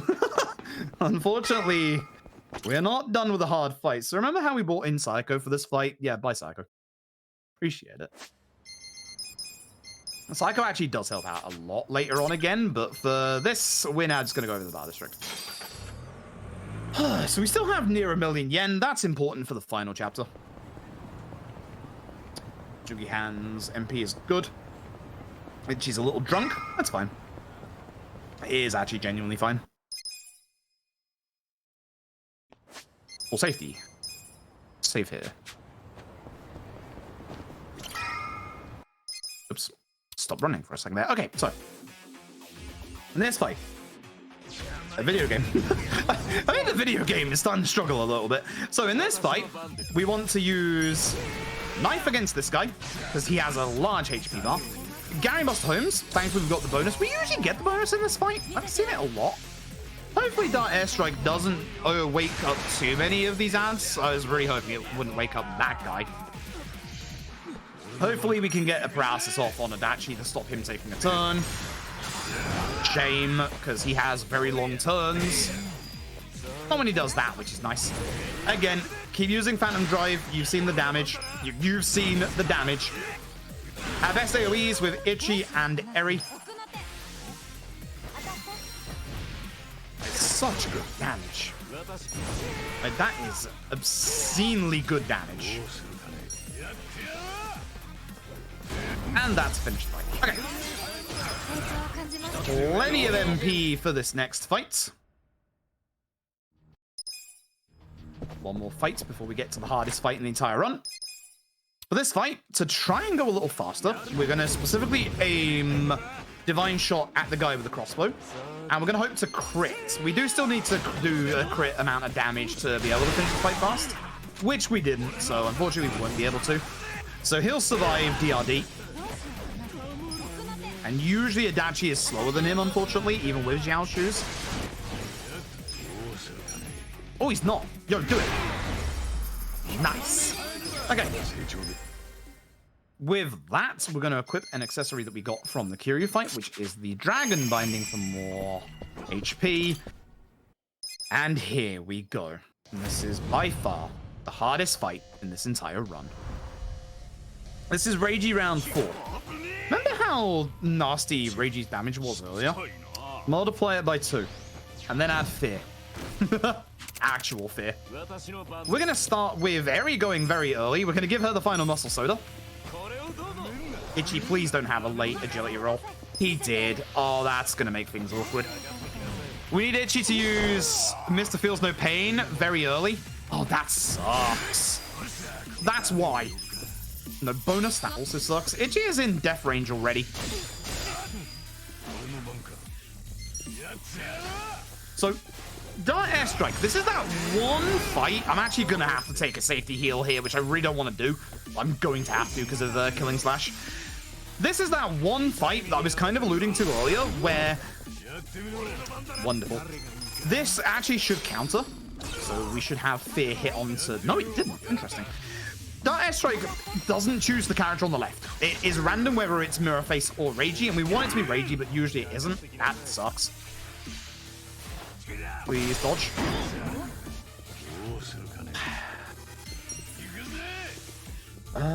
This is bad. We're gonna have to go into hyper...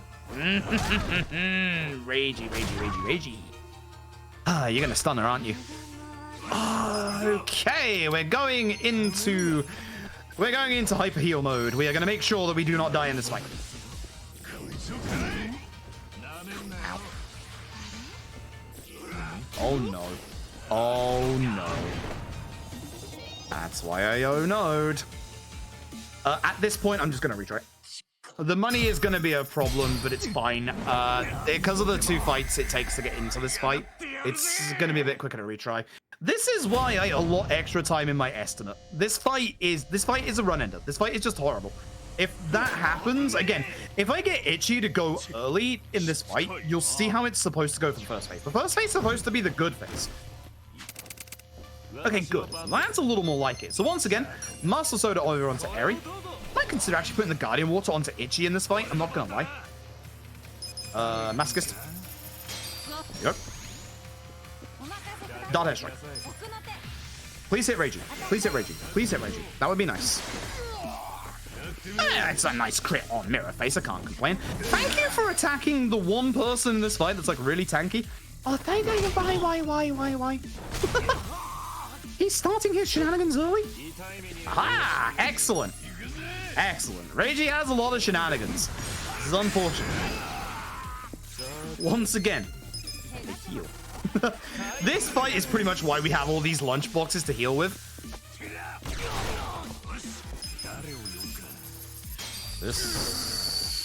Okay, there's the counter. This will put fear on Itchy, but it will also get... Oh, it didn't. But it will also get Reiji's turn order to go back to being on a weird turn order. So now I can heal with Jungihan again with the bigger HP lunchbox. This fight is one of those fights you just do have to react to what happens in the fight with.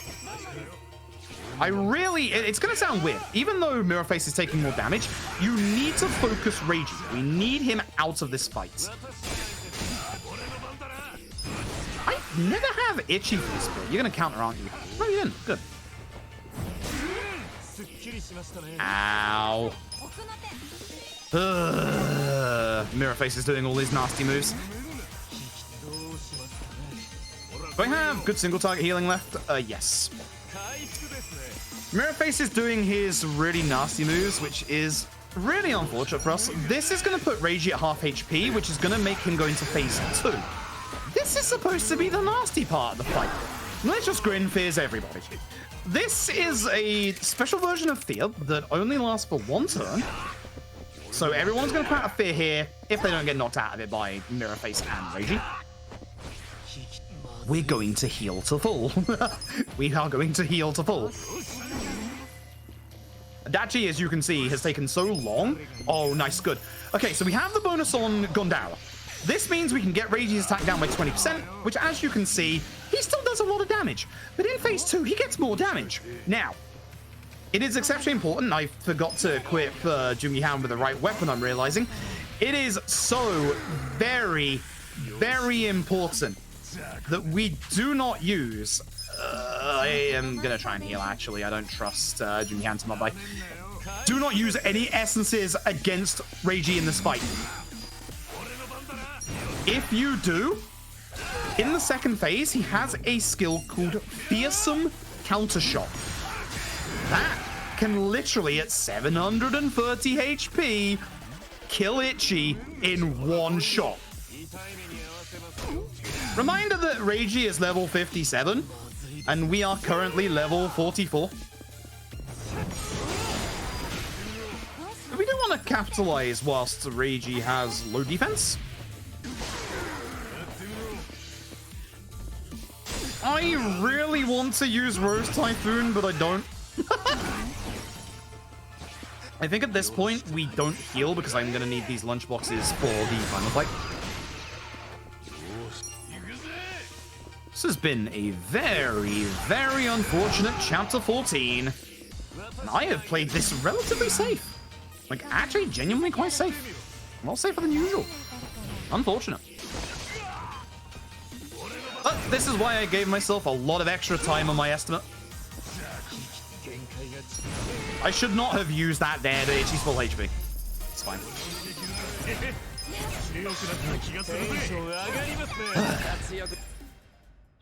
Rough fight. That happens. It's a shame.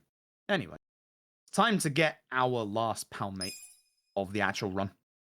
We get it for free. Actually, it is, of course. Here you. Because, sure. So, unfortunately, because of the death, I now will not have enough money to summon Saejima in this finale. So, I'm going to have to do... I'm not going to be able to do a very fast strat in this finale, which is a shame. It's only going to lose me like 30 seconds. So it's not too bad. I'd lose less time to this finale than I would redoing the 2 fights before Reiji. But don't worry about this. The game is loading. It just takes a while here. But that is unfortunate. That is a perfect example of how really badly Chapter 14 can go. It's by far the hardest chapter in the run. There is a little bit of luck and RNG involved in it, and I just got bad luck. So, what we're gonna do, get some muscle soda. We're gonna go over to, whoops, a daisy, over to Pink Street. We're gonna go grab ourselves 2 rocket launchers, and then we're going to go and get the final gold safe. In a marathon, we absolutely 100% do not want to avoid this safe. We need one final accessory for the penultimate boss. It's a bit weird. Oh, not those. They're not too good, sadly. So, in this safe contains an accessory. It goes by the name of the Curse Substitute. In the game, there are only 2 of them. There is this one, and there is one in the Battle Tower. This Curse Substitute has one very special property to it. The Curse Substitute stops you from being killed by one-hit kill attacks. Yes, there's a reason why I'm saying this. There are 2 bosses in this game that actually contain one-hit kill attacks. One of them is the super boss. You know, that makes a lot of sense. Unfortunately, one of them is one of our final boss fights. I love the fight to bits, but it is behind a 7.5-minute set piece, so it's really a shame because, like, I love the fight itself, but the first like insta-death attack being here, it's just a really bad place. It's just unfortunate, like, because even casually, if you've played this game casually to completion, you'll have seen the move. You'll have seen the move, and we'll point it out when we get there. We're going to taxi the Millennium Tower. And as soon as we say yes here, this starts the final set piece. So, if you got any messages, you probably get one more chance in here, but now would be a good time for a quick message or 2. Well, I am so thrilled to say that Zando Toaster sent in $200. Ooh. No comment, just fabulous generosity for the Trevor Project. Thank you so, so much, Zando Toaster.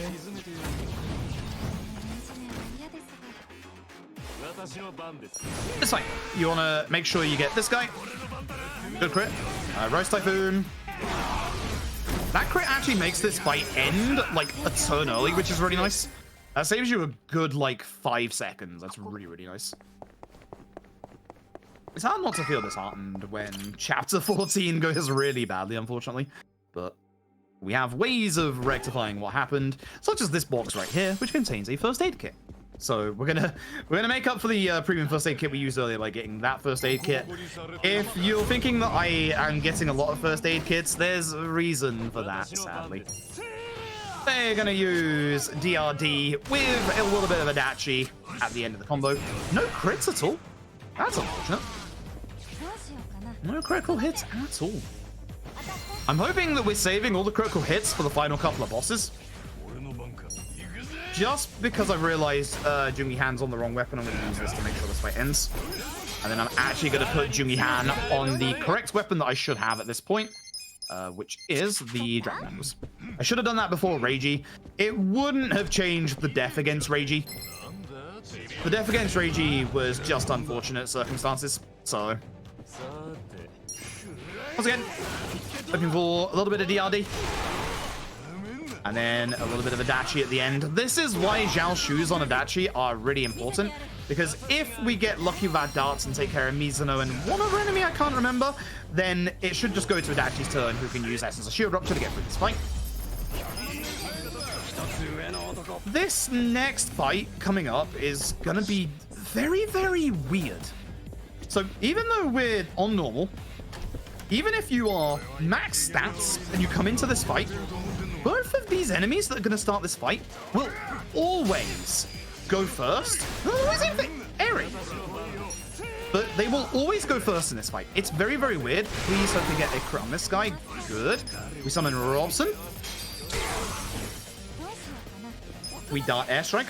With that crit, with a Divine Shot, there's a small chance we can take care of one of these enemies quite early.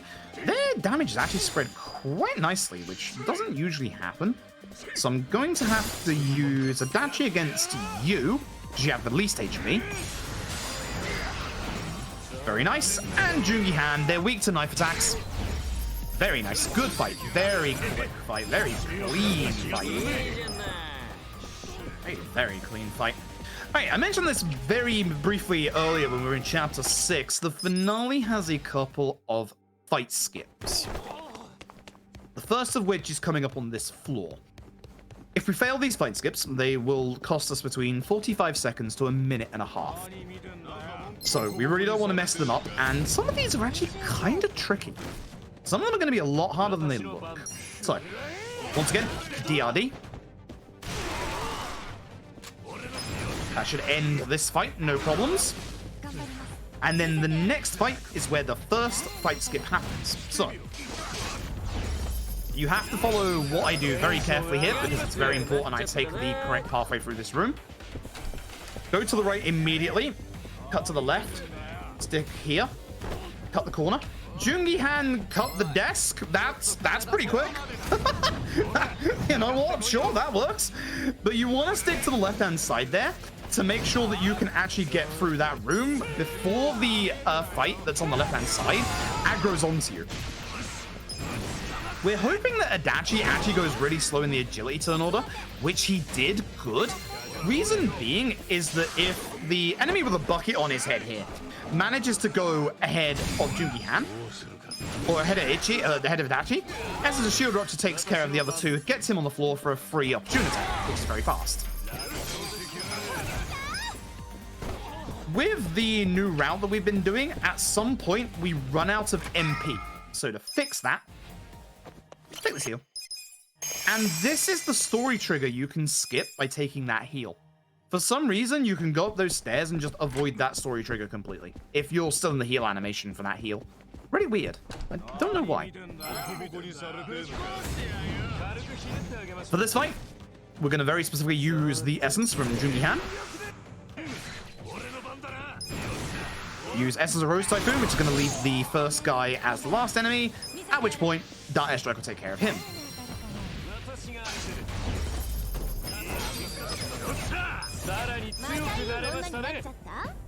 Hardest fight in the game coming up right here. This is a really hard fight. You have to be very, very precise with this fight. Guard with Jungi Han, Essence of Rose Typhoon. Hard fight. Very hard fight. Terrible fight. Coming up next, this is a fight skip. If you mess this up, you lose a minute and a half. Do this. Congratulations, you did the fight skip. That looks like it was very easy. Actually, it's not. There's an exceptionally precise angle. If you mess up the angle, you bounce off the side of the wall, displace your hitbox, push it into the enemies, and then you have a fight that lasts a minute and a half. This fight can be quite fun. If I do the right order of things. So. Nice dodge. We don't need to dodge here. What we're going to do is Essence of Knockout. We're going to Guard. We're going to Dart Airstrike. You actually managed to get an early agility roll. I don't like that. Because we're supposed to have Adachi go before this guy. At which point Adachi is supposed to take care of this guy. So, unfortunate. The damage, though, is fine because obviously Ichi guards. Final fight skip. This one can go a little wrong if we get some Dragon Engine shenanigans. There's a good set of armor in the floor below us that we're just going to ignore. There's a first aid kit to the right there that, again, we need to ignore because we need to get to this room. The position here is where there's a fight spawn. In the time it's taken to get here from the last fight, it's gone over there. When they lose sight of you around that pillar, you run forward, intentionally get into this fight, because once we're done with this fight, the fight spawn that we walk past on the right-hand side is going to respawn behind us. And that's going to help us skip that fight. Upsetting. If Adachi goes first, he can actually, avoid this guy's buff. I still, to this day, do not know what that buff does. I actually do not. It looks like the regen buff, but I don't believe that it is. I still do not know what this buff does.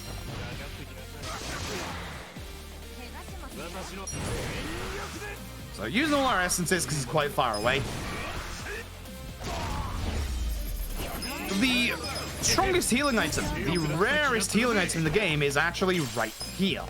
Again, for marathon purposes, I'm going to take it. This one also gives me my MP back, which I shouldn't need, but I'm going to take it anyway. Take the heal. We don't usually need it, but for marathon safety, we'll take it. We shouldn't need it, but it's for MP purposes. It's time to go fight. It's time to go fight indeed. It's time to go fast in this fight. We're going to hope, by guarding with Jungi Han, that an enemy at the back of this fight will not land next to a wall after Robson. Because if he does, one of these darts can miss, so we lose a little bit of time. Unless he just crits twice. I mean, I appreciate it, but I would quite like some of those crits for the next boss. Now, unfortunately, there's one fight left in this set piece, and it can kill Ichi. Which would take us back to the last checkpoint, which is, there isn't one. That's fine. Normal attack is fine. No targeting system. Bad. Why would you target that guy? Bad. This one needs to die. Oh, that's terrible. Oh, targeting system, what have you done? Oh, targeting system, what have you done? Stop. Sir, please. I'm gonna do an opportune. Yeah. Oh my goodness, please stop. I'm glad he only did attacks, because if he did one of his nasty attacks, Ichi would have died. The final menu. Ichi places a gallant binding with the cursed substitute. Eri gets Adachi shoes. Adachi just gets random shoes.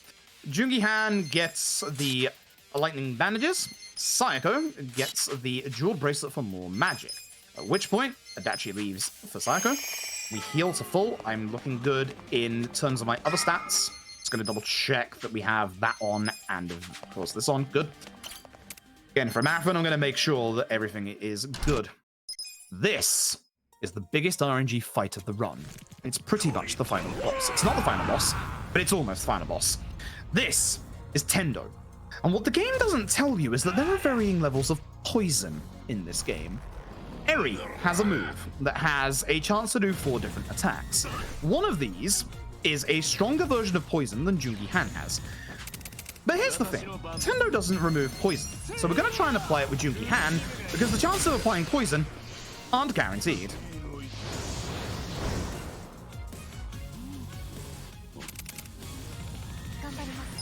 Trickster's Top Hat. A 1 in 4 chance of casting poison. It was the first try earlier, please. That's fire. Unfortunate. With Ichi, we use Mr. Feels No Pain. No bonus. That is a shame.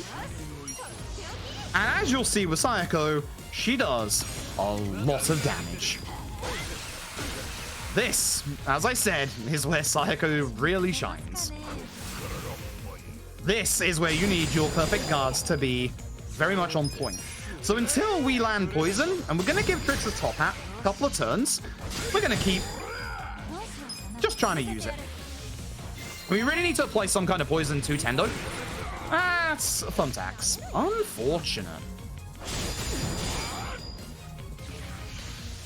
Oh, that's bad. Oh, that is bad. Please stop targeting him. I really wanted to actually buff Sayako, but I can't. I have to heal Jungi Han. That is unfortunate. So you really want Tendo to spread out the damage, but Tendo sometimes likes basically taking out one party member. Your big damage dealers in this fight are actually Eri and Sayako, but we can't attack with Eri until we get poison on. This is unfortunate. Serious. Not even Jungi Han's. I am genuinely going to keep going until someone lands poison, at which point Eri turns to darts. That's fire again.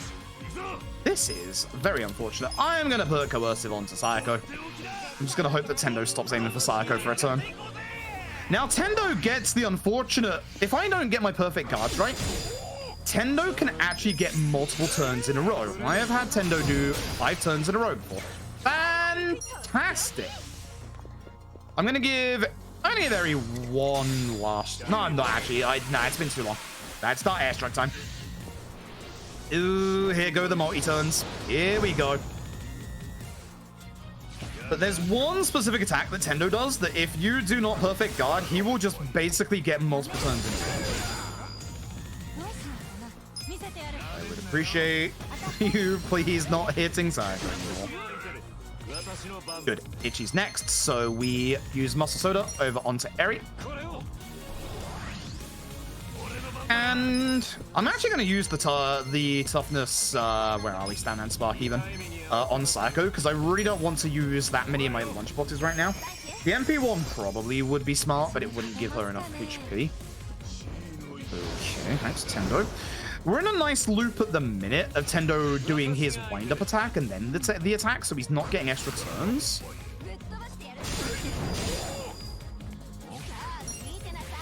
Okay, so I think this is turn 2 on Sayako's buff. I need to keep track of the buffs that are applied to our team right now, and the downside is they're slightly misaligned with Eri Sayako. So what I might do is I might reapply the buff onto Sayako now, a turn early, because it's turn 2 for Sayako. And that's turn 1 for Eri, and then this way, we actually have everybody on the correct buff path. Actually, no, it's 1 turn earlier for Eri. This is unfortunate.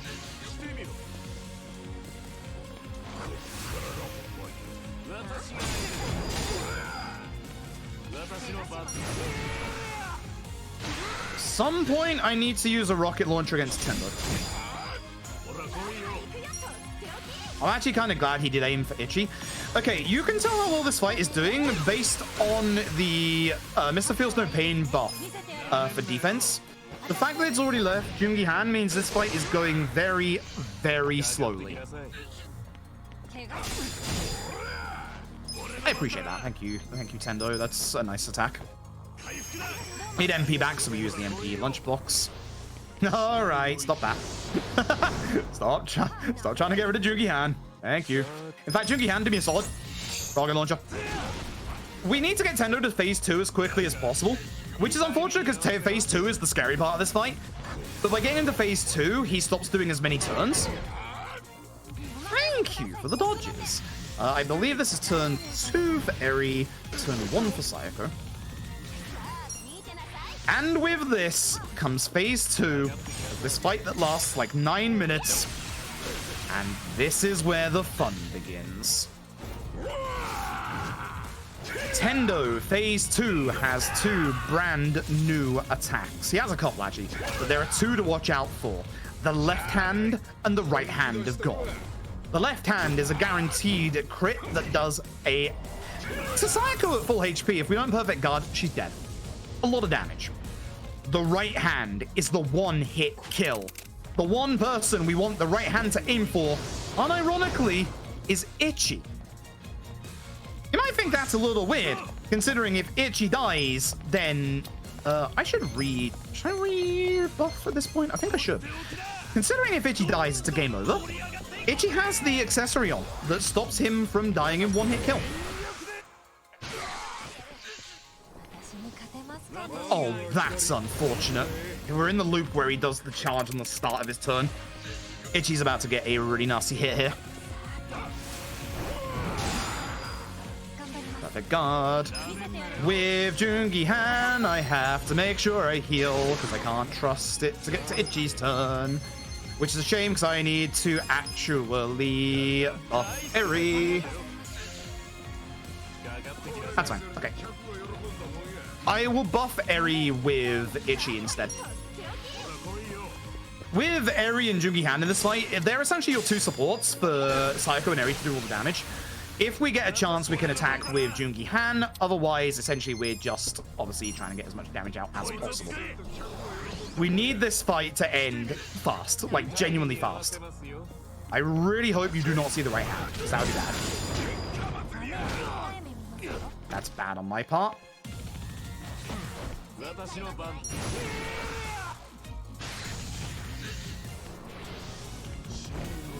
This is okay. This isn't too bad in terms of attacks. I've seen far, far worse. I'm actually okay with this right now. I think the MP heal is necessary next for the last part of this fight. And at some point in this fight, not this turn, but Sayako's next turn, we are going to have to take her out of the party for a dachi, so we can go fast in the next fight.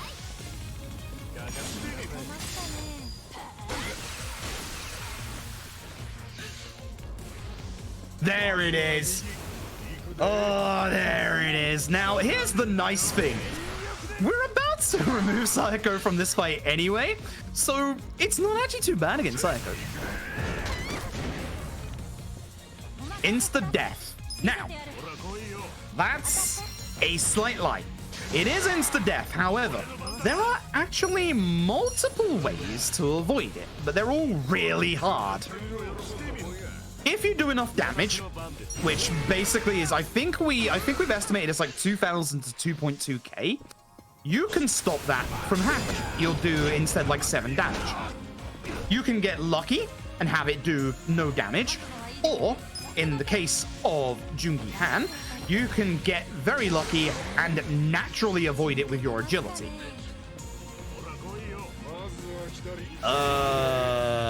Eri should have enough HP for this, but I can finish the fight. Okay, so the important thing is I didn't die to that fight and lose literally like 9 minutes. Whew. The other nice thing is I have the correct party members for the next fight. This is the penultimate boss coming up here. So many fights. You can understand now, I hope, how stressful this finale is. Like, there's so many bad things that can happen. It's really rough. So, we have the very good turn order for this fight. Now, unfortunately, we don't have the money to be able to do this fight fast. But I will still carry on and do what we're supposed to do. We're just going to lose about 30 seconds to it. So, what we want to do is focus all our attacks on the Young Master. Now, unfortunately, we've got a bad situation here anyway, where Eri has gone ahead of Ichi. You need Eri to do crits to the Young Master twice, so we would have been in a bad position anyway. We would use Saejima at this point to basically lower the defense of everyone in the fight, including the Young Master. We can't do that because we don't have, obviously, the money anymore. So instead, what we'll do is we'll do the one summon that we're supposed to do after, which is obviously Majima. And now we're just going to use Essence of Rose Typhoon. We're going to lose a little bit of time. But there's nothing we can do after taking that death to both the Kiryu and Reiji. And a bit of a rough run, unfortunately. That chapter 14 was pretty nasty. Everything else has actually gone pretty well, but yeah. This guy countered because the Young Master hit him. Right? Great. I think what I'll do is I'll do Shield Rupture with Dachi as well. This is going to be a really bad fight just because of that one death. This is why a death in the run, just like losing the money just causes the run to die, which is a shame. But this is fine. So the Young Master's going to keep summoning like one round of backup from the next turn onwards. This is the reason why, if you're fast enough, you can get rid of the Young Master now. Taunt, eh? Eri, do me a favor. Hey, Young Master, I have a rocket launcher. Yeah, unfortunately, we're just not doing that much damage in this fight, which is a shame. It's actually something I've been curious about for a while. Okay, you resist. I was wondering how much damage the Young Master took to Essence of Blade. I guess I can do a little bit of science here. We should do enough damage with some AoE attacks here to have the Young Master run away. Basically, you have to get the Young Master to a certain HP threshold, and then he leaves this fight, which he should be at already. This just will make sure, and it'll get rid of the ads. It will get rid of the ads. I am doing so little damage right now. Goodbye, Young Master. Dart airstrike 100% finishes this fight off. One final fight left to go. So, get through a little bit of text. From the Tendo fight, we actually got ourselves a new accessory, the Champion Ring, which is a lot of damage. Combine it with the Superpower Ring, that is a heck of a lot of damage. Nobody. This fight is literally just, you know, it's the end of the run. It's essentially just a, you know, the run's over kind of fight, you know, there's nothing left in this fight. Nobody, and I mean nobody, has ever died in this fight before. Cough.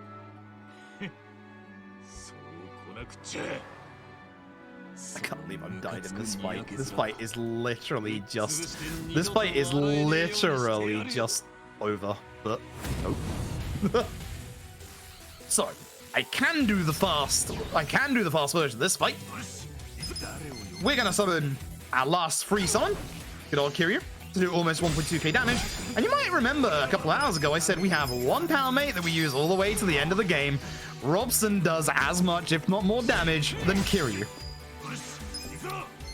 And we're now going to use that as a roadside weapon. There are two versions of this skill. The quick version, which is that one, and the slow version, which is when the young master is a little too close to one side of the room. That one. Okay, good move to see.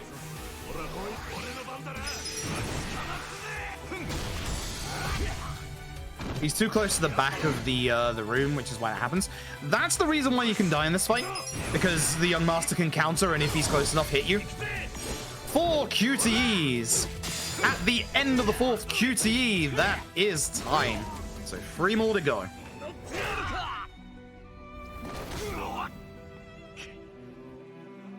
I've been reasonably happy with this run. Chapter 14 was a shame. That's a really bad Chapter 14. And that was with me playing it extremely safe as well. So that should go and show you how really nasty this, like, the end of this game can be. 2 more QTEs. Oh, I will show off, though, because this is a wonderful thing with these QTEs. You can't fail them. Let's say, you know, you accidentally mess up this QTE. It will just keep rolling over, and Ichi will just keep charging up this punch. I realized I was watching another episode of good old Dragon Ball Z. One final QTE, and it will be time. And... time.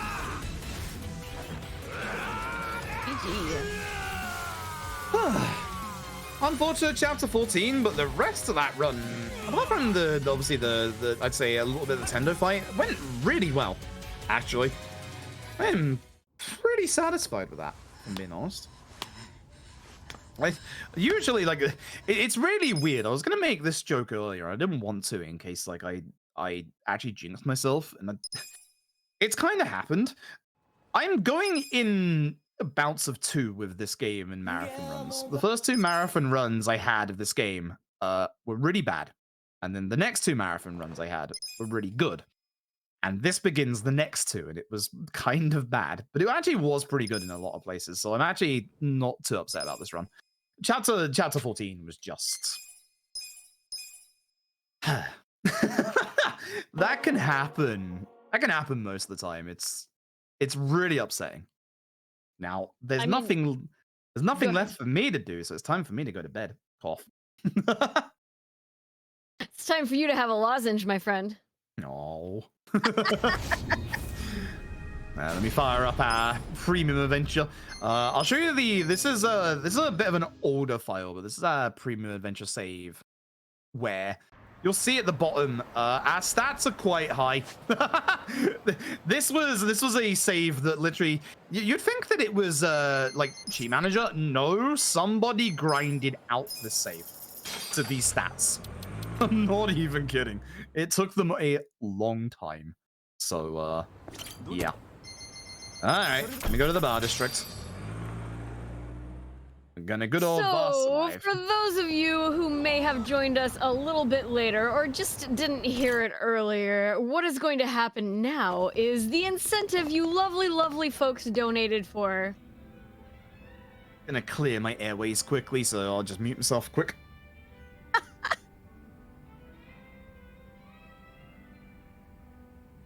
And this is, of course, Froob performing Baka Mitai in the game's karaoke bar. I hope y'all are hype. I'm extremely hype.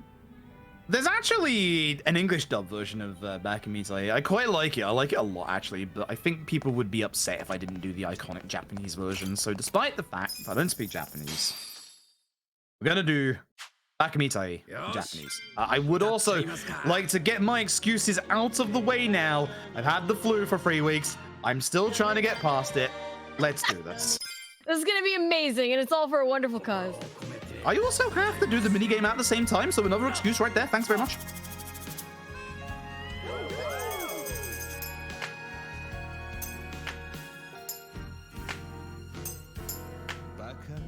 Baka mitai Kodomo nano ne Yume o otte kizu tsuite Uso ga heta na kuse ni waraenai ega o miseta.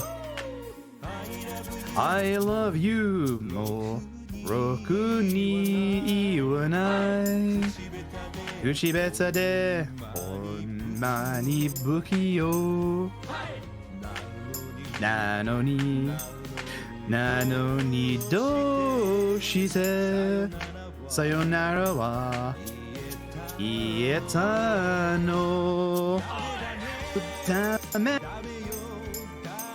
nano yo anta ga suki de suki sugite dore dake tsuyoi o sake demo yugamanai omoide ga baka mitai.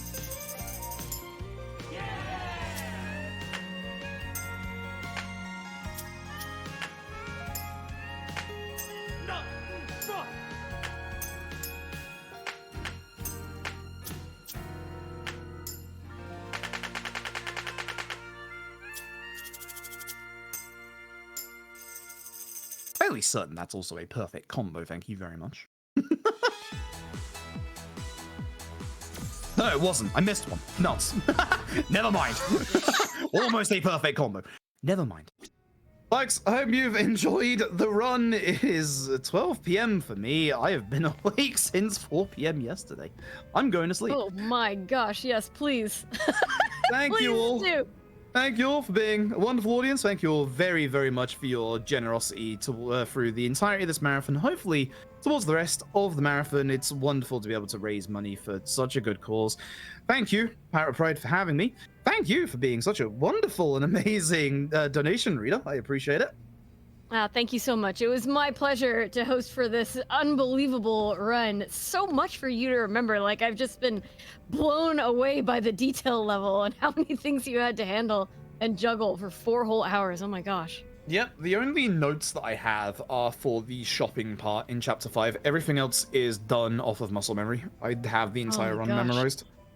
Took a very long time. Incredible. But thank you very much for having me. I really, really appreciate it. Thank you so much. And yeah, was there anybody you wanted to shout out? I guess you mostly did those, but anyone else? I think we got it all, yeah? I keep forgetting to shout out the speedrun community every time I do these runs, so I'll shout out the speedrun community. Hey, yo, speedrun community, you guys are great. We have a Discord for Yakuza speedruns. You'll know the drill if you want to find where it is. It's on any Yakuza page on SRC. We have a good bunch of guides for most of the runs available. Yeah, just shout out to everybody. For this run specifically, I guess shout out to Metza for the original route, Tom for rerouting, and everybody else that helps push this run along. Thank you all. Thank you so much. I hope y'all enjoyed that run of Yakuza Like a Dragon. And if you have the time, don't go anywhere. Coming right up, we have Metalloid Origin.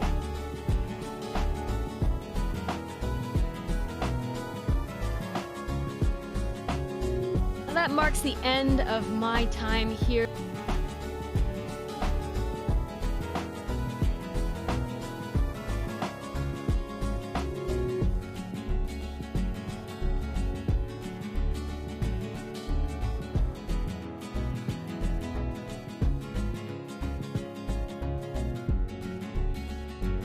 Well, I knew it was the end of my time hosting. I didn't think it was gonna be that quick.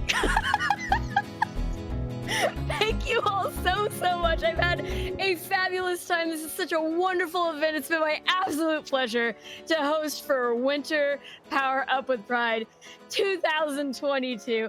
Do not worry. I am leaving you in the extremely capable hands of Miramosa, who is ready to go. And with that, I will be off. If you can stick around, so many amazing runs coming up. And don't forget to donate to the Trevor Project. Don't forget to click on those incentives. Don't forget to order your awesome shirt. I can see those shirts up on the screen right now. I'll see y'all next time.